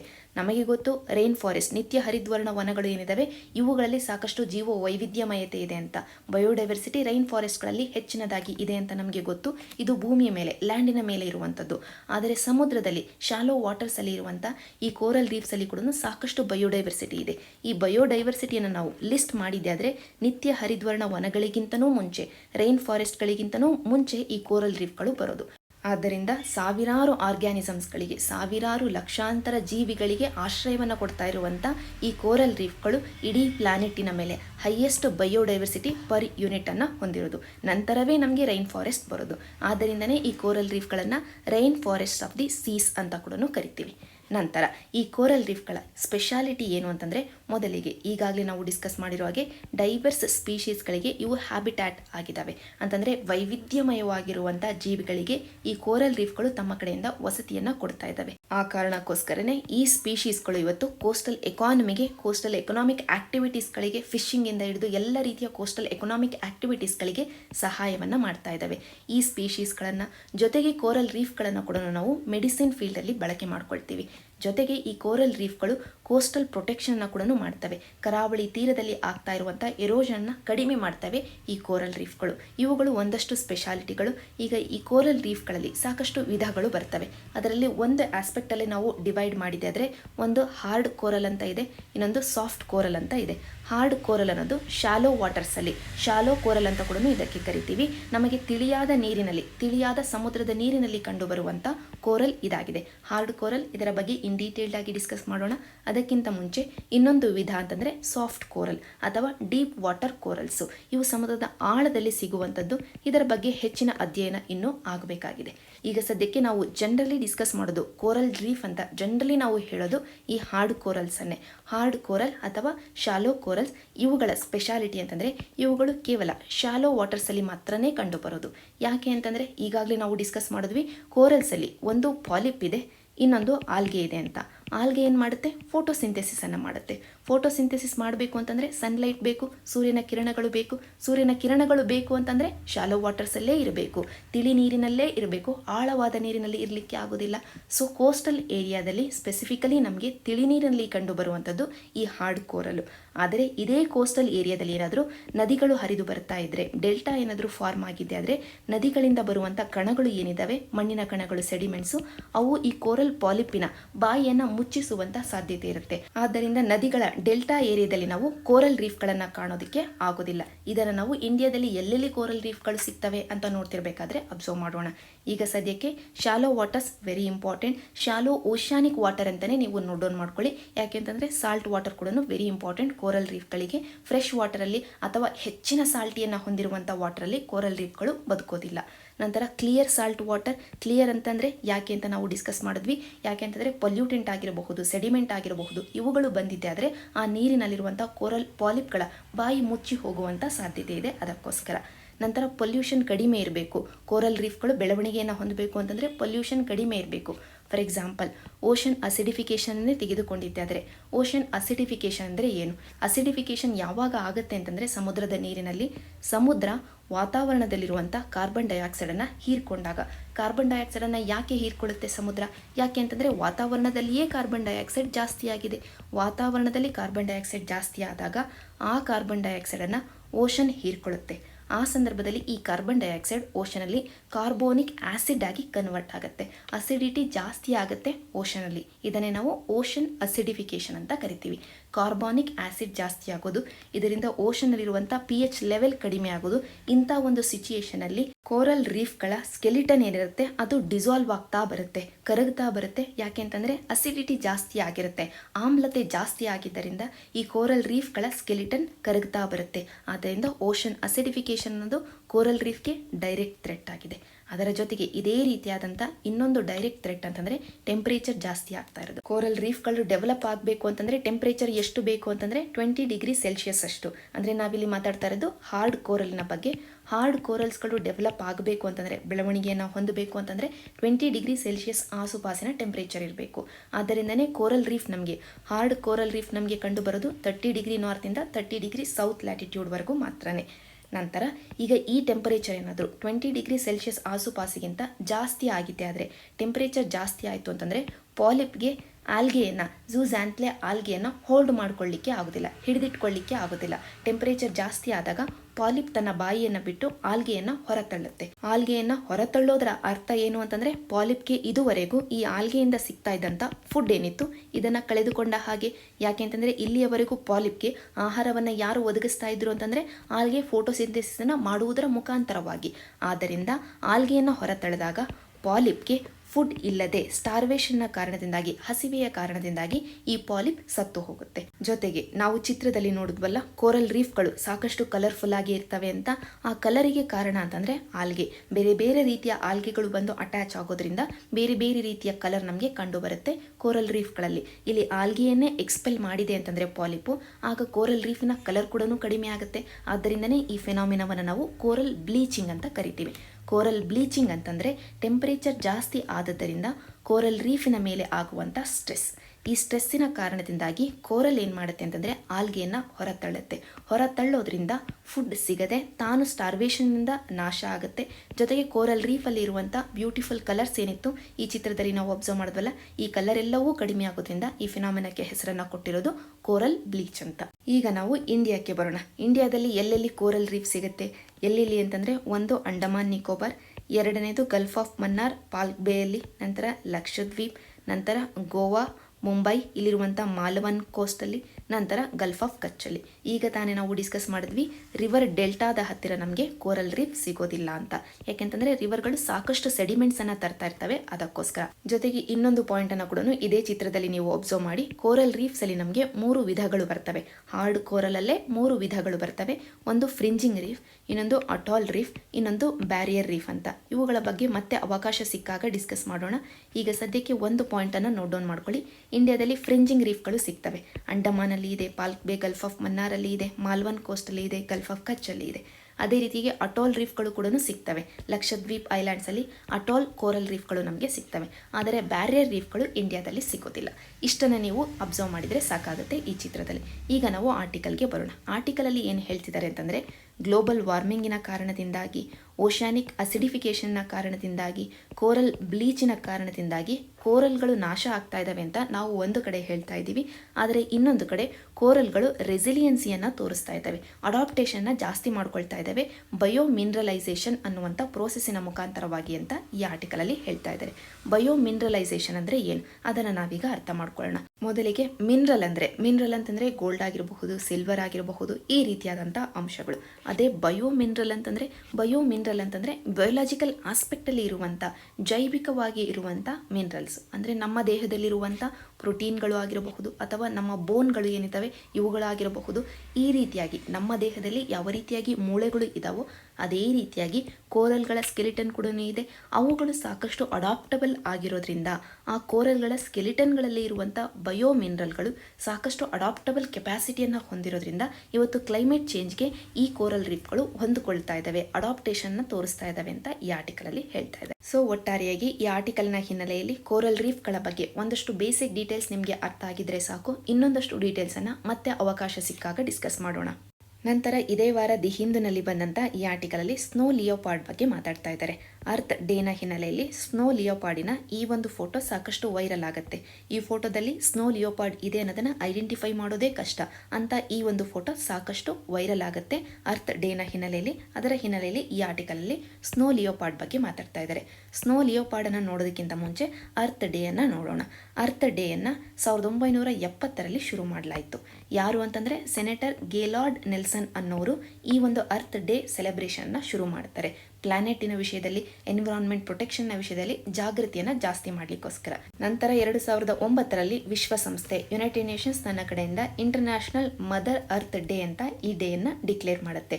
ಆ ಡೇ ಯಾವುದು ಅಂತಂದರೆ ಏಪ್ರಿಲ್ 22ನೇ ತಾರೀಕು. ಪ್ರತಿ ವರ್ಷ ಏಪ್ರಿಲ್ 22ನೇ ತಾರೀಕನ್ನು ಅರ್ತ್ ಡೇ ಆಗಿ ಅಥವಾ ಇಂಟರ್ನ್ಯಾಷನಲ್ ಮದರ್ ಅರ್ತ್ ಡೇ ಆಗಿ ಆವತ್ತಿನಿಂದ ನಾವು ಸೆಲೆಬ್ರೇಟ್ ಮಾಡ್ತಾ ಬಂದಿದ್ದೀವಿ. ಈ ವರ್ಷದ 2021ರ ಈ earth day 51st earth day. ಇದರ ಥೀಮ್ ಬಂದು ರೀಸ್ಟೋರ್ ಅವರ್ ಅರ್ತ್ ಅನ್ನೋದು ಆಗಿದೆ. ಈಗ ನಾವು ಆರ್ಟಿಕಲ್ಗೆ ಬರೋಣ. ಆರ್ಟಿಕಲಲ್ಲಿ ಸ್ನೋ ಲಿಯೋಪಾರ್ಡ್ ಬಗ್ಗೆ ಮಾತಾಡ್ತಾ ಇದ್ದಾರೆ. ಈ ಸ್ನೋ ಲಿಯೋಪಾರ್ಡ್ ಅನ್ನೋದು IUCNನಲ್ಲಿ ವಲ್ನರಬಲ್ ಸ್ಟೇಟಸನ್ನು ಹೊಂದಿದೆ. ವೈಲ್ಡ್ ಲೈಫ್ ಪ್ರೊಟೆಕ್ಷನ್ ಆ್ಯಕ್ಟಿನ ಅಡಿಯಲ್ಲಿ ಶೆಡ್ಯೂಲ್ 1ನಲ್ಲಿ ಈ ಪ್ರಾಣಿಗೆ ನಾವು ಸಂರಕ್ಷಣೆಯನ್ನು ಒದಗಿಸ್ತಾ ಇದ್ದೀವಿ. ಇದರ ಹ್ಯಾಬಿಟ್ಯಾಟ್ ವಿಷಯಕ್ಕೆ ಬಂದಿದ್ದಾದರೆ ಸೆಂಟ್ರಲ್ ಏಷ್ಯಾ ಮತ್ತು ಸೌತ್ ಏಷ್ಯಾದಲ್ಲಿ ಈ ಪ್ರಾಣಿ ಕಂಡುಬರುತ್ತೆ. ರೇಂಜ್ ಕಂಟ್ರೀಸ್ ಅಂತ ಕರಿತೀವಿ. ಸ್ನೋ ಲಿಯೋಪಾರ್ಡ್ ರೇಂಜ್ ಕಂಟ್ರೀಸ್ ಅಂತ 12 ದೇಶಗಳು ಇದ್ದಾವೆ. ಈ ಮ್ಯಾಪಲ್ಲಿ ನೀವು ಅಬ್ಸರ್ವ್ ಮಾಡಬಹುದು.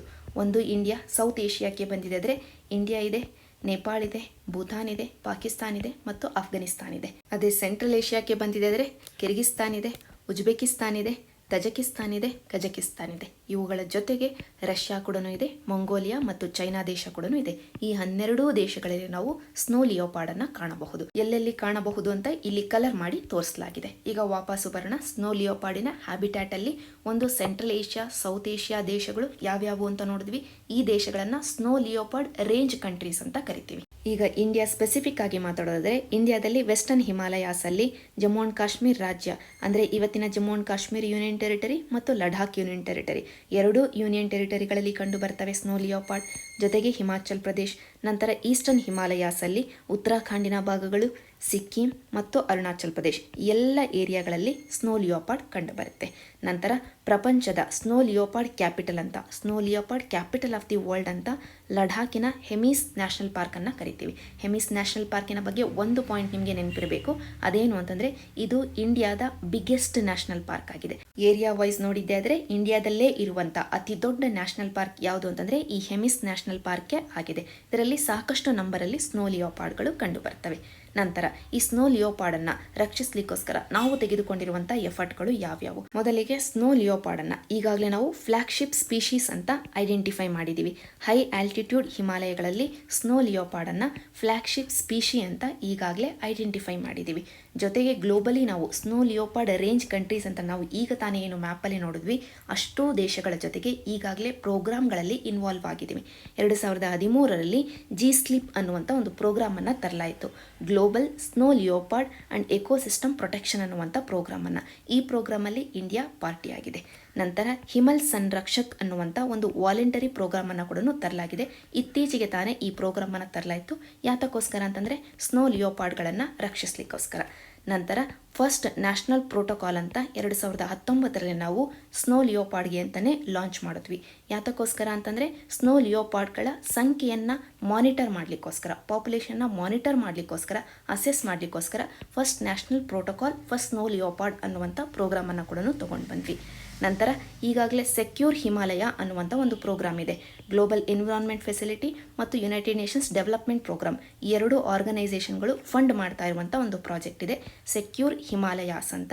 ಇದರ ಉದ್ದೇಶ ಏನು ಅಂತಂದರೆ ಎಂಟೈರ್ ಹಿಮಾಲಯದ ಬಯೋಡೈವರ್ಸಿಟಿಯನ್ನು ಕಾಪಾಡೋದು, ಅದರಲ್ಲೂ ಹೈ ಆಲ್ಟಿಟ್ಯೂಡಲ್ಲಿರುವಂಥ ಜೀವ ವೈವಿಧ್ಯಮಯತೆಯನ್ನು ಕಾಪಾಡೋದು, ಜೊತೆಗೆ ಆ ಕಾಪಾಡುವ ನಿಟ್ಟಿನಲ್ಲಿ ಅಲ್ಲಿ ಡಿಪೆಂಡೆನ್ಸಿಯನ್ನು ಹೊಂದಿರುವಂಥ ಲೋಕಲ್ ಕಮ್ಯುನಿಟೀಸ್, ಸ್ಥಳೀಯ ಬುಡಕಟ್ಟು ಜನಾಂಗಗಳು ಅಥವಾ ಸ್ಥಳೀಯ ಜನಾಂಗಗಳು ಅಂತೇನಿದ್ದಾರೆ ಅವರನ್ನು ಇನ್ವಾಲ್ವ್ ಮಾಡಿಕೊಳ್ಳೋದು, ಇಲ್ಲಿ ಪರಿಸರವನ್ನು ಸಂರಕ್ಷಣೆ ಮಾಡುವಂಥ ನಿಟ್ಟಿನಲ್ಲಿ. ಇಲ್ಲಿ ನೀವು ಅಬ್ಸರ್ವ್ ಮಾಡಿದರೆ ಗೊತ್ತಾಗುತ್ತೆ, ಸೆಕ್ಯೂರ್ ಹಿಮಾಲಯದಲ್ಲಿ ಹಿಮಾಲಯಾಸ್, ಅದರಲ್ಲೂ ಹೈ ಆಲ್ಟಿಟ್ಯೂಡ್ ಹಿಮಾಲಯದಲ್ಲಿರುವಂಥ ಬಯೋಡೈವರ್ಸಿಟಿಯನ್ನು ನಾವು ಸಂರಕ್ಷಣೆಗೆ ಒಳಪಡಿಸ್ತಾ ಇದ್ದೀವಿ ಅಂತಂದರೆ ಸ್ನೋ ಲಿಯೋಪಾರ್ಡ್ಗೆ ಕೂಡ ರಕ್ಷಣೆ ದೊರಕುತ್ತೆ.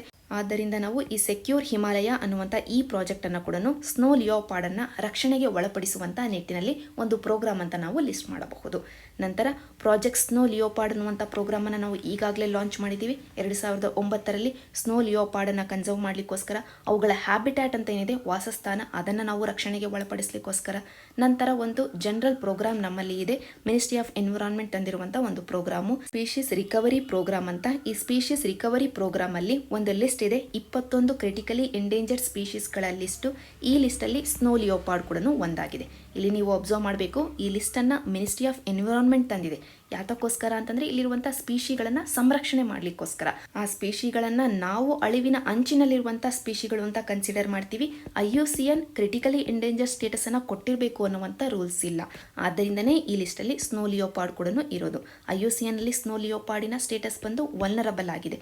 ಹಾಗಿದ್ದು ಕೂಡ ಮಿನಿಸ್ಟ್ರಿ ಆಫ್ ಎನ್ವಿರಾನ್ಮೆಂಟು ಈ ಒಂದು ಪ್ರಾಣಿ ಇವತ್ತು ಅಳಿವಿನ ಅಂಚಿನಲ್ಲಿದೆ ಅಂತ ಕನ್ಸಿಡರ್ ಮಾಡಿ ಈ ಲಿಸ್ಟಲ್ಲಿ ಸ್ನೋ ಲಿಯೋಪಾರ್ಡನ್ನು ಇನ್ಕ್ಲೂಡ್ ಮಾಡಿಕೊಂಡಿದೆ.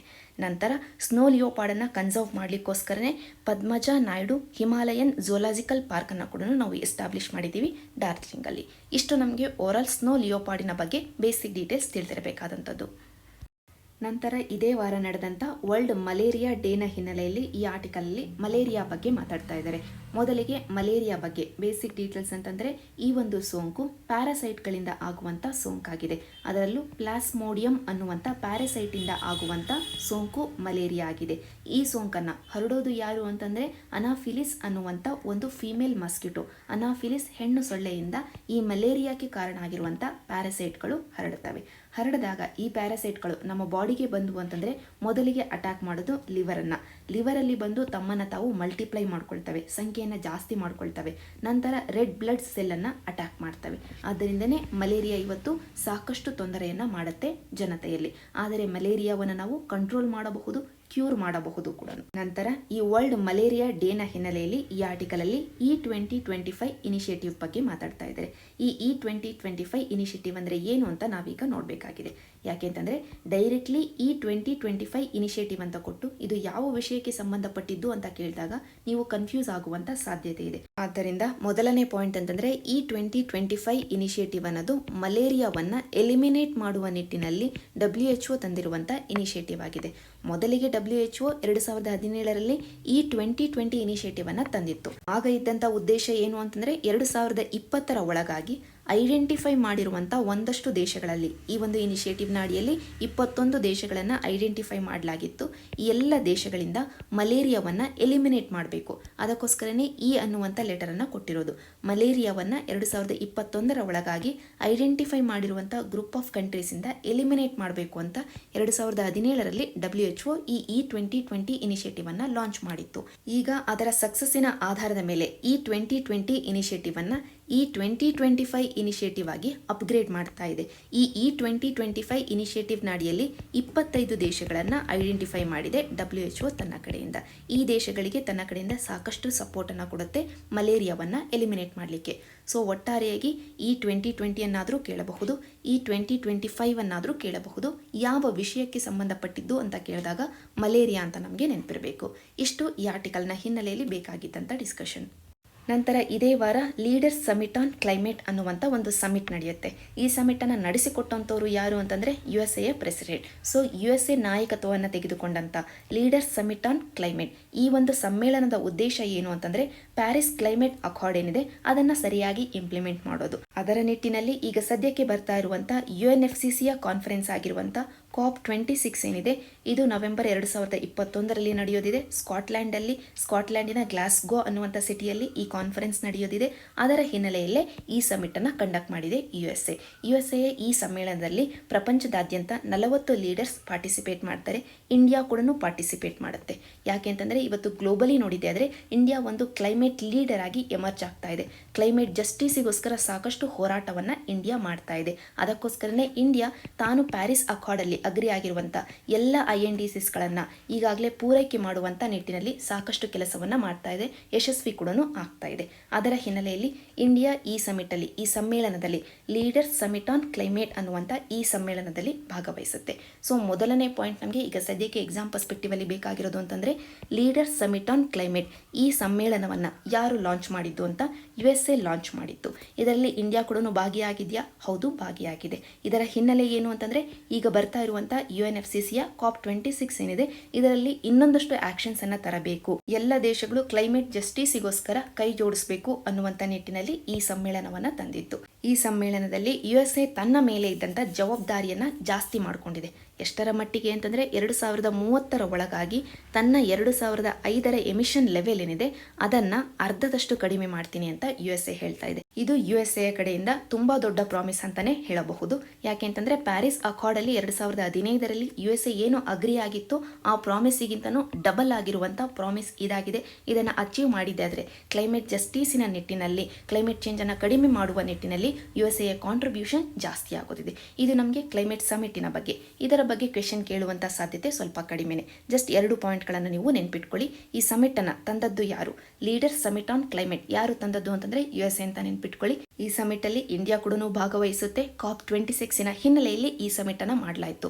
ವರ್ಚುಯಲಿ ಈ ಸಮಿಟ್ ಆಗುತ್ತೆ. ಇಷ್ಟು ನೀವು ನೆನ್ಪಿಟ್ಕೊಂಡ್ರೆ ಸಾಕಾಗುತ್ತೆ. ಆದರೆ ಈ ಸಮಿಟಲ್ಲಿ ಇಂಡಿಯಾ ಮತ್ತು USA clean energy agenda 2030 partnership ಅನ್ನು ತಗೊಂಡು ಬರ್ತವೆ. ಇದು ನಮಗೆ ಇಂಪಾರ್ಟೆಂಟ್ ಆಗುತ್ತೆ ಎಕ್ಸಾಮ್ ಪರ್ಸ್ಪೆಕ್ಟಿವ್ ಅಲ್ಲಿ.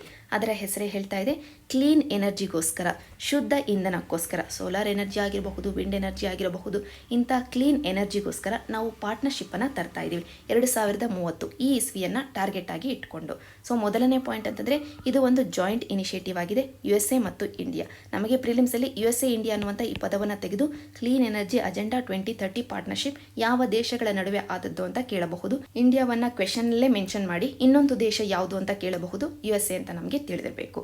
ನಂತರ ಎರಡನೇ ಪಾಯಿಂಟ್ ಅಂತಂದರೆ ಈ ಪಾರ್ಟ್ನರ್ಶಿಪ್ಪಿನ ಉದ್ದೇಶ ಏನು ಅಂತಂದರೆ ಇಡೀ ಪ್ರಪಂಚಕ್ಕೆ ಕ್ಲೈಮೇಟ್ ಆ್ಯಕ್ಷನನ್ನು ಯಾವ ರೀತಿಯಾಗಿ ಮಾಡಬೇಕು, ಅದರಲ್ಲೂ ಎಕನಾಮಿಕ್ ಡೆವಲಪ್ಮೆಂಟನ್ನು, ಸಸ್ಟೈನಬಲ್ ಡೆವಲಪ್ಮೆಂಟ್ ಪ್ರಿಯಾರಿಟೀಸ್ಗಳ ಮುಖಾಂತರವಾಗಿ ಸುಸ್ಥಿರ ಅಭಿವೃದ್ಧಿಯ ಹಾದಿಯಲ್ಲಿ ಯಾವ ರೀತಿಯಾಗಿ ನಾವು ಎಕನಾಮಿಕ್ ಡೆವಲಪ್ಮೆಂಟನ್ನು ಮಾಡಬಹುದು ಅನ್ನುವ ವಿಷಯವಾಗಿ ಡೆಮಾನ್ಸ್ಟ್ರೇಟ್ ಮಾಡೋದೇ ಈ ಪಾರ್ಟ್ನರ್ಶಿಪ್ಪಿನ ಉದ್ದೇಶ ಆಗಿದೆ. ಆದ್ದರಿಂದ ಈ ಪಾರ್ಟ್ನರ್ಶಿಪ್ಪಿನ ಅಡಿಯಲ್ಲಿ ಇಂಡಿಯಾ ಸಾಕಷ್ಟು ಗ್ರೀನ್ ಕೊಲಾಬ್ರೇಷನ್ ಅನ್ನು ಮಾಡಿಕೊಳ್ಳುತ್ತೆ ತನ್ನ ಕಡೆಯಿಂದ ಸುಸ್ಥಿರ ಅಭಿವೃದ್ಧಿಯ ನಿಟ್ಟಿನಲ್ಲಿ. ಜೊತೆಗೆ ಈ ಪಾರ್ಟ್ನರ್ಶಿಪ್ಪಲ್ಲಿ ಕ್ಲೀನ್ ಟೆಕ್ನಾಲಜಿಗಳಿಗೋಸ್ಕರ, ಕ್ಲೀನ್ ಎನರ್ಜಿಗೋಸ್ಕರ ಬೇಕಾಗಿರುವಂಥ ಹೂಡಿಕೆ ಏನಿದೆ ಇದನ್ನು ಮೊಬಿಲೈಸ್ ಮಾಡಲಾಗುತ್ತೆ. ಈ ಇನಿಷಿಯೇಟಿವ್ನ ಅಡಿಯಲ್ಲಿ 2 ಟ್ರ್ಯಾಕ್ಗಳನ್ನು ಐಡೆಂಟಿಫೈ ಮಾಡಲಾಗಿದೆ ಈಗ ಸದ್ಯಕ್ಕೆ. ಒಂದು the strategic clean energy partnership ಅನ್ನೋದು ಇರೋದೇ ಈ partnership clean energy agenda 2030 partnership. ಆದ್ದರಿಂದ ಈ ಮೊದಲನೇ ಟ್ರ್ಯಾಕ್ ಅಂತೂ ನಿಮಗೆ ಸುಲಭವಾಗಿ ನೆನಪಿರುತ್ತೆ. ನಂತರ ಈ ಒಂದು ಪಾರ್ಟ್ನರ್ಶಿಪ್ಪಿನ ಆಬ್ಜೆಕ್ಟಿವ್ ಅಲ್ಲಿ ಇನ್ವೆಸ್ಟ್ಮೆಂಟ್ಸನ್ನು ನಾವು ನೋಡಿದ್ವಿ. ಕ್ಲೀನ್ ಎನರ್ಜಿಗೆ, ಕ್ಲೀನ್ ಟೆಕ್ನಾಲಜಿಗೆ ಬೇಕಾಗಿರುವಂಥ ಇನ್ವೆಸ್ಟ್ಮೆಂಟ್ಸ್ ಅಂತ. ಆದ್ದರಿಂದ ಎರಡನೇ ಟ್ರ್ಯಾಕ್ ಅಂತಂದರೆ climate action and finance mobilisation dialogue ಅಂತ ಈ 2 ಟ್ರ್ಯಾಕ್ಗಳನ್ನು ಈಗ ಸದ್ಯಕ್ಕೆ ಐಡೆಂಟಿಫೈ ಮಾಡಲಾಗಿದೆ. ಇಷ್ಟು ನಮಗೆ ಓವರಾಲ್ ಈ ಆರ್ಟಿಕಲ್ನ ಹಿನ್ನೆಲೆಯಲ್ಲಿ ಬೇಕಾಗಿದ್ದಂಥ ಡಿಸ್ಕಷನ್. ನಂತರ ಸೆಕ್ಯೂರಿಟಿ ಆಸ್ಪೆಕ್ಟ್ಗಳನ್ನು ನೋಡೋದಾದರೆ PIBಯಲ್ಲಿ ಬಂದಂಥ ಈ ಆರ್ಟಿಕಲಲ್ಲಿ ಈ ವರ್ಷದ ಎಕ್ಸಸೈಸ್ ವರುಣಾದ ಬಗ್ಗೆ ಮಾತಾಡ್ತಾ ಇದ್ದಾರೆ. ಎಕ್ಸಸೈಸ್ ವರುಣ ಅನ್ನೋದು ಇಂಡಿಯಾ ಮತ್ತು ಫ್ರಾನ್ಸಿನ ನಡುವೆ ನಡೆಯುವಂಥ ಒಂದು ನ್ಯಾವಲ್ ಎಕ್ಸಸೈಸ್ ಆಗಿದೆ. ಇಂಡಿಯಾ ಮತ್ತು ಫ್ರಾನ್ಸ್ ದೇಶಗಳ ನೌಕಾದಳಗಳ ನಡುವೆ ನಡೆಯುವಂಥ ಬೈಲ್ಯಾಟ್ರಲ್ ಎಕ್ಸಸೈಸೇ ವರುಣ ಆಗಿದೆ. ಅದೇ ರೀತಿಯಾಗಿ ಇಂಡಿಯಾ ಮತ್ತು ಫ್ರಾನ್ಸ್ಗಳ ಆರ್ಮಿಗಳ ನಡುವೆ ನಡೆಯುವಂಥ ಒಂದು ಎಕ್ಸಸೈಸ್ ಅಂತಂದರೆ ಶಕ್ತಿಯಾಗಿದೆ. ಅದೇ ಏರ್ಫೋರ್ಸ್ಗಳ ನಡುವೆ ನಡೆಯುವಂಥ ಎಕ್ಸಸೈಸ್ ಅಂತಂದರೆ ಒಂದು ಡೆಸರ್ಟ್ ನೈಟ್ 21 ಅನ್ನೋದು, ಇನ್ನೊಂದು ಗರುಡ ಅನ್ನೋದು. ಈ 2 ಎಕ್ಸಸೈಸ್ಗಳು ಇಂಡಿಯಾ ಮತ್ತು ಫ್ರಾನ್ಸ್ಗಳ ಏರ್ಫೋರ್ಸ್ಗಳ ನಡುವೆ ನಡೆಯುವಂಥ ಎಕ್ಸಸೈಸ್ಗಳು ಆಗಿದ್ದಾವೆ. ಇಷ್ಟು ಓವರಾಲ್ ಇವತ್ತಿನ ಈ ಸಂಚಿಕೆ. Thank you for watching.